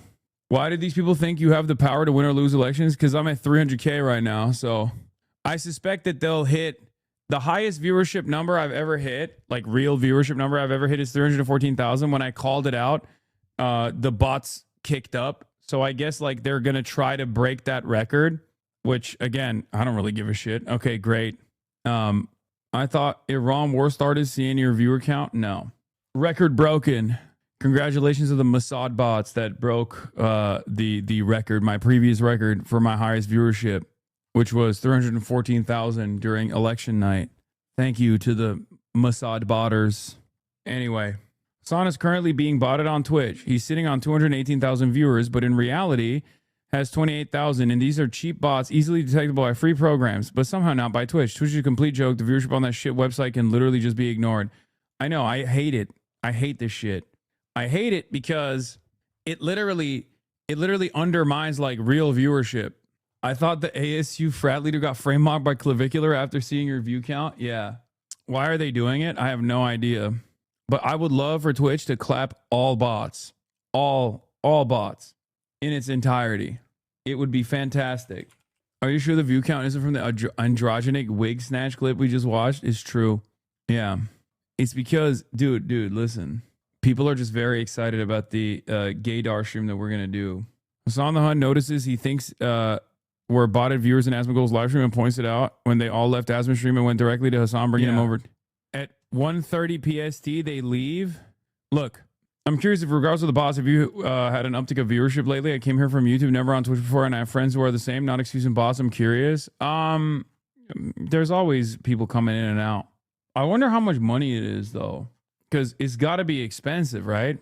Like, someone is genuinely putting a fuck ton. Someone's genuinely putting a fuck ton of money into this. This got to be at least like a couple $1,000s, right? It's Dan Stalkman, by the way. Why? Is he taking ownership over it? Like, I don't understand what the goal is there. Like, if he botted me every single day, at some point, it would make people think like, oh, he just has higher viewership. Like, it wouldn't make people think like, oh, Hasan's a fucking serial botter or something. And all you'd be doing is boosting my visibility. He was bragging about it last time, like the freak he is. Yeah, this boosts GDP. I don't know. This makes the Dow hit 50K. What is this concerning? There's ongoing debate about Asmongold potentially view botting with allegations from streamers like Hasan Piker. Bro, Asmongold admitted it. What the fuck? Asking congratulates developers of Winrose on a stream, says they cooked, offers to have them on. There's a reason 16,000 people are playing it. Why isn't Twitch more harsh on the boss? Do they lose money allowing boss right? I don't know. It would be pretty funny if they were if this caused Twitch to finally pay attention to the botting problem, because anything that happens on my stream becomes like international news for some fucking reason. Like Asmongold has been getting botted for like months and months, if not years. And the one time someone like actively bots me as a fucking own, as a gotcha, then Twitch turns around and actually takes out the bots. It would be great for everybody involved. You know, I would love that. I would love for Twitch to finally actually take a serious look at the bots. It would be about $84,000 a month at that amount of bots. I don't know the daily rate though. What the fuck? Usually Twitch is on top of it when it comes to bots. So this is genuinely surprising that it's been going on for so long. I wonder if it's just a couple of devs putting out this fire law. I don't know. I mean, they've downsized, so maybe they don't have the proper staffing. Asmongold is at 260,000 viewers right now on Kick. Clearly still getting botted by Kick. Aren't the botters? Aren't the botters eating away at the what do you call it? At the subscriptions? No, those are random. When you give subscriptions, those are random. It doesn't go to like random bots. There ain't even 260. Okay, enough. Did Denisha Carter respond to my reply? Maybe she saw 300,000 people watching and was like, oh, let me go talk to him. That could be one thing that's beneficial, you know? She said, set it up with my team and I'll be there. How the fuck do I find what her team is? What does that even mean? Bro, set it up with my team. She doesn't even have any way of contacting my team. The fuck? Is that a bot reply actually? Okay, I'm going to follow her. Followed. I have no way of knowing what your team contact info is. Please send it in DMs. Nah, Unc, don't do that. Tell her to set it up with your team. I mean, yeah, I'm going to have my team work on it, obviously, but I mean, I don't give a shit. Dude, who cares? You just had a Cuban author on that. It's the energy you need to keep. This is so stupid. No, be a gentleman, man. I didn't. I just said followed. I have no way of knowing what your team contact info is. Please send it in DMs. Just call the general number for the CIA. Yeah. I'm going to call up Langley real quick. See if they'll do it for me. All right. The brother of the king. Let's get back being to the driven Epstein back files. home in one of his Range Rovers after I love these photos. They're so fucking stupid and so funny. his arrest. Technically, Andrew could one day still be king. How I gotta can pee. this be? The nation may well ask, as police continue searching 30-room Royal Lodge. Well, the government has said today it's now thinking of removing Andrew from the line of succession. At the moment, he is just 8 places from the throne, behind Prince William, William's 3 children, Prince Harry and his 2 children. Removing Andrew would require new legislation, plus agreement from 14 other Commonwealth countries who still hold the UK monarch as head of state. There is just no conceivable way that Andrew could ever be king. There would be uproar. And doesn't the current king know it? But removing Andrew from the line of succession isn't entirely straightforward, despite the severity of the allegations against him, which he denies. Andrew was arrested on suspicion of misconduct in public office. Maximum penalty, life in prison. Back in 1649, when King Charles I was found guilty of treason, his head was chopped off. Good afternoon, Your Majesty. Do you have any reaction to the arrest of your brother, sir? This King Charles, Andrew's big brother, has now said nobody is above the law. And with questions about what palace insiders knew, even the king accepts there must be a thorough police investigation.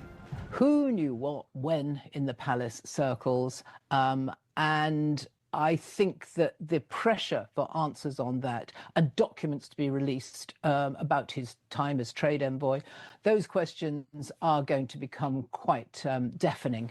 MPs on the Business and Trade Committee will meet on Tuesday to discuss a possible inquiry into trade envoys. But what about removing Andrew from succession? The process is unwieldy. The government's already promised legislation to defrock Peter Mandelson from the Lords. Adding an Andrew amendment might be the easiest solution, though given the vanishingly low chance of it ever being needed, Do we really need to bother? I would say we do need to do it. We need to do it in the most efficient and quick way as possible. I am sympathetic hugely. I'm the chair of the Health and Social Care Select Committee. Would I rather spend my time arguing over, the minute chance that Andrew Mountbatten Windsor might become king one day, or the NHS? Goodness me, the NHS 99.9% of the time. But, we are a grown-up parliament. We can do this. We will find a way through. This royal watcher outside Buckingham Palace today had an alternative suggestion. But can he not just disinherit himself to the crown? Can he just say, I don't, come clean, be honest, just say, I'll put my hands up, I'll take myself off the line of lineage or whatever. It is in truth a little more complicated than that. Andrew Mountbatten Windsor hasn't responded in detail to the many allegations against him, but he has previously denied wrongdoing. Detectives carrying out the complex search of Andrew Mountbatten Windsor's former residence in Windsor, the vast 30-room property he called home for more than 20 years. Officers believed to be looking for proof that he passed on confidential information to convicted sex offender Jeffrey Epstein when he was serving as Britain's trade envoy. The police investigation is intensifying, now urging the former Prince's protection officers to come forward with any information about what they saw or heard during their time of service. Authorities also say they are working with British government be like, listen, the pedophilia and the sex trafficking of minors is something we can forgive, but trade secrets? Not on my watch.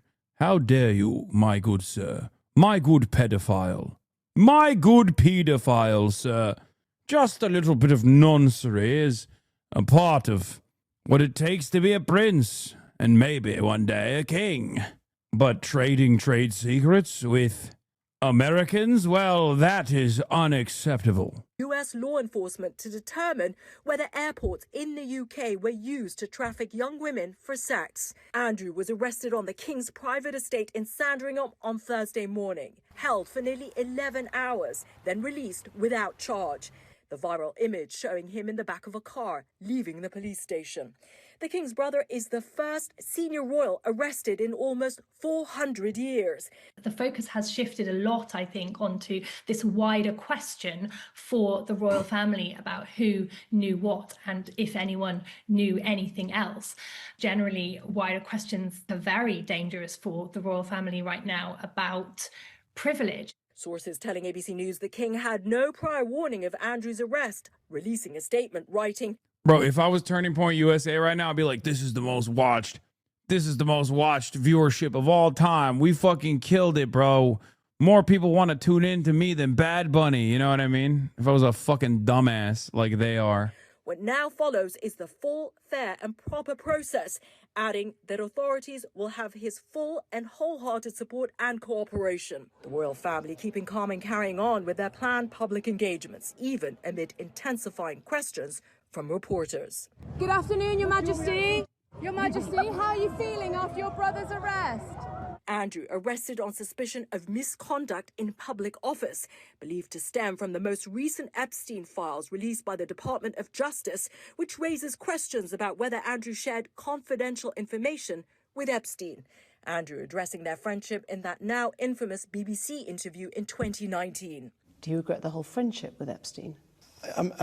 Now, still not, and the reason being is that the people that I met and the opportunities that I was given to learn, either by him or because of him, were actually very useful.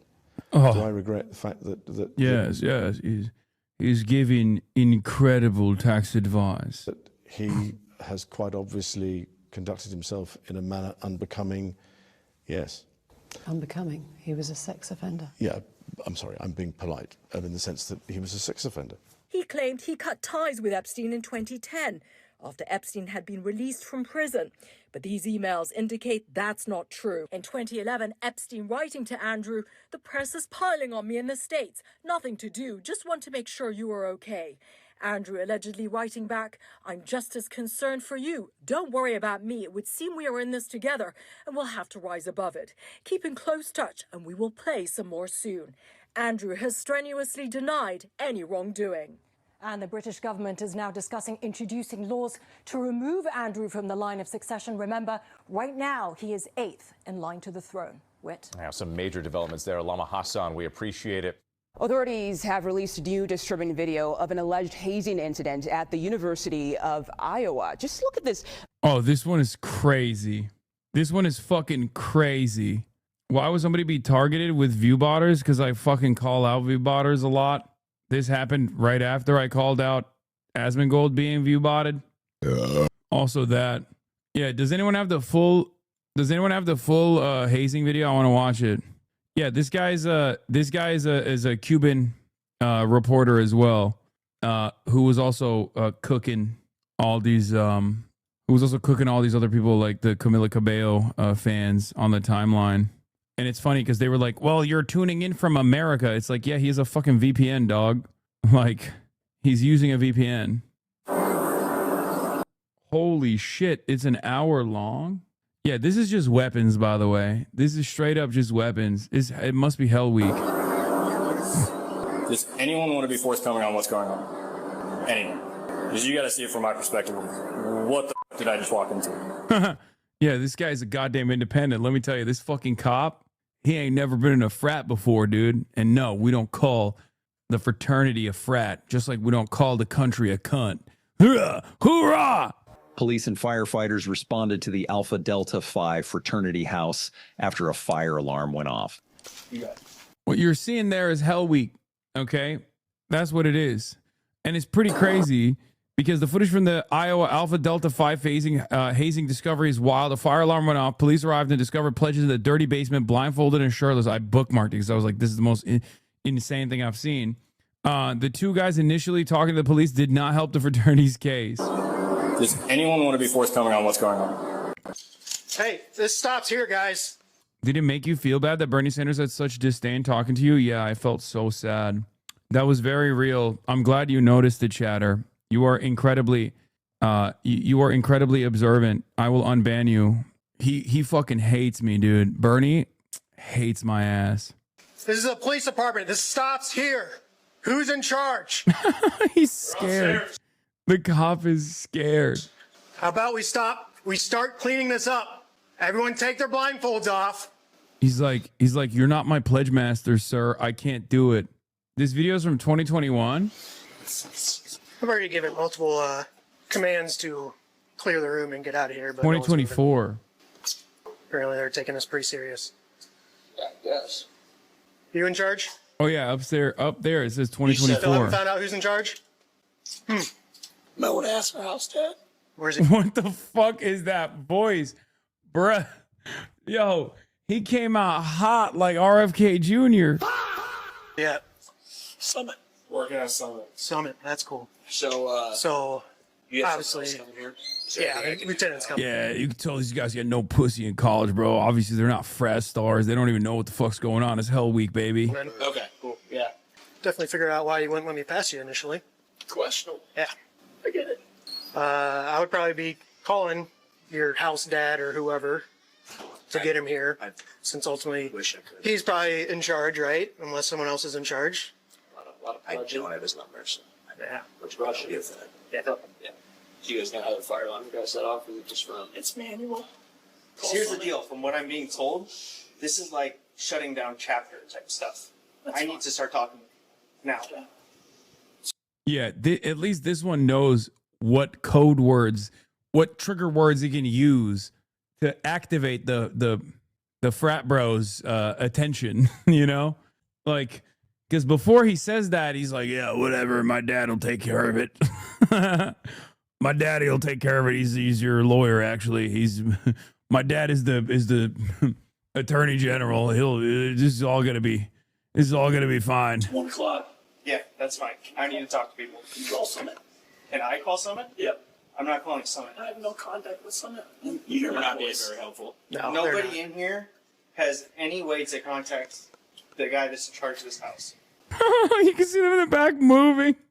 This is all going in their apartment, so we're only making the situation that much worse. I have no contact. Okay, we need to find somebody that does. No one does. He's a house dad. Aren't you all supposed to have contact with him? I never see him. Bro, it just straight up looks like a scene from Weapons when they find the fucking children in the basement. How does nobody live here? Just hanging out? No, you tell me. I don't know. You go to University of Iowa? Are they orphans? No, they're pledges, and it's Hell Week. So during Hell Week, it's like the 1 week of just absolute torture. Right before the entire class, the entire pledges that are pledging the fraternity to become members of the fraternity get maximum torture.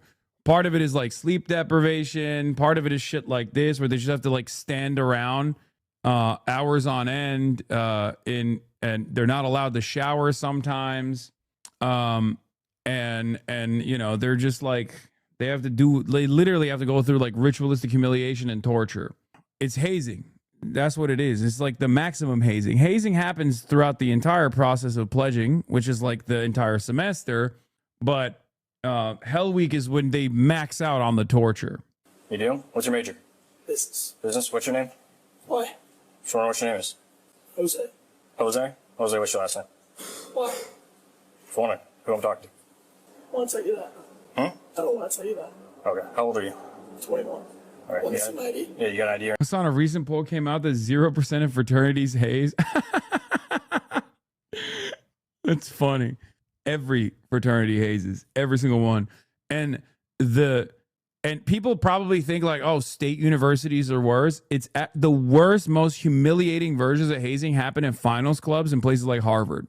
Like, so the absolute worst type of hazing actually takes place in like Ivy League colleges that have like insane alumni. Straight up, Harvard, Yale, like all those places, they have some of the craziest fucking versions. Can you explain what this is? Is this a cult? A little bit. It's a fraternity. It's supposed to be a social club. They're very old. They've been around for a very, very long time. There's a Greek life. There's different types of fraternities. There's like the non-Greek life fraternities as well. There's black fraternities, for example. What was it, like the Alpha and Omega? There's like the Asian Pacific Islander fraternities as well. But the common one that you know in movies and stuff is Greek life. Okay. And those fraternities, there is like a really rigorous hazing process where you basically pledge your allegiance to the fraternity, and it's like it's the same kind of like individualism breaking exercise that the American military engages in as well. There are varying degrees of humiliation rituals that you partake in, with the understanding that like everyone that came before you for like 100+ years has also engaged in the same rituals. And it's supposed to be like somewhat secretive.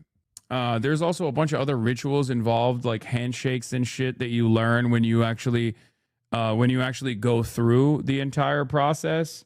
And it's like a networking opportunity. Some people do it just to party. Some people do it because their parents were in it, because there's also like legacy admissions as well.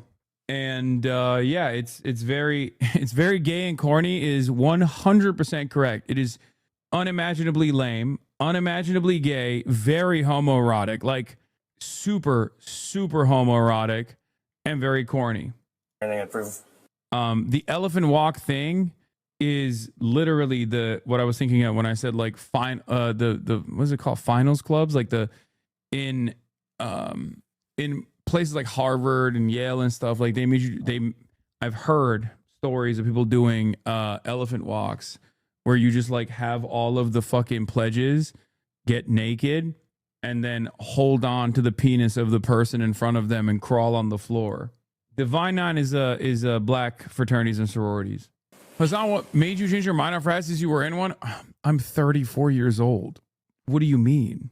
Like, if you are over the age of like 22 and you're like, this is fucking sick, like I love this shit. If you're over the age of like 22, if you're over the age of like, oh, the bots are gone, by the way. Say bye-bye bots. Bye-bye bots. Some of the bots dipped. The bots are finally leaving. Nope, never mind. They're back. Fuck. I think it's fake. Huh? think it's fake. You think it's fake? You think it's fake or you know it's fake? There's two different things there. Campus 142. Did he just give a fake ID to a cop while simultaneously acknowledging that it's fake? Brother, that is nutty, okay? That is fucking insane. Dude, the goddamn caucasity. Holy low cortisol. Yeah, I think it's fake. One by DL number at Iowa when you're ready. It's definitely not Jose. I go by Jose. I need to talk to these people here. I need to step over here. I'll step inside. Step inside. The police finally get a hold of the fraternity president. God, I bet he was shook. He knew the chapter was shit out of luck at this point. He pretty much confessed that there being hazing. The officers finally speak to the fraternity president. I'm going to tell you first and foremost, I'm a little frustrated, but a little? Brother, you walked into a scene out of Abu Ghraib. The fuck do you mean a little fuck? Dude, what the fuck? Yo, it's awesome. Dude, this is low-key, like, not even low-key, high-key, like, a clear-cut example of, like, white people shit, and the approach that law enforcement has to this incident is so different than what it would look like if they were encountering a group of black people doing something similar. Okay? Because they're approaching it like, oh, these kids, their dads are probably, you know, the dad might be a prosecutor, you know, that kind of thing. Like, they got fucking kitty gloves on. Bots are gone. Bye-bye, bots. Bye-bye, bye-bye. Bye-bye to the bots. we're going to get through it, okay? What's going on tonight? It's their lead up to initiation. Okay. Yeah. What's the deal with what are we doing in the basement? It's basically a ritual where they're blindfolded. Okay. And get messed with. Okay. So the entire time that we've been here, which has now been, I think, 15, 20 minutes, we have been demanding to speak to somebody in charge where nobody knows you, apparently, in the house. Okay. Nobody knows who's in charge. Like, here's the deal. We have a hazing event, right? We're going to do a report because we responded to a fire alarm, which we were trying to get people to evacuate because of the fire alarm. But from my understanding, it's so funny that the bots went away, and would you look at that? Asmongold is exactly 10,000 viewers higher. Exactly, to a T. We're back to business as usual once again. Now that the bots are gone, Asmongold is exactly 10,000 viewers higher. Who would have thunk it? Oh, never mind. Never mind. He's... Oh, never mind. No. The bots are on his ass now. Bots went away for 1 second, and the balance was restored. Whereas Asmongold was exactly 10,000 viewers higher. Again, suspicious. Only to now go up, and the bots are now going back to Asmongold stream. Bye-bye, bots. Have fun with Asmongold. you guys refused to evacuate from a fire alarm after an officer is ordering everybody to vacate the premise. How do you know so much about bots? Because I'm a Twitch streamer. I'm one of the top content creators on this platform for the past 8 years. And as a consequence of that, you get to see certain viewership patterns after a while. It's like second nature for me. There are certain telltale signs and markers of figuring out whether or not someone is botting. Like if the chat speed, for example, doesn't keep up with like the extra attention the eyeballs are getting, things like that. And then on top of that, we find this hazing event. We want to speak to somebody. Nobody knows anything. Nobody knows anyone. Nobody knows what's going on. This is going in a report. The University of Iowa is going to see this. Okay. And with the stuff going around across the country, students dying from hazing events, I'm not saying it's to that level. I'm not saying any, but the university has a very, very strict policy on hazing. If I can't talk to people, and if people aren't going to cooperate with me, that's their right. They don't have to speak to me. However, that means only my observations are going to go into this report.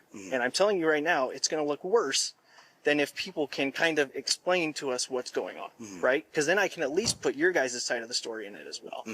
So I guess I want to know what we got going on. Like, you're saying you president? Yes. They're so Next nice. day, police pay a Props visit to to Jose Joseph. Gaia, the Alpha Delta Phi member at Iowa who stood his ground for his fraternity. What do you props to that guy? He was being fucking based, dude. Yeah. He was sheltering the frat from getting torture charges. Joseph's apartment after he was very uncooperative the day before. After 10 minutes of talking, he again proved to be uncooperative and difficult to deal with. So you interjecting yourself into that conversation, what good does that? They don't need to talk to the cops. I don't even. Why are you deciding who they need to talk to, though? I'm just saying, they're my buddies. They're my friends. Right. The police are doing an investigation. About what? They're trying to figure out what's going on in that room. What was going on in the room? What have you heard? So they're doing an investigation. Yep. You don't dictate the investigation, right? Yeah, That's for the police. That's for us to investigate, right? Yeah, I get right. that. You understand that. Yeah. So why are you dictating who the police can talk to and can't talk to? I'm just telling my buddies not to talk to them. That's it. Okay. So you're interfering with the police officers. I mean, okay, never mind. It is actually kind of based. It is actually kind of based. He's like, while they're very clearly doing some fuck shit, you're have every right to tell people not to talk to the cops. Okay, what do you mean? And you should not talk to the cops. He is RFK Jr. RFK Jr. is correct. First time watching your stream, discovered you on the More Pegasus thingy. Came to my own unbiased opinion. I don't know. You seem like a chill dude. Hell yeah, chatter. Look at that. We got our first ever More Pegasus viewer who was like, this fucking More Pegasus guy is out of his damn fucking mind talking big shit. Welcome to the side of normal human beings. It's only a problem because the torturers are going to college, and if they enlist, they'll be officers, not boots. He never said, "Oh, if you don't get away, you're getting arrested." He never said that once. He did tell you to step away. He told you to walk away. And then he said it again. I said, "I walked away." No, you didn't. Okay. So he asked you. I would like to end this conversation right now, please. Okay. I would like to have a word here. Okay. And if there's anything actually happening, you can call me again. But it's been a pleasure. Thanks, fellas. So I didn't catch your name. Pete exit on the TV. Bro, white people really do have a different relationship with cops. Like, honestly, like it is kind of wild. Like, he is talking to them like these guys actually serve him. You know what I mean? He's like, you're a public servant. You serve me. What do you mean? All right, have a good one. Get the fuck out of my house. So this is Lieutenant Travis Tyrell. Like, they're frazzled. 122, we'll take you. Yeah, he dismissed them. He's like, out. Like they're vampires. He's like, I rescind my invitation. And they're like, we got to tactically get out of here ASAP, officer. He banished them from his home. It's fucking awesome. It's crazy to watch. What'd you say your name was? Joseph. All right. Joseph? All right, so unfortunately for you, at this point, you're being placed under arrest. Oh! Behind your back. Oh! Joseph- Never mind! Yo, I was wrong!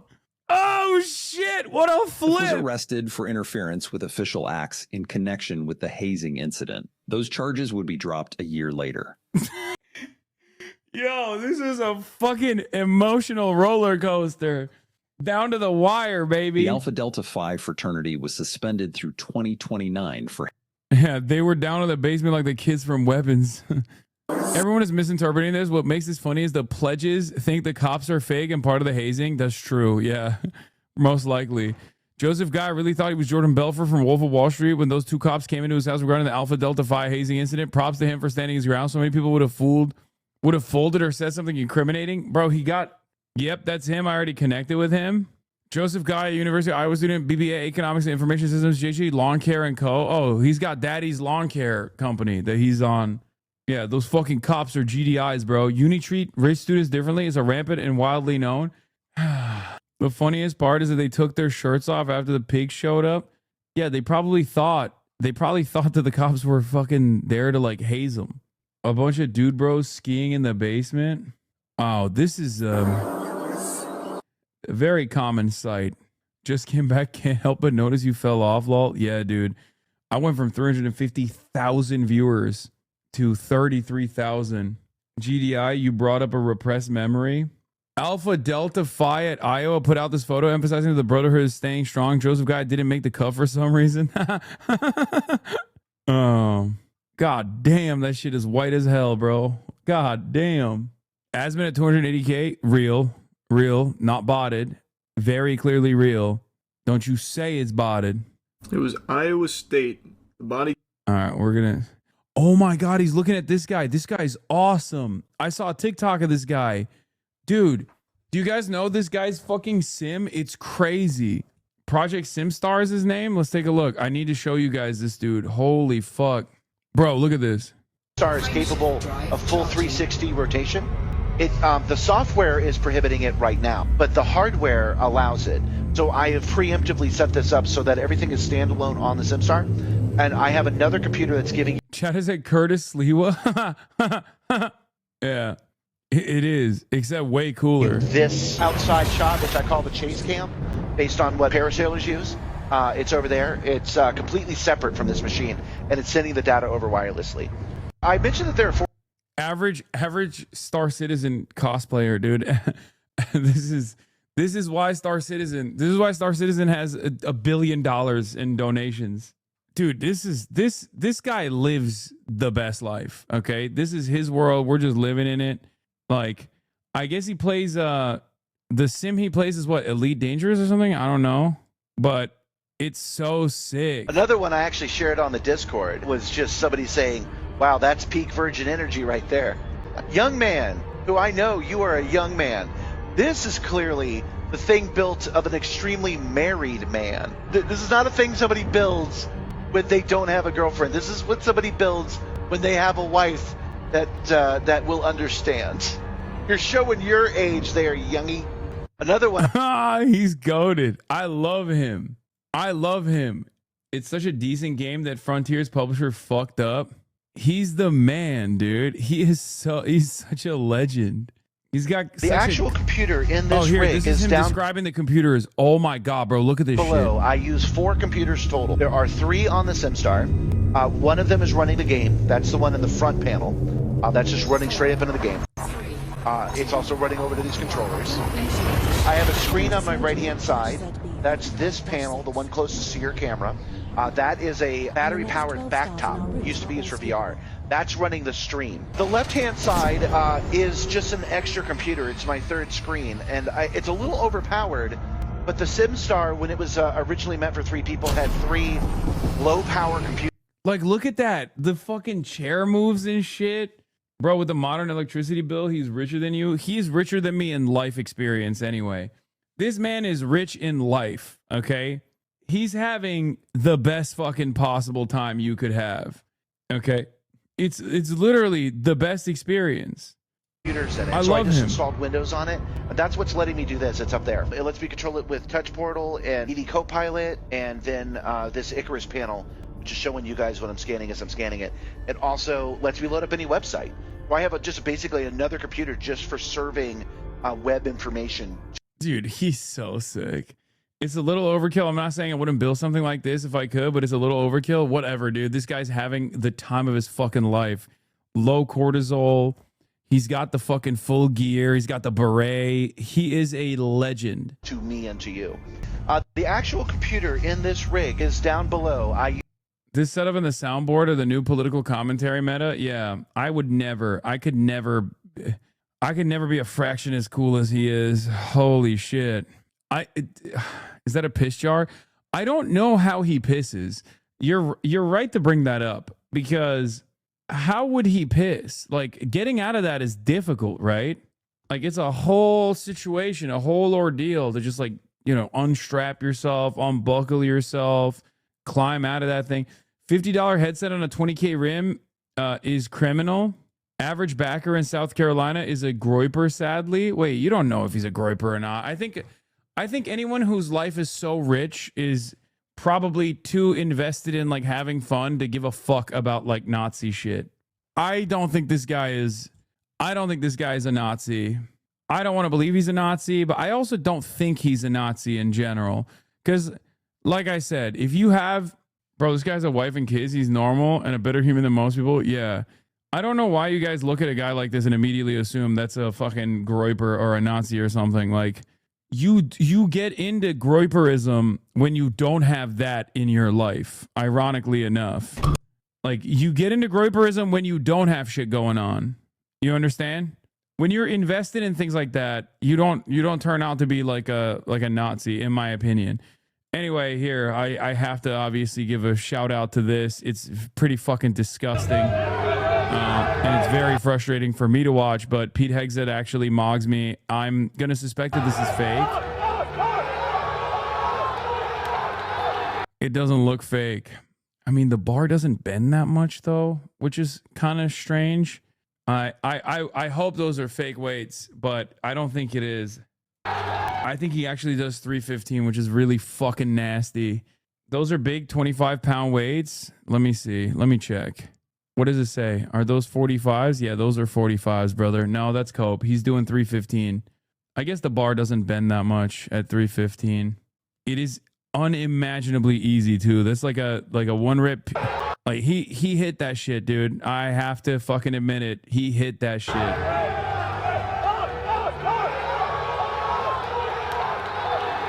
He could probably do 2. He on Juice Relax. It's a 35-pound bar, not 45. No, it's not it's a 45-pound bar.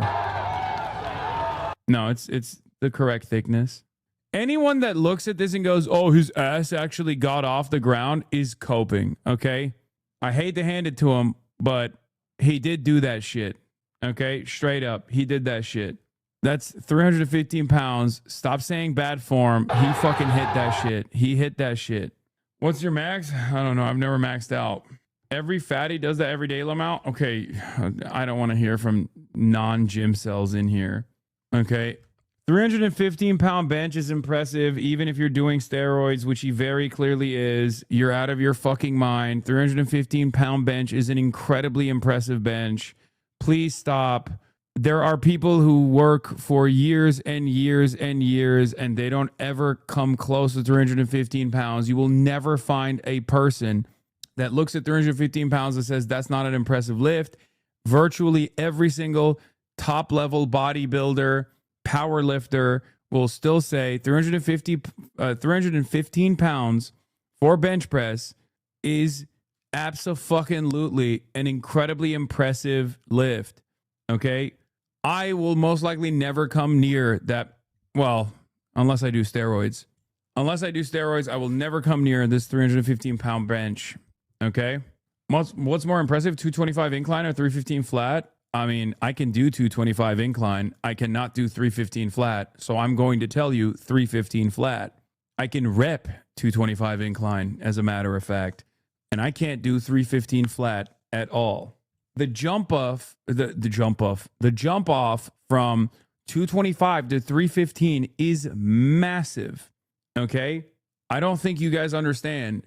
Like, past the point of 225, you're nearing territory that is getting exponentially more difficult.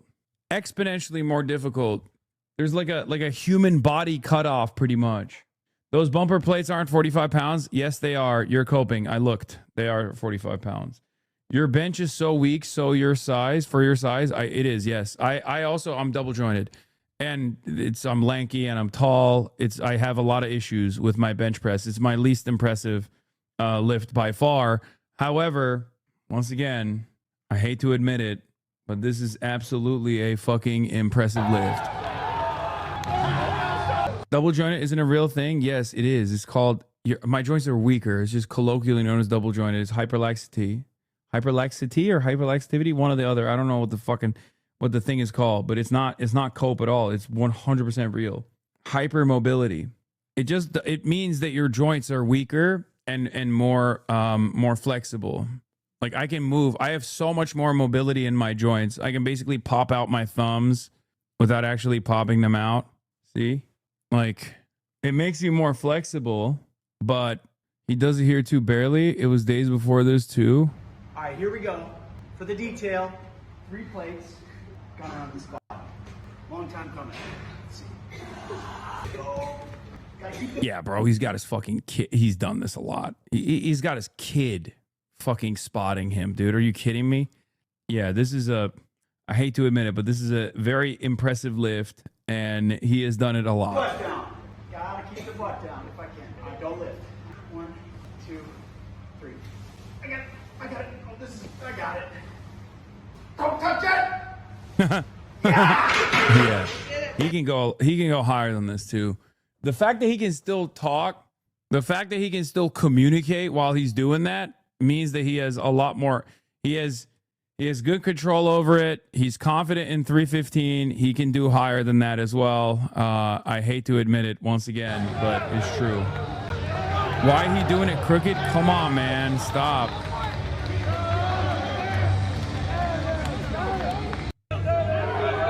This is not glazed, dude. It's just the truth. For officers of the Army, they are super PT studs. They are most incompetent at everything else. I work with a fuck ton that can do this with ease on a 1 rep max. Yeah, I mean, he's a fucking drunk rapist, okay? He is an alcoholic rapist and an absolute dullard. Having said all of that, this is an impressive lift. That's it. He's a monster. He's a white supremacist. He's an alcoholic, and he is a rapist. All of that is true. However, that's still a fucking impressive lift. Anyway, I got to show you this crazy North Korea piece that came out of South China Morning Post. Holy fuck, dude. They have actually developed a lot more than I thought. A new subway station. Except it's gross. What they did to the subway station in Pyongyang is fucking disgusting, and it's a crime against humanity. I don't know why they did that, but everything else is incredibly impressive. Holy fuck, get a nuke. It is 100%. It's nuke time. It is nuke time, baby. I'm telling you right now, it is so obvious that no development can come in the third world. No development can come if you're in the periphery without developing nuclear sovereignty. The nuclear doctrine is fucking real. Resort. And a new downtown with so many skyscrapers, it's being called Pyeonghattan. North Korea is spending big despite international sanctions on the authoritarian country. Pyongyang has been the site of multiple redevelopment projects in recent years, changing portions of this once gritty landscape into a modern city. The latest sign of this building boom are these 80-story skyscrapers.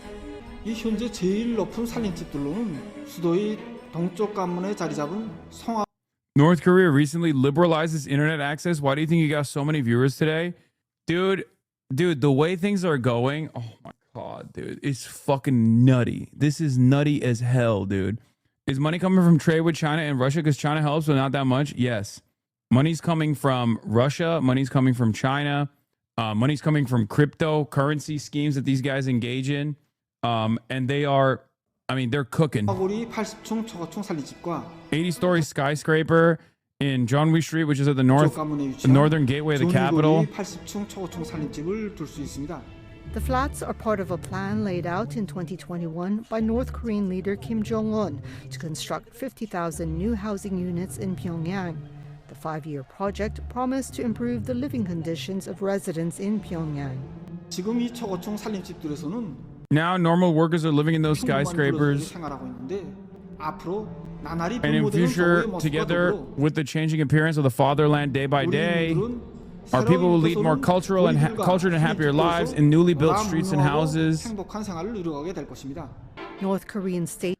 Bro, domestic repression aside, which is not inconsequential, I'm sorry, but if you cannot look at this in awe, in spite of everything that we have done to fucking North Korea, in spite of the embargo, the blockade, the fucking famine in the 90s, after the dissolution of the USSR, which unironically destroyed North Korea's lifeline, you got one country that by way of war communism, siege communism, was able to develop, but in the absence of a nuke, turned into Cuba.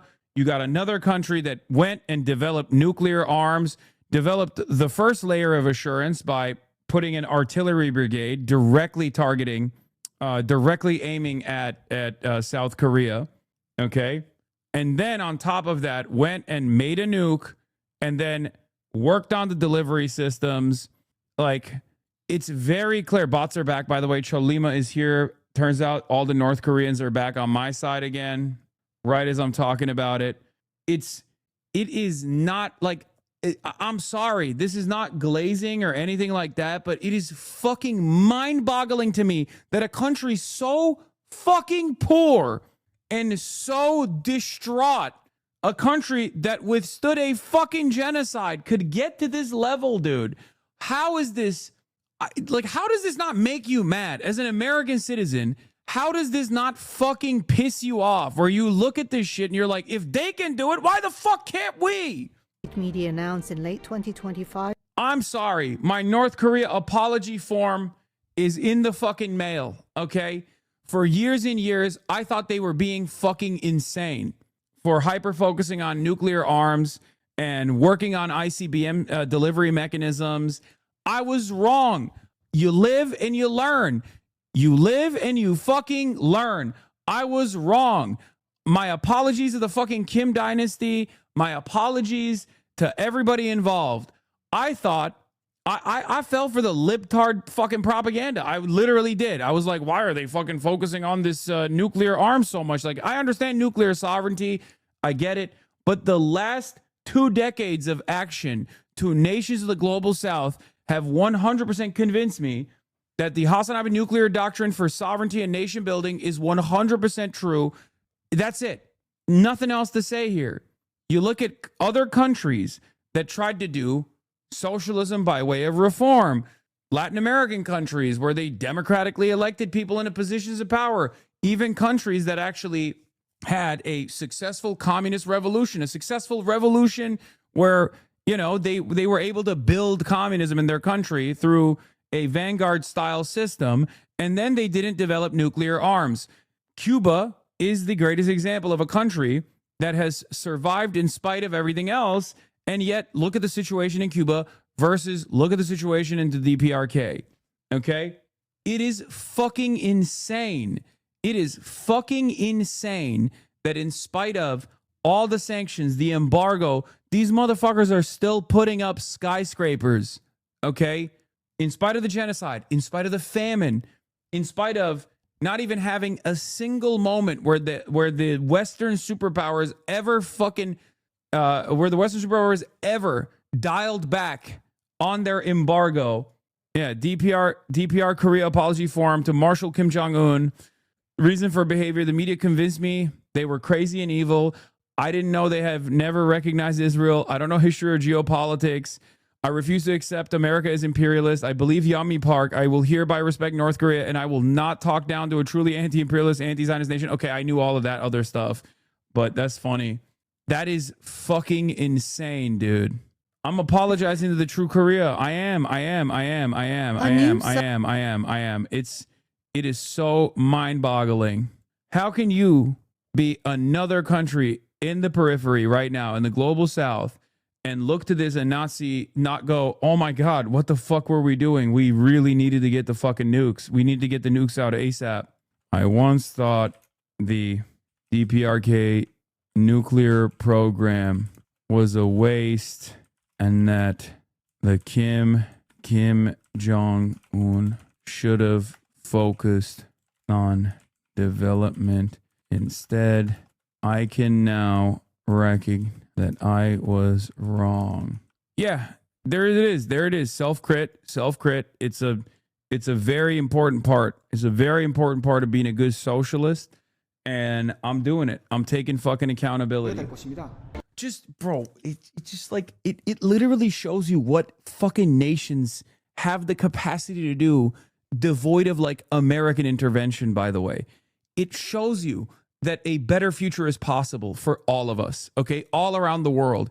It is literally Western capitalists that are working tirelessly to ensure that this does not happen. And until you develop sovereignty, nuclear sovereignty, you will never be able to achieve these results, okay? There's also another story here as well. Aiden Simmerdone is correct. As long as America was the dominant power, this was impossible under sanctions. Not only is that no longer the case, but America has sanctioned so many countries that these countries are now trading with each other. Expect to see more of this. A better future is possible under the multipolar system that we're looking at. Now, that doesn't mean that like China is going to behave like USSR and start, you know, delivering arms to other nations that are having like socialist revolutions or something like that. But this is directly a byproduct of multipolarity, where you have such a major superpower right there, right next to North Korea, that they can actually fucking fund your initiatives. They can actually send you the materials that are necessary to build this kind of thing. China has created an economic alternative. This is an economic miracle, dude. North Korean state media announced in late 2025 that the 5-year plan had reached its final stage, the construction of 10,000 new housing units in the city's Hwasong district. Below the streets is another sign of Pyongyang's redevelopment plans. Yo, were you basically saying small island nations can't be free because they don't have landmass to effectively hide nukes? The city's underground metro first opened in 1972. China was never looking to do that. Marx-Leninists have realized that they have to wait until the revolution comes to fruition. Once that happens, they can provide Trains aid. imported from China. For decades, the metro stations had a distinctly Cold War-era vibe, including muted colors, wood-paneled train interiors. You're disappointing right now. Of course, they have the capacity everywhere. Even Venezuela, this is literal propaganda maxing. The PRK is much worse. They're just maxing on illusion. Brother, I'm not saying life is fucking sweet in Pyongyang or in any other part of the goddamn country. Do you not understand the point I'm making? Is it too difficult for you to comprehend? This is not supposed to be a country, okay? This is supposed to be a fucking crater. What we did to the Democratic People's Republic of Korea was a genocide, okay? And that was just the starting point. They overcame those odds with a lot of help from the USSR, okay? With some help from China, with some help from the USSR, they overcame those odds. But then, after the destruction of the USSR, they lost a lifeline. Same with fucking Cuba, and same with many of these other countries that are supposed to be aligned with the Soviets, okay? What I'm talking about here is not like how awesome the DPRK is. I don't think it's fucking awesome, okay? I'm sure, I mean, there are plenty of fucking issues that we at least know of, right? What I'm talking about right now is the fact that nuclear arms imply sovereignty. When you have nukes, America can't fuck with you. They can still fuck with you economically and stuff, but they can't just like do the same level of destabilization that they engage in with other countries. They engage with other countries, okay? What makes me angry about this situation overall is that looking at North Korea in the 90s, when there was a massive fucking famine, and the American government or the Western world didn't even let up one fucking bit with their embargo, didn't send in humanitarian aid, didn't help them at all, starved these people. They overcame that and now have straight up fucking skyscrapers in the DPRK. If you can't comprehend how fucking impressive that is, I don't know what to tell you. It is truly, truly a remarkable feat, in spite of the fact that they have been under the worst sanctions of all time, bar none. Okay? And station walls adorned with propaganda murals. Now several stations have undergone a facelift. At Yonggwang Station, long escalators descend to a revamped platform. Brighter colors and modern electronic displays present riders with a more modern station. Yeah, this was a big L though. They fucked up the Pyongyang subway station. It's literally, it used to be beautiful. 그럴듯한 고리들뿐 아니라 우리 지하철도를 통해서도 체감할 수 있습니다. 지하철도 욕사들은 수도 시민들의 교통상 편의를 보장하면서도 매 역들마다 주제별 특성에 맞게 건축과 장식, 조명을 비롯한 모든 것이 저용 예술화되었습니다. This is like when Chuds got mad at Mark Milley because he read Mao. You're not commenting on like the morality of it. You're just describing objective reality. I know. Well, the reason why people will get mad at the objective reality is because it's cope. It's because deep down inside, we all feel that fucking same shame, maybe that same anger, that same resentment, that like we are on a downward trajectory, and the countries that we so easily dominated without a second thought for decades are now able to develop in spite of us, in spite of our best efforts to make them make that development impossible. Okay? That's why people react so violently whenever someone fucking brings this shit up or looks at this stuff. Pyongyang's subway system consists of just 2 lines that stop at a total of 16 stations. The metro does not reach the city's newest suburbs, which are home to the newly built high-rises. Shame on you. This is really nice compared to our stations. The fuck? No, the reason why it sucks is because the old station looked cooler.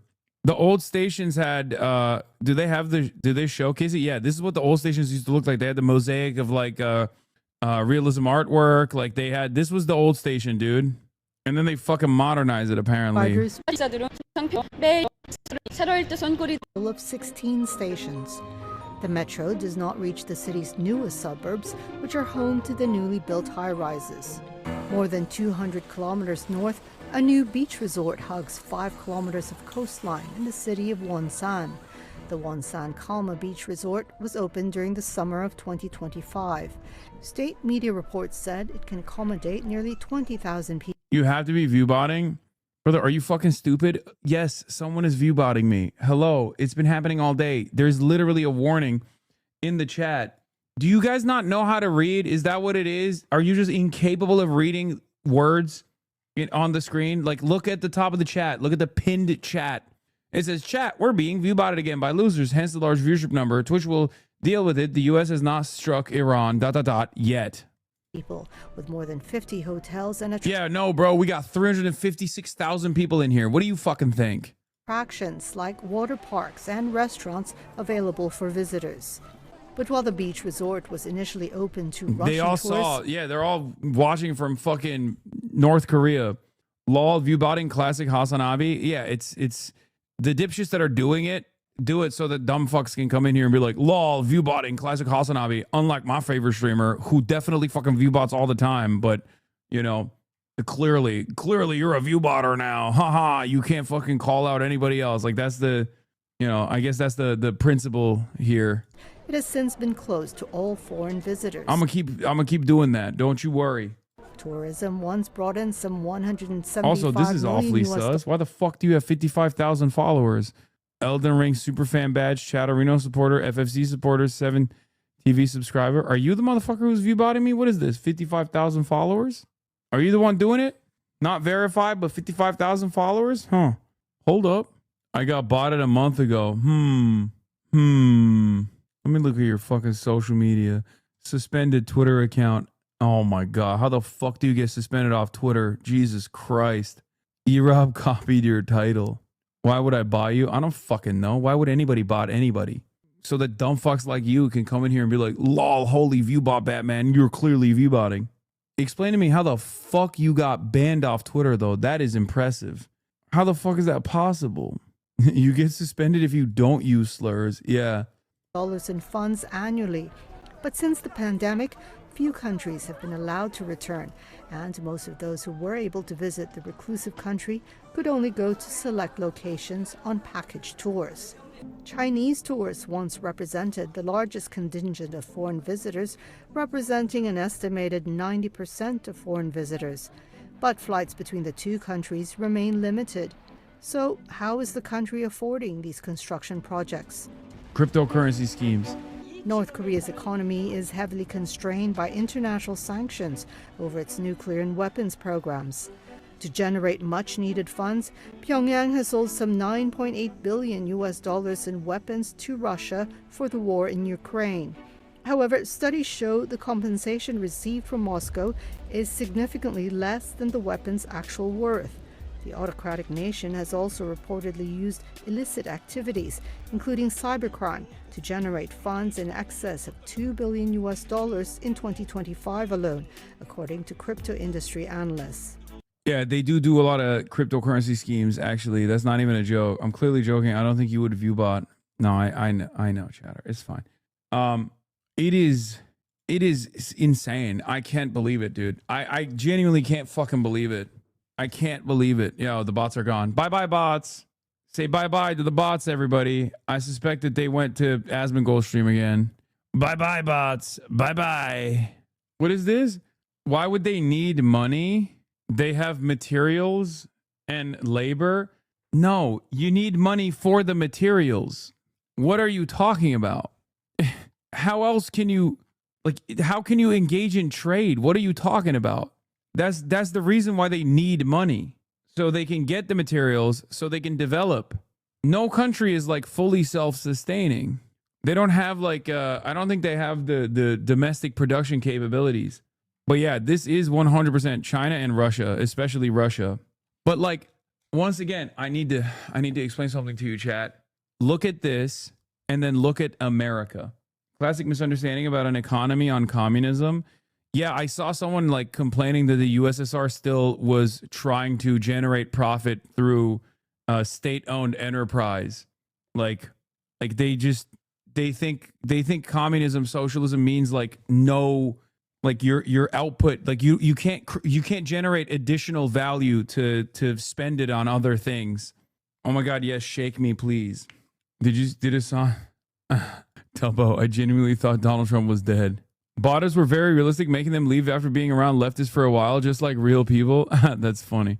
They don't need everything to be domestic because they have China as a neighbor. What the hell can America produce that China can't? Corn. Anyway, listen. I hope you guys understand what I'm saying here. Like, this isn't fucking... I know all the dumb fucks are going to clip this entire segment and be like, oh, dude, he's like glazing North Korea. He just loves North Korea. He wants to live in North Korea. He just hates America. It's like, if you cannot comprehend how impressive of a feat it is that a country that has been under complete sanctions forever can still find the capacity to develop, I don't know what to tell you. It's yet another clear-cut example of nuclear sovereignty, because America would have blown their shit up a long-ass fucking time ago. Okay? America would have blown their shit up a very long time ago if they did not have nukes. What is this? Breaking news. White House inside source tells John Curacao Trump is... I've been trying to get this guy on my fucking broadcast, and he will not respond to the emails. I don't know why. White House inside source tells John Curacao Trump has decided to attack Iran on Monday or Tuesday. According to John's source, Vice President J.D. Vance and DNI Tulsi Gabbard are the only two dissenting voices. Rubio, Hegseth, and Joint Chief of Staffs are all on board. Who was at the White House this morning talking to his friends, and he says that a decision has been made to attack Iran on Monday. I like this guy a lot. I still think he's CIA, by the way. There are certain things that he has said that has made me question, even though he's been in prison for being a whistleblower. This is all real. There are certain things that he has said recently that call the question whether or not he is truly ex-CIA, if you can even be ex-CIA. I don't think you can be, but I do find some of the stuff he says very strange, like Jeffrey Epstein is not CIA. He's Mossad, but not CIA. I'm like, okay. Now, if there's one thing that I want you to take away from this conversation today, or Tuesday, the president yesterday gave the Iranians 10 days to accept our proposals for an end to their ballistic missile program, an end to their uranium enrichment program, an end to supporting groups in the Middle East like Hamas and Hezbollah and the Houthis. But he's done this before. Well, he'll give you 10 days, he'll give you 2 weeks, and then he'll just attack 2 days into it. He thinks that keeps people off balance. And so he said that there are battle lines, that the anti-war forces are J.D. Vance and Tulsi Gabbard. He said that That's it. He said the pro-war people are led by Marco Rubio and include Pete Hegseth and now the Joint Chiefs of Staff. And I stopped him on that point this morning, and I said, wait a minute. I said, during the Iraq War, at the start of the Iraq War, the most stridently anti-war component was the Joint Chiefs of Staff. They were always the last ones that wanted to attack because they know what war is. And he said, but you forget. Trump has replaced all of the Joint Chiefs this year, in the past 12 months, which I had forgotten. Any of these four-star generals who, had worked their way up through the ranks, but had served under Biden, he fired all of them. And he promoted people that he knew would be politically loyal. Do you think this is to distract from the current scandal? Probably in part, yeah. How about? No, man, it's Israel. Them saying they're going to release the UFO files last night, which I've wanted released forever. But I know, right? Timing. I mean, we've been talking about this for years. The timing. Yeah. Tulsi Gabbard is definitely leaking this info to this guy, right? They're both intelligence. I mean, I don't know. I just think that it's like, I wasn't ready for the hose. Why is this guy talking to guy who works at my local gas station. No, this host low-key has like really good vibes with the John Curacao. I've seen a lot of this guy's content all up and down my timeline. He's been getting base boosted quite a bit, especially since the Ellison takeover on TikTok, which is another reason why I'm a little bit suspicious about whether or not he's still CIA. The reason, though, I'm told, that Donald Trump decided to bomb Iran was that the Israelis said, for the first time, if you don't bomb Iran to take out these deep bunkers, we're going to use nuclear weapons. And they had never threatened that before. And so Trump said, bombing Iran might actually save us from the start of World War III if it keeps the Israelis from using nuclear weapons. So according to your source, the Israelis told the president of the United States. He's talked about you in November. He says he wants you on a show. What, this guy? This guy has really good rapport with John Curacao, if that's who you're talking about. I'd go on this dude's show. He did not use the United States military power. Really appreciate that. Yeah. So Hassan Piker's mother's maiden name is Uyghur, and I wondered if he was related to Cenk Uyghur. Michael Gardner's telling us that he's Cenk Uyghur's nephew. It's funny, Cenk Uyghur has never really been a friend of mine either. Yeah. When the first time I ever... What the fuck? Bro. He knows quite a bit. Like, I ever did anything that got... The second thing I ever did that got wide press coverage after blowing the whistle, it was my open letter to my supporters from prison that became my first letter from Loretto. And people just went crazy over it. I mean, that's when oh my God, what's the matter with me? It came from CNN that we interviewed. Ted. Who did we interview from CNN? Oh, Jake Tapper. Jake Tapper, thanks. That's when Jake Tapper came to the prison to interview me. The response was universally positive and interested, except for Cenk Uyghur. Cenk Uyghur just, for 30 minutes, just ripped me. The surprising family ties of Hassan Piker. I don't know what the fuck Uncle Cenk Uyghur did to him, but I've been trying to get him on the stream. I've been trying to get him on the stream for a minute. He's got some interesting takes in general. He's not like a socialist or anything, but evet Uyghur oğlum, annemin kızlık soyadı. Power to bomb the nuclear facilities in Iran.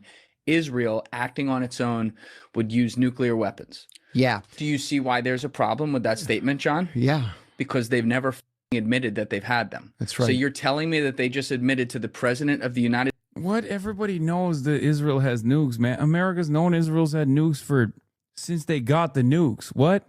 That's not like a new... That's not a new thing. Everyone knows that. States that they have nuclear weapons and we still do not have them in the IAEA treaty. I mean, if Israeli nuclear whistleblowers are to be believed, yeah, they've had them. They started working on them in the 50s. Yeah, he knew your mother's last name before he knew Cenk is your uncle. That's weird. Yeah, I think that doesn't make sense. Why would he have looked up my mother's maiden name? That's why it shocked me a little bit. That's weird, bro. That's weird, bro. Chill. It was in the dossier, not his fault. Okay. It's on your Wikipedia. I've been watching it for a while. Today I saw a clip of him saying Sean Ryan is the real deal. I couldn't tell if he was stupid or just telling his interviewer what he wanted to hear. Yeah, I mean, Sean Ryan has had a very interesting pivot as well, I'll be honest. Mike Huckabee, the U.S. ambassador to Israel, has sparked serious international diplomatic incident with his comments on Tucker Carlson's show. In a joint statement, the following countries, along with several regional intergovernmental organizations, formally condemned his remarks. Jordan, United Arab Emirates, Indonesia, Pakistan. Okay, I'm not going to read the rest of it with the fall, but like Bahrain, Turkey, Saudi Arabia, Syria, Oman, Palestine, Qatar, Kuwait, Lebanon, Egypt, Organization of Islamic Cooperation, a 57-member intergovernmental body representing Muslim majority countries, League of Arab States, regional organization of 22 Arab countries, Gulf Cooperation Council, GCC, Saudi Arabia, UAE, Qatar, Kuwait, Bahrain, and Oman. All of that amounts to nothing, for the record. It amounts to nothing. Bro went from viewbotting to hype training. Yeah, aura and hype moments. Hype train incoming, ladies and gentlemen. You already know what to do. If you like the fucking soundboard, give a subscription. And if we get those subs rolling, you already know. You already know what I'll do. Okay? You already know what I'll do. I'm gay. Okay? Hype maxing, hype train maxing, we're aura maxing, we're mogging. Oh, Giancarlo! Thank you for the 10 gifted. It seems like the people really love the fucking soundboard. Ama, thank you for the 5. Oral maxing, Russell Butt, thank you for the 5. I know it's probably been said before, but for the love of God, can we delete the soundboard? Why didn't Will come and destroy the soundboard? Because it's good to have whimsy in our lives, okay? It's good to have whimsy in our lives. And since we reached level 1 hype train down to level 4 hype train already, you already know what's up. Northern Nick, thank you for the 10. Star Aries, thank you for the 10. I love the soundboard. Thank you for your service. I love the soundboard, dude. It keeps, we're at level 6 hype train already. People love the soundboard, baby. Also, for the record, I do want to give another take on the situation with Mike Huckabee, because a lot of people have issued their statements, condemnations on why it happens to be Tucker Carlson that's doing this stuff, and it's like, say it's a lower number, but because respected mainstream news anchors like Jake Tapper and Dana Bash have spent more than 2 years parroting Israeli talking points and demonizing or ignoring pro-Palestinian voices, we now have to depend on people like Tucker Carlson to offer basic journalistic pushback. Israel goes to links that no other country, including ours, goes to in the middle of an urban war, and yet Israel ended up with fewer civilian deaths in an urban war than any urban war of record. You said you didn't know how many civilian deaths there were, so how can you say that? If you took Gaza's numbers, Hamas's numbers, you said you don't know what the numbers are. We don't. You just told me that. Then how can you say it's a lower number? But if you took the numbers that they reported, which is like 50,000, 25,000 of those were actual warriors.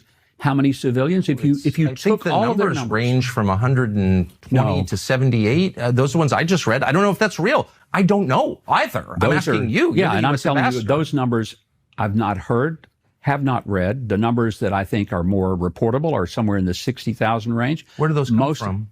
From the Gaza Health Ministry, but which you is said those Hamas. were invalid numbers. I think they are. I don't think that they're accurate, but I'm saying let's You're just saying assume they're inaccurate, but they prove that Israel's doing a great job? Let's assume that the most widespread numbers, the largest numbers that have been reported out of Gaza by Hamas, yes, let's assume they're true. That's what I'm saying. I'm not saying they are true, but assume they're true. Let's just take them at their word. Then you still have a lower number of civilians killed than in any urban warfare environment in modern history. Fact. It's bullshit. Is that a fact? Yes. What are you comparing it to? To any urban warfare. Name one. Iraq. Where in Afghanistan? Iraq? Where in Iraq? Where in Afghanistan? There aren't many urban areas in Afghanistan. I don't think there was any fighting in urban areas in Afghanistan. Kabul? I don't know. Were there pitched battles in Kabul over long periods of time? I don't. 20 years. In Kabul? I don't. Throughout all of Afghanistan. But what were those rates? We looked at those rates yesterday. He's straight up lying. Like, it doesn't even come close. Iraq is a better example that you can use. And even in Iraq, it does not fucking come close to Israel's casualty ratings, okay? Like, if you look at the total number, of course, like, America obviously killed a lot more in Iraq over the course of 20 years. But if you look at, like, Fallujah, for example, okay? If you look at Fallujah, the American civilian to combatant, like enemy combatant ratio, was significantly lower than Israel's Gaza civilian to enemy combatant ratio. Israel's ratios for child death, like child fatalities, is equivalent to the Holocaust. Now, in totality, of course, there's a lot more children that were killed in the Holocaust, just Jewish victims of the Holocaust, by the way, from the 6 million number. If you look at the Nazi Germany casualty percentage, like Nazi Germany child murder percentage, the only other historical event where Israel's death and destruction campaign is Israel's genocide in Gaza, the only place where the ratios for child murder is identical is the Holocaust. It's not even a question. You're talking about what are the rates there? The number of people who were killed And for the record, this is just direct deaths. Direct deaths. Oh, and Rwanda. Rwanda and the Holocaust. Sorry, you're right. Rwanda as well. Rwanda is lower, but like by 1 percentage point. Into the tens of thousands. About to get clipped for anti-Semitism. Rwanda is at 29%. The Holocaust is at 30%. And Israel's genocidal campaign is also at 30%. I'm asking you to... I don't know the answer. I've never heard of any of this. You brought it up. You said the IDF has killed a lower proportion of civilians in urban warfare than in any urban conflict in modern history. I'd never heard that before. I don't know what are the controls for that. And you said, well, the U.S. military killed more civilians. Would you agree that the real tragedy was that Hamas continued to force this war? Hold on. You just once again said that the IDF is more humane than the United States military. You just said that. You said in Iraq and Afghanistan, the U.S. military killed more civilians than the IDF did in Gaza. You just told me that. I never heard that before. Hello. And my question is, how do you know that? What are those numbers? Hello. And I'm trying to explain to you that there were extraordinary... He's undercounting their numbers. They say 75K, but we all know that they're way undercounting because these are confirmed deaths. They're not even casualty numbers. They're just confirmed death numbers. And it's not just regular confirmed deaths. They're confirmed deaths that were killed directly with bullets and bombs. And then their bodies were transported to a hospital where the Gaza Health Ministry was able to log them as a combat casualty, a combat fatality. Okay? So it is a significant underreported number. It is a incredibly conservative estimate. Okay. Lancet Studies believes that the actual direct combat fatality number is, I think, like 1.7x, if I'm not mistaken.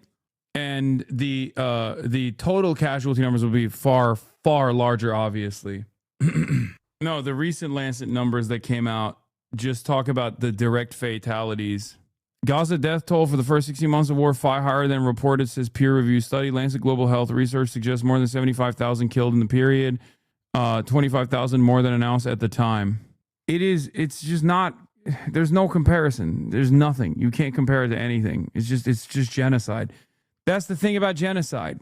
No, it doesn't account for indirect deaths. So, for example, if someone dies in the Gaza Strip during the process of Israel's genocide due to not having access to their medication, that doesn't count as one of these numbers. Okay? You understand that, right? Efforts to keep the numbers, do you? I think they were tens of thousands. I'll get them for you. Well, you brought it up. That's the only reason I'm pushing you. But I'm wearing a flag. I've worked for a country, and you pretended or alleged that somehow I'm not loyal to this and that I'm criticizing my own country. They did a better job than the U.S. military in Iraq and Afghanistan. And I said, what are the numbers? And you said, I don't know. So on what basis are you making the claim that the IDF in Gaza spared more civilians than the U.S. Army and Marine Corps did in Afghanistan and Iraq? Why are you saying that? Like, on what basis are you saying that? From the conversations. Yeah, here's the relevant data. The Lancet study found 75,200 violent deaths plus 8,540 indirect deaths in excess of projected mortality, a total of 83,740 deaths as of January 5th, 2025. That's 1.7 times more than the 49,000 deaths reported by the Ministry of Health figures as of that date. As of February 16th, 2026, the Ministry of Health was reporting 72,063 deaths. If the same ratio holds, total deaths would be at 122,925. That is direct combat casualties, direct combat fatalities, sorry. As in, like a child got shot, a child got bombed, and then their bodies, a child got shot, or a woman got shot, or a woman got drone striked, or a woman got blown up, and then at least pieces of their bodies were able to, were brought back to the hospital.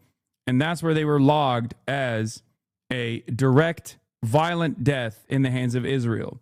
The larger death number will, of course, be, the actual death number will be far larger. Okay? The number of people that have been reduced to nothing with the vaporizer, the thermobaric bombs that they used are not calculated here. The number of people that are under the rubble are not calculated here. It's just not, It's so much larger. And there's a reason why Israel refuses to allow any sort of international investigators into the Gaza Strip right now. This is part of the reason, because they don't want people to know the true fucking death toll. It's an active evidence hiding operation. I said this in the beginning when the so-called ceasefire was being initiated and processed. I said that this was going to be the more they hold off on letting foreign journalists and investigators in, the easier it'll be for them to hide the truth. And people were mad at me. They were like, well, Palestinian reporters are reporting on it. It's like, yes, I know. I rely on Palestinian estimates, but there's a reason why you need international investigators to like go in and do forensic analysis on the ground to see what kind of weapons are used. You know what I mean? Like there's severe limitations to what the Palestinian journalists and Palestinians can do in general. Israel keeps killing them. Yeah, you need sophisticated tools. Like that's why there should have been a bigger push, in my opinion. I pushed as much as I could. Not that anybody fucking listens to me, obviously, but easily the most depraved act in human history, period. There's never been something like this with this tech. Even the Nazis had to round up people in gas dam chambers were invented because they got sick of handling the bodies using other methods. Israelis use a drone or AI and mass murder everyone and thing. They're an invasive species in ecological terms. There's never been an instance, due to technological limitations, there's never been an instance where we have watched a live streamed Holocaust unfold.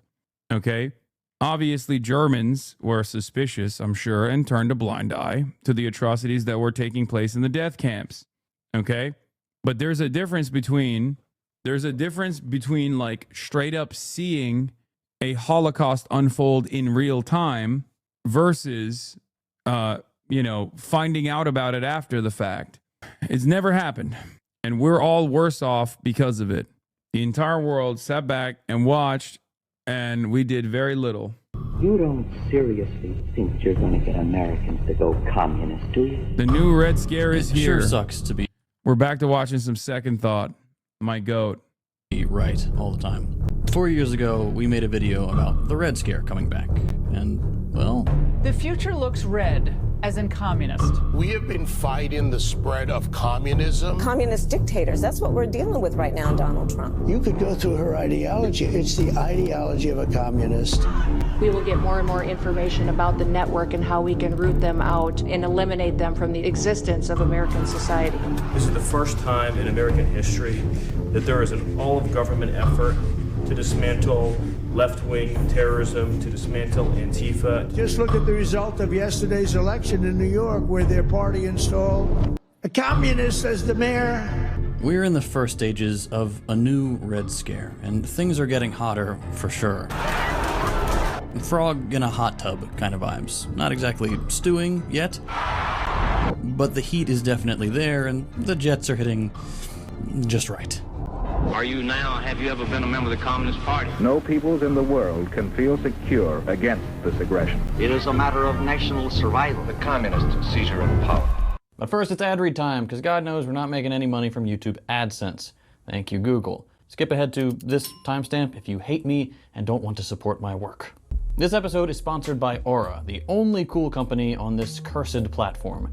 Google your name real quick. Odds are some of your personal information comes up, right?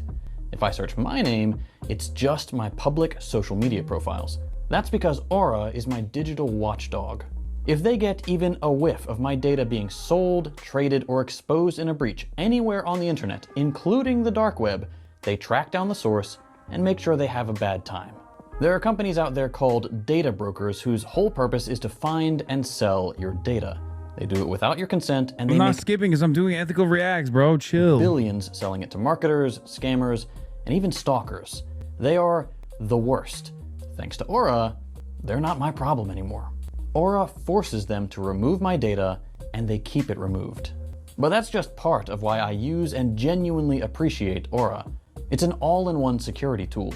They provide real-time fraud alerts for credit and banking, 24/7 identity theft monitoring, a secure VPN, antivirus, parental controls, password manager, credit checker, and a lot more. And if somehow anything does happen, Aura includes $5 million in identity theft insurance. And they have US-based fraud experts on call 24/7. If you're anything like me, I'm sure you're sick and tired of these stupid, evil little companies stealing your personal information and using it to make a quick buck. That's why I use Aura. It keeps me and my family safe online. If you're ready to protect your data, you can get 2 weeks absolutely free when you use my link. During those 2 weeks, you'll see exactly where your data is being leaked and who's doing it. Give it a try. I promise you'll appreciate the peace of mind. And now, back to the show. You must not confuse dissent with disloyalty. Y'all are so fucking used to, God damn it. Y'all are so used to seeing no ads on the Piker Broadcasting Service is crazy. You like freak out when you see one ad. Okay, so Red Scares. I won't lie to you, these things are usually pretty easy to spot. Red Scares are periods, historically speaking, during which civil liberties are attacked in the name of defending America from domestic movements for justice and equality. How does communism exist if it is so intolerable to the people it rules? It is a way of life, an evil and malignant way of life. They take over organization after organization in America in just 2 steps: infiltration and agitation. I don't think you have any conception of the danger of the Communist Party. To some extent, there's always some of that going on. But in moments where you have an unpopular war, economic problems at home, and visible racialized violence coming together, like we do today, that's when the communist label starts being thrown around and becomes much more toxic. Communist? Communist. He's a straight-up communist. And the effects of that can be devastating. Just a few months ago, I think it's really funny because what this is going to inevitably do is destigmatize the term itself. I mean, Bernie Sanders coming out and being like, I'm a democratic socialist, like did a lot to destigmatize the term socialist. Great. Keep saying Zohran Mamdani, the most fucking popular politician in the country through approval ratings, by approval ratings is a communist. Okay, great. we saw one of the clearest signals that things are escalating when Trump signed the National Security Presidential Memorandum Number 7, also known as Anti-communism is a clear-cut, telltale sign that you're dealing with a fucking fascist, by the way. NSPM 7. This either a fascist or a indirect fascist collaborator. Is not a normal executive order. It's not an executive order at all. I know, it's become way too easy to tune those out with the over 200 Trump has already signed, but NSPMs What's different now compared to the original Red Scare that makes you think that it won't be stigmatized? Close proximity to American prosperity. What? We are so many decades out from the American industrial boom in the aftermath of World War II. It's not even close. There's also nothing you can really point to, like the USSR, to fearmonger motherfuckers on. Like, especially in the age of the internet, it's very difficult to combat narratives around a country that is run by a communist party like China, because people can kind of see for themselves. China is destroying America in the international capitalist marketplace, and as material conditions worsen here, as contradictions increase, and you look at like the trajectory of a country like China versus the downward trajectory of a country like the United States of America. It's very difficult for people to look at that and think, no, we're doing great, actually. We should just kill more Cuban people or Venezuelan people, and then we'll be fine. There's only so much brainwashing that you can engage in until people recognize, well, things are not great. Actually an entirely different kind of document.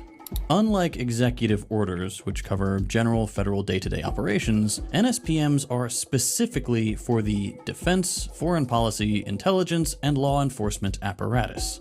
So, cops. And in this NSPM, the 7th ever, all those sectors are tasked with a new project. Quote, disrupting groups, organizations, and even individuals who display any of the following things that the NSPM calls indicators of violence: anti-Americanism, anti-capitalism, extremism on gender, and hostility towards those who hold traditional American views on family, to name just a few. These are anarchists and agitators, professional anarchists and agitators, and they get hired by wealthy people. Would you actually consider China communist and not just hyper-capitalist? No, China's not communist. China's run by a communist country. China is a transitional socialist state.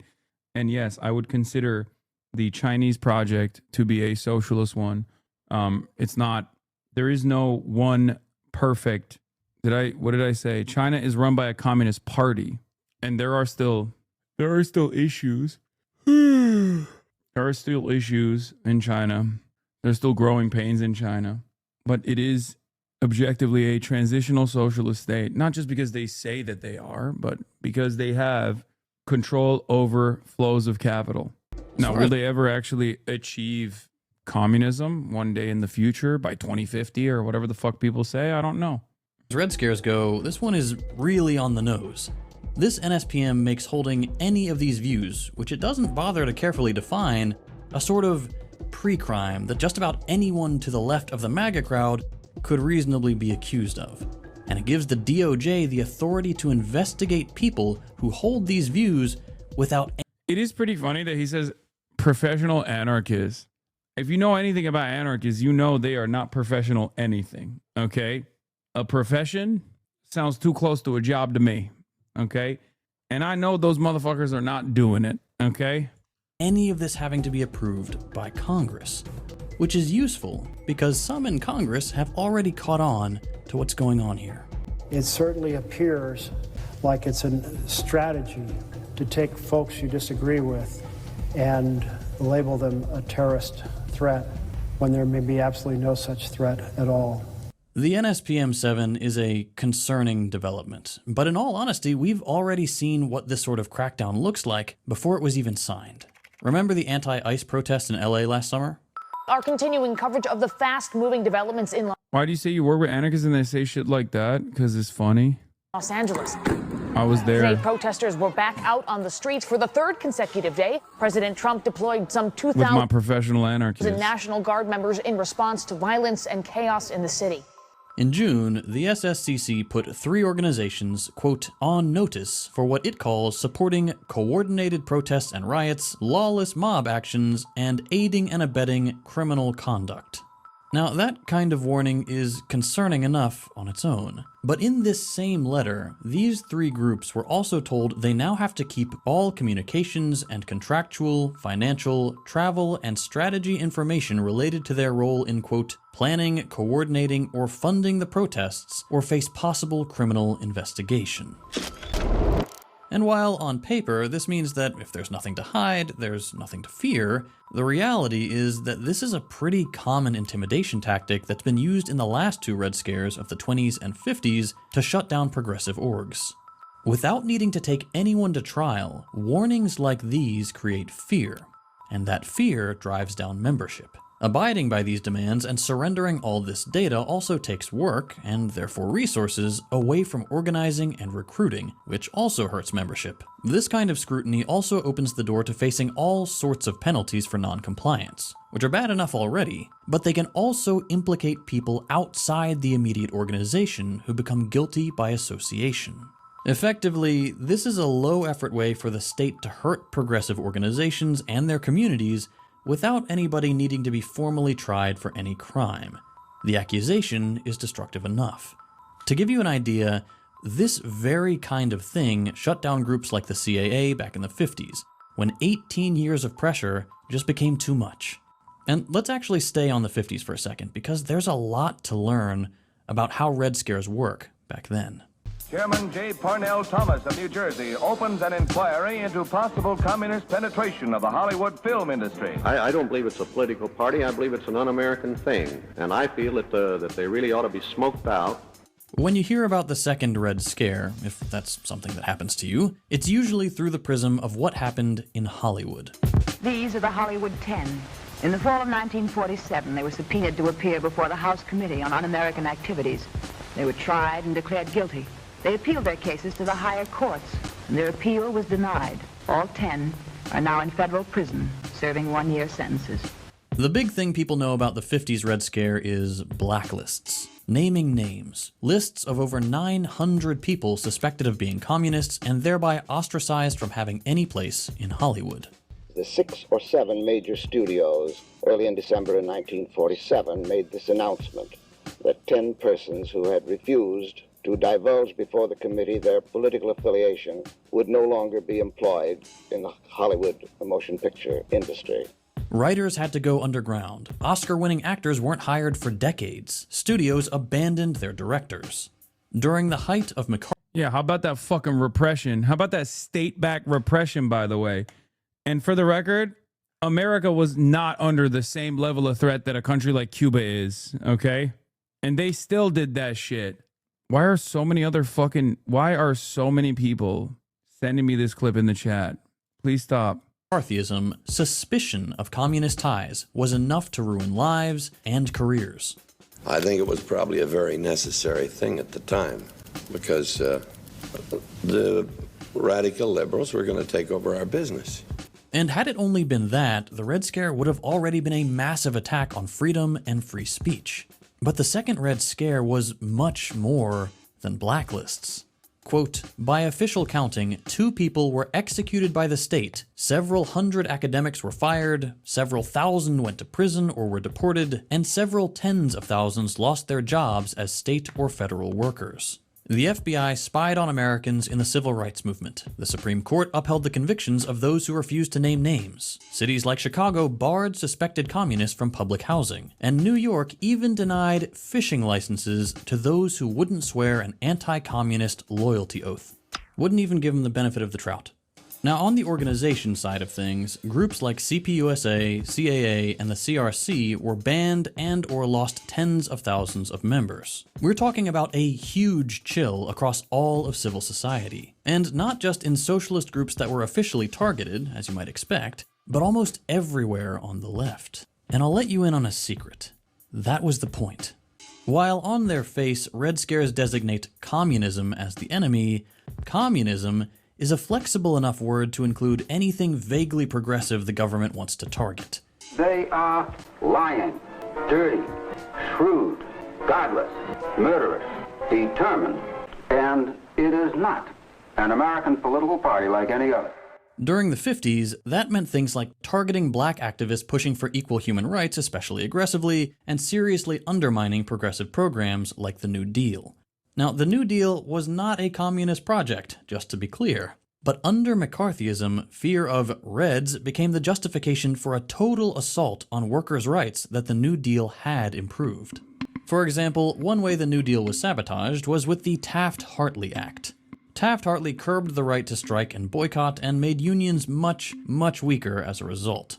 And Taft-Hartley was far from the only strategy used to achieve that. A big part of the Red Scare was also the thousands of state and federal workers being purged from the government. Black, Jewish, and queer workers were disproportionately targeted and accused of innate communist sympathies and fired en masse, thereby gutting the government of its more social and regulatory powers in the process.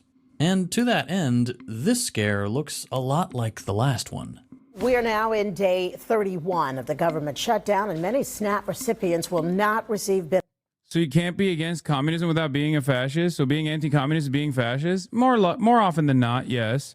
That's why I said you're either a collaborator with fascists inadvertently without recognizing that you are a collaborator with fascists, or you are just a straightforward fascist. That's why liberals, the ones that weren't anti-communist, FDR, were a very important and formative ally in World War II in the battle against fascism. And what came after that was a sequence of anti-communist liberals that participated in the Cold War and directly aligned and sometimes reinstated fascists into power. Yeah, they're going to clip that. I mean, historically speaking, this is just the truth. What the fuck? You can clip it. And once again, people can get mad and say, you know, you're wrong or whatever. But historically, when liberals have aligned with fascists, they were not anti-communist, or sorry, when liberals have aligned with communists, they've defeated fascists. It's true. FDR, not an anti-communist. It is objectively what happened. I hope we can get back to that, considering the real dangers that fascism presents once again. I am one of your 380,000 viewers, and I agree. Thank you. Benefits tomorrow on the 1st of the month. As of writing this, 40 million people just went without SNAP benefits for weeks as Trump blamed the shutdown on Democrats and labeled them part of the, quote, radical left. Last year, Doge tore through hundreds of thousands of federal jobs led by a billionaire whose life mission is being anti-woke. And you probably missed this, but last January, the chair of the NLRB, the part of the government in charge of enforcing labor law and protecting workers from unfair labor practices, was fired. Meaning the NLRB is now, quote, toothless, according to another fired NLRB official, and we're well on the way to the National Labor Relations Act being repealed entirely. This could potentially mean no more federal right to collective bargaining or worker organizing at all. And if there's some stir around the words communist and Antifa today, woke seems to be the preferred wedge for forcing these tactics through these last few years.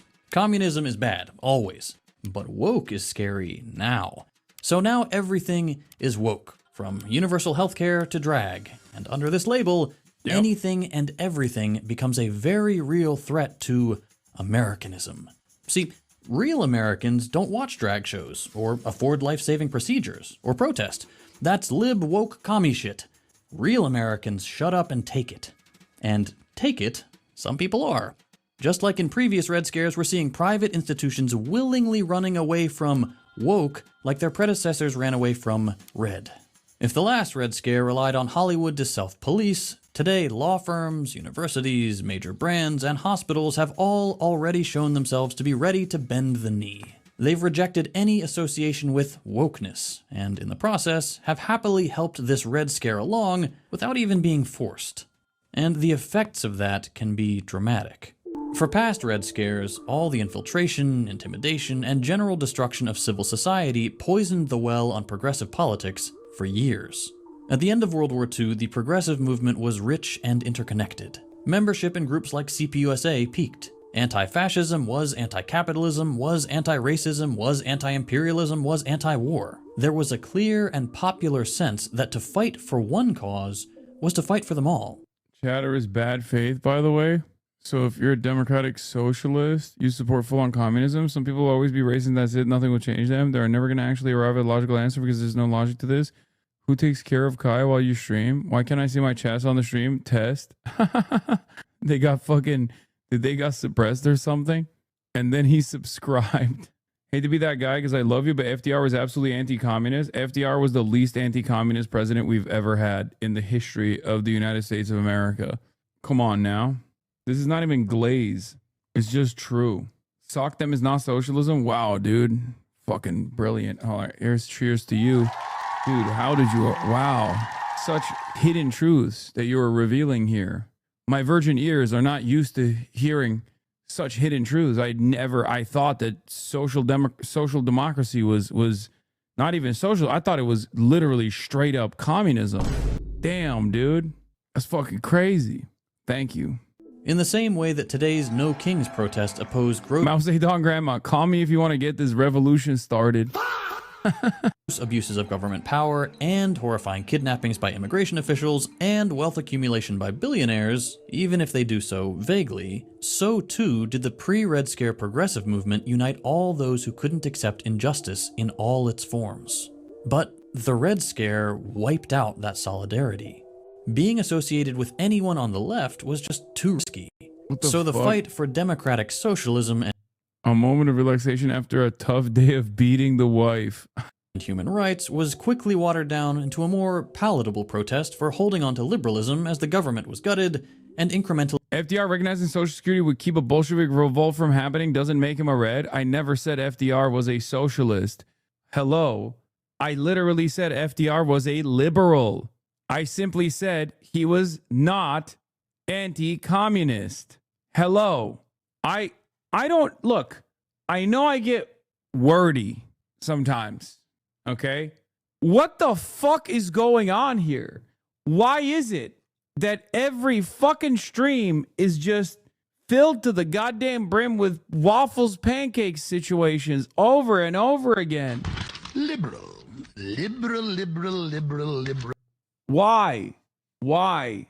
Dude, this is the core of a lot of problems. Leftist purity culture. It's not even leftist purity culture. It's just, this is just people on the internet being fucking stupid.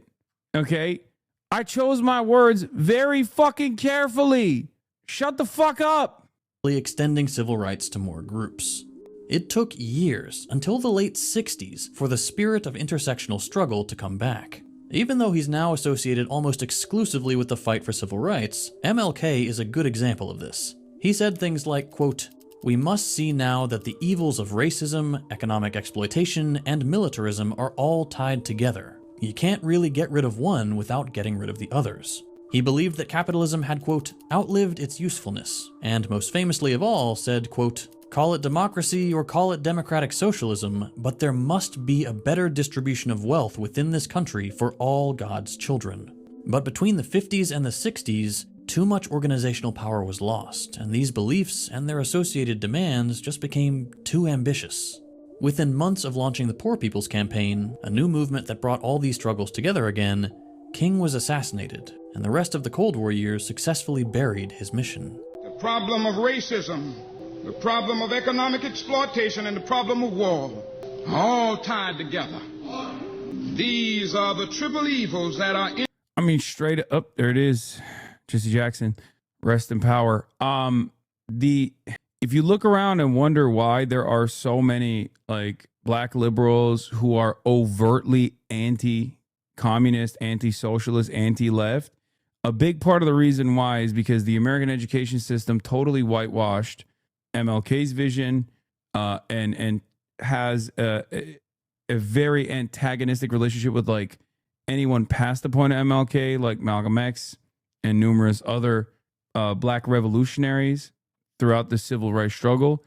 And also on top of that, aside from the Red Scare, they just straight up killed many of these people, many of the leadership. And that's part of the reason why most people post like, 80s and 90s have not gotten this radical education at all. Interrelated. What I'm saying today is that we must go... I mean, you can even see a piece of that right now with the recollections of Jesse Jackson's legacy, right? Jesse Jackson was a far more radical person in his everyday existence, and the way that like Chuck Schumer is reminiscent of his legacy, the way that all of these people that work to undermine his movement every step of the fucking way talk about Jesse Jackson, gives you a little taste in real time of that revisionist history when he was around in the 80s and 90s. Like, he was very much in operation, right? It's crazy. It's pure revisionism. Yeah, I mean, this is a one of the examples. From this convention and say, America, you must be born again. What I'm trying to say here is that Red Scares aren't just mass moral panics like you might typically think. They are concerted efforts to force progressives back to the center with fear. The message coming from the very top is moderate, accept that you have no power, and you might be spared. The good thing is that we're seeing people rejecting this deal everywhere. The biggest city in the country just elected a socialist. Running to the center lost the Democrats the presidential election. Membership in left-wing orgs is reaching new highs. Protests have never had as many attendees. Everywhere you look, yes, you see intimidation and recycled tactics, but you also see courage and community and resistance. People are still organizing, still fighting for justice, still... Oh yeah, this is the best Jesse Jackson speech of all time. It's so fucking good.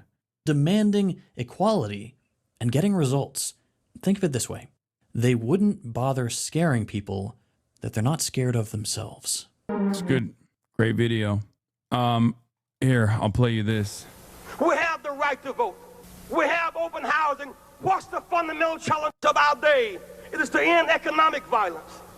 Plant closing without notice. Dog, I'm waiting. You understand? The reason why Austin is doing the Gaydar stream after my stream is so that I can raid into it. So I'm currently waiting for Austin's stream to be ready so I can raid into it before I leave to go there. Okay?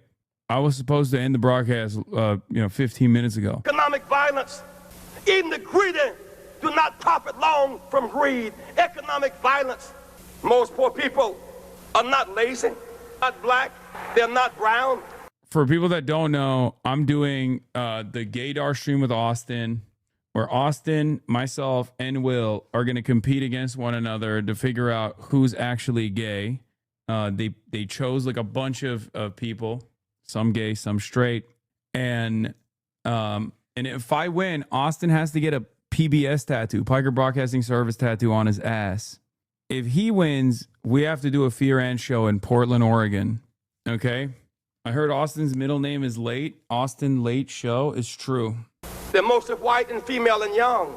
But whether white, black, or brown, or hungry babies, barely turned inside out is the same color. Yes, Call a it permanent pain. tattoo. I gotta pee. Call it hurt. Call it agony. Most poor people are not on welfare. Some of them are illiterate and can't read the want ad sections. When they can't find a job that matches their dress. They work hard every day. I know. I live amongst them. I'm one of them. I know they work. I'm a witness. They catch the early bus. They work every day. They raise other people's children. They work every day. They clean the streets. They work every day. They drive dangerous cabs. They work every day. They changed the beds you slept in these hotels last night and can't get a union contract. They work every day. No, they are not lazy. Someone must defend them because it's right, and they cannot speak for themselves.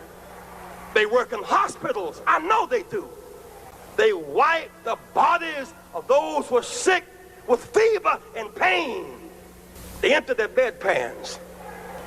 They clean out their commode. No job is beneath them, and yet when they get sick, they cannot lie in the bed they made up every day. America, that is not right. We are a better nation than that. We are a better nation than that. We need a real war on drugs. You can't just say no. It's deeper than that. You can't just get a palm reader or an astrologer. It's more profound than that.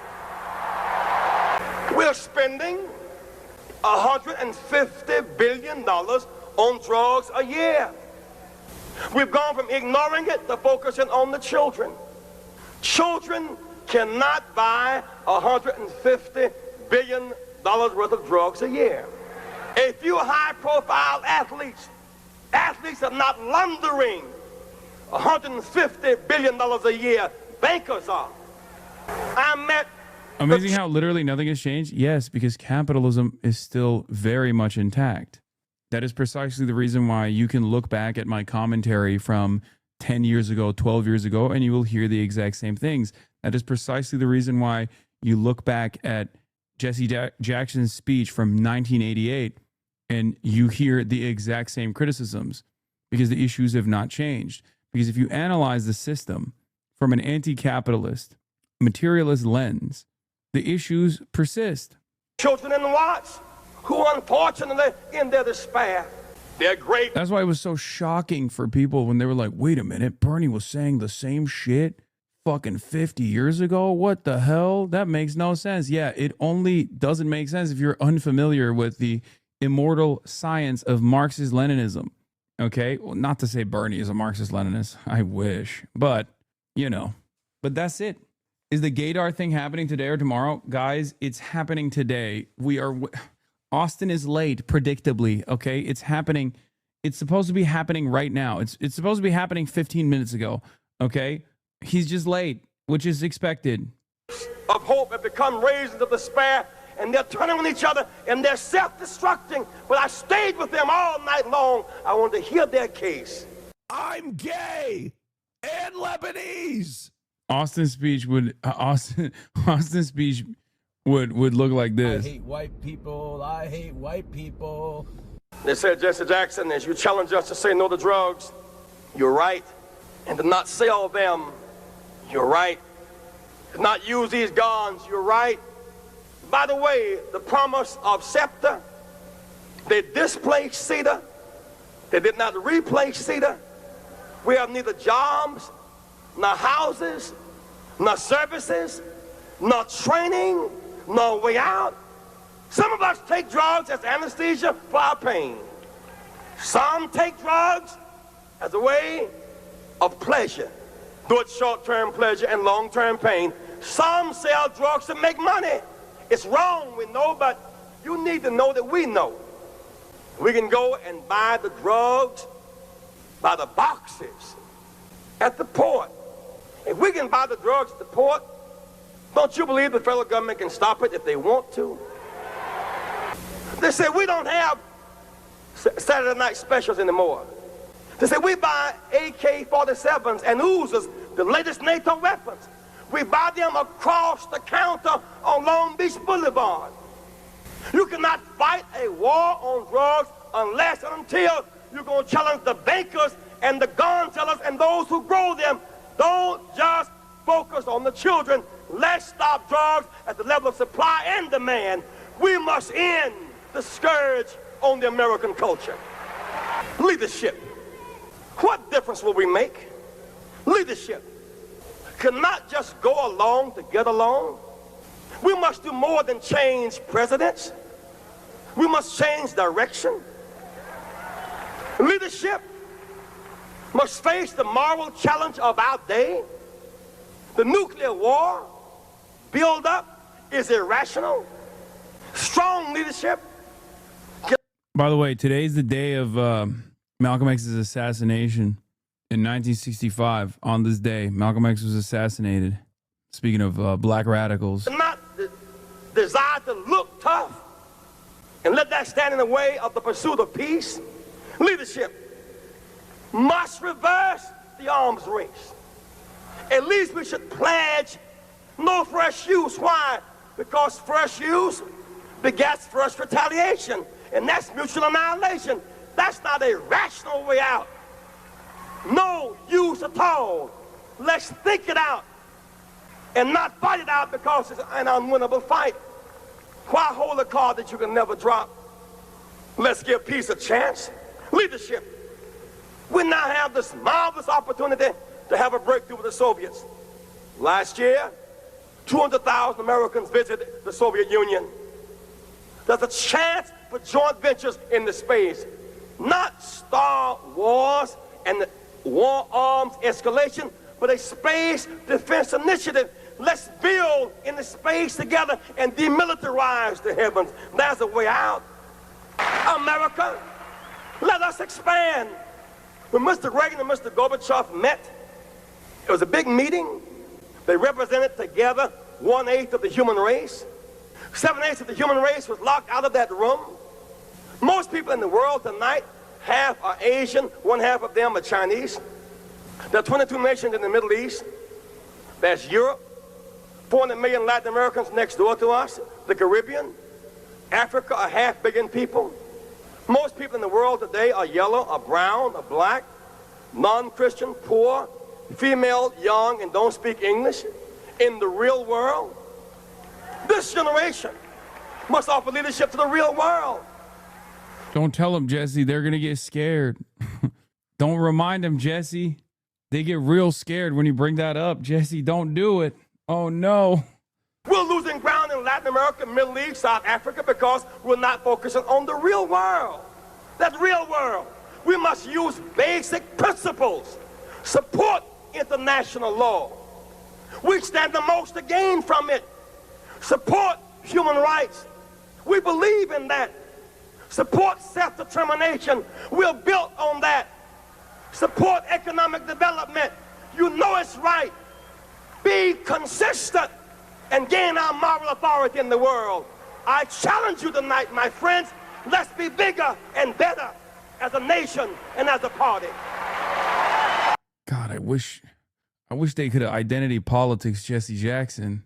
It don't work in that direction, though, does it? Against the caucus. You know what I'm saying? Obviously different time, but regardless, it just seems to only work in one direction. You know, if you're socialist and you're black or you're brown, because like, I was thinking about this the other day. Everyone's always like, Hasan. Like someone was complaining. They were like, Hasan doesn't like Kamala Harris, but is over here talking about John Ossoff when I like barely mentioned his name, right? And it's crazy to me.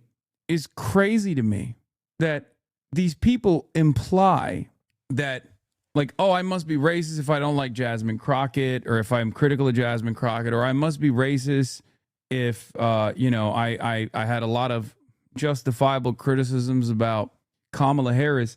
And then all the people that I am closest to in my politics, there's not a single fucking white person amongst them. It doesn't matter necessarily to me at all. If there's a white guy and they're based, then they're fucking based. Who gives a shit? Right? And I still, it's so remarkable that when you look at the demographic makeup of the squad and some of the most progressive, some of the most leftist, left adjacent politicians in this country right now, there is not a single white man in the bunch. I guess maybe Bernard Sanders, and he's on a separate category all on his own. But like, there is not a single, like, there. I was just thinking about that. Summer Lee, AOC, Rashida Tlaib, Ayanna Pressley, Ilhan Omar. Where are the fucking white bros? Zohran Mamdani. No, I'm not doing the Bernie's Jewish, so he's not white shit, okay? Bernie's a white man. Come on. Jesus Christ. I guess Plattner is the only guy, you know, he's maybe a little too white. Cory Bush, Jamal Bowman. Where are the white men? So that's what I don't understand. These guys act as though every single manifestation of the left is a white male-dominated politics. And for the record, and I can't stress this enough, I don't give a shit if you got a socialist who is a white man, okay? I care about ideas. I care about policies that improve people's lives. I don't give a shit about their demographic background. It just happens to be that when people come from that sort of background, from a point of marginalization, their lived experience happens to align social values, right? But because that's what I care about. I care about demographic representation as long as your background has informed your worldview, as long as your experience of marginalization has informed your worldview, has made you into a woke person, for example. And yet liberals always deploy this weapon, and they don't even fucking do it against the right, dude. That's another thing that I realized, like, in the last 5 years or so, like ever since 2016 happened, I've begun to realize that liberals don't even use the fucking "you're racist" line against the right, because the right's like, yeah, I'm racist. Fuck yeah, I'm racist. What are you gonna do about it? And they just only use it against the left, knowing full well that we are the people who do care about racism and will think twice. They don't give a shit. And better yet, to add insult to injury, you have right-wingers doing it too. Nikki Haley, right? You got right-wingers who have always deployed tokens over and over again on the Republican Party side to be like, no, hold up now. You can't, clearly we're not racist. I mean, I'm a black man. I know Donald Trump is not racist. That's what Tim Scott says all the time. I saw a video about Scott Bessent. Scott Bessent was being interviewed by Will Cain, and Will Cain was like, you're the first gay guy that's been appointed to this position. How does that make you feel? And Scott Bessent was like, yeah, because Donald Trump is fucking woke. They call him racist. They call him homophobic, but who cares? Look, see? Yeah, I didn't even know Scott Bessent was gay. Anyway, isn't that interesting? Donald Trump has plenty of women in his cabinet. Donald Trump has plenty of women in his appointments. Donald Trump has plenty of women in close proximity to him. His chief of staff is a woman, right? Very powerful lady. This should show people that hollowed out identity politics is a tool of the right. Standpoint epistemology deployed to defend American policy of maximum violence, whether it be sanctions with the sole purpose of regime change, a trade embargo, stealing oil from other countries that simply want to help Cuba, utilizing standpoint epistemology to say, as a Cuban woman and a daughter of immigrants, I think the real reason why Cuba is suffering is because of the Cuban government's communism. That doesn't work. That's never worked. It only works on people who are at least a little bit woke and are kind of stupid, stupid enough to go, wait a minute. Yeah, that's right. She is a Latina Cuban lady. Maybe she's right. Why am I listening to this fucking white socialist man living in the lap of luxury in Los Angeles? Don't listen to me. Listen to the Cuban authors. Listen to Latin American historians. After all, those are the people that inform my perspective. I do listen to Cuban people. Fidel Castro. I was about to say Che Guevara, who's not Cuban, but, honorary Cuban. This is a peak meme for what you're talking about. I know. I just saw it. Gusano is racist. She's a Gusania, not Gusano. Gusan X. Bro, Austin is officially like, Austin's about to be an hour late at this point. Yeah, it's insane to me. The same foreign policy apparatus that's openly, loudly mask off about Mike makes right still gets away with woke, listen to local voices who want to be bombed arguments. I thought that was buried in the rubble of Gaza. Anyways, here are some local voices that I've tried to listen to in my life. Kurds who say Iraq war was heaven under Saddam. Cuban who says Santeria is witchcraft and Latino Americans all do cocaine. Iranian supporter of Order of Nine Angles. Israeli fan of Moshe Feiglin and Ben Gvir. Obviously, they don't mean to listen to people like that. People who talk about local voices want to use a curated set of think tankers and influencers to confuse me, guilt you out of opposing U.S. foreign policy. It's just the listen to Cuban voices is a stupid fucking argument because there's plenty of Cuban voices you are not listening to, right? Yeah, I saw this. A Cuban journalist living in Cuba being pro-regime under a dictatorship. Groundbreaking. What happened to listen to Cuban voices? All of a sudden, you don't want to listen to those Cuban voices. Soft power CIA op. What is this? Urgent Trump. We will send a floating hospital to Greenland to care for the many patients there who are not receiving the necessary care. What the fuck? He's just doing side missions for no reason at this point. Byron Donaldson just got married a few months earlier before he met his second and current wife. This is why you're supposed to highlight voices and platforms more. You can say standpoint epistemology so you're blue in the face, but most people will not listen to an outsider. You have to use progressive voices and get into the mud. They're weaponizing identity for bad, so do the same for good. Infantor! What the fuck do you want me to do? Afro-Latina Cuban journalist in Havana yesterday on the fucking broadcast. You are looking at someone responding to that and saying they're fucking pro-regime. God damn. Literally going to Cuba. What do you want me to do? What do you want me to fucking do? I'm going to Cuba. Liberal, happy fun, la la la, human smuggling, fentanyl deaths, forced government euthanasia, chopping up children's genitals, la la la la la, la la la la la, la la la la la la. Come on, Infantor, you're doing it again. You're relapsing. Infantor, you're relapsing. Stop. Anyway, Shangun stealing your style. Bro, Alperan Shangun looks like Tadak squeezed out. You play the game too clean for me. Find more. Yo, come on. Try harder. I literally, I can't do anything more than what I'm doing, like physically. Like, interview 15 Cuban journalists a day. Yeah, the only other thing I can do, I guess, is just like become Cuban. Learn Spanish, stay on the island, and just become a Cuban national. That's it. People miss 2017 woke so bad. Yeah, there are definitely people who, especially in this community, want that style, that specific style of woke to come back. Are we ready? Okay. Fucking finally, dude. Frustration.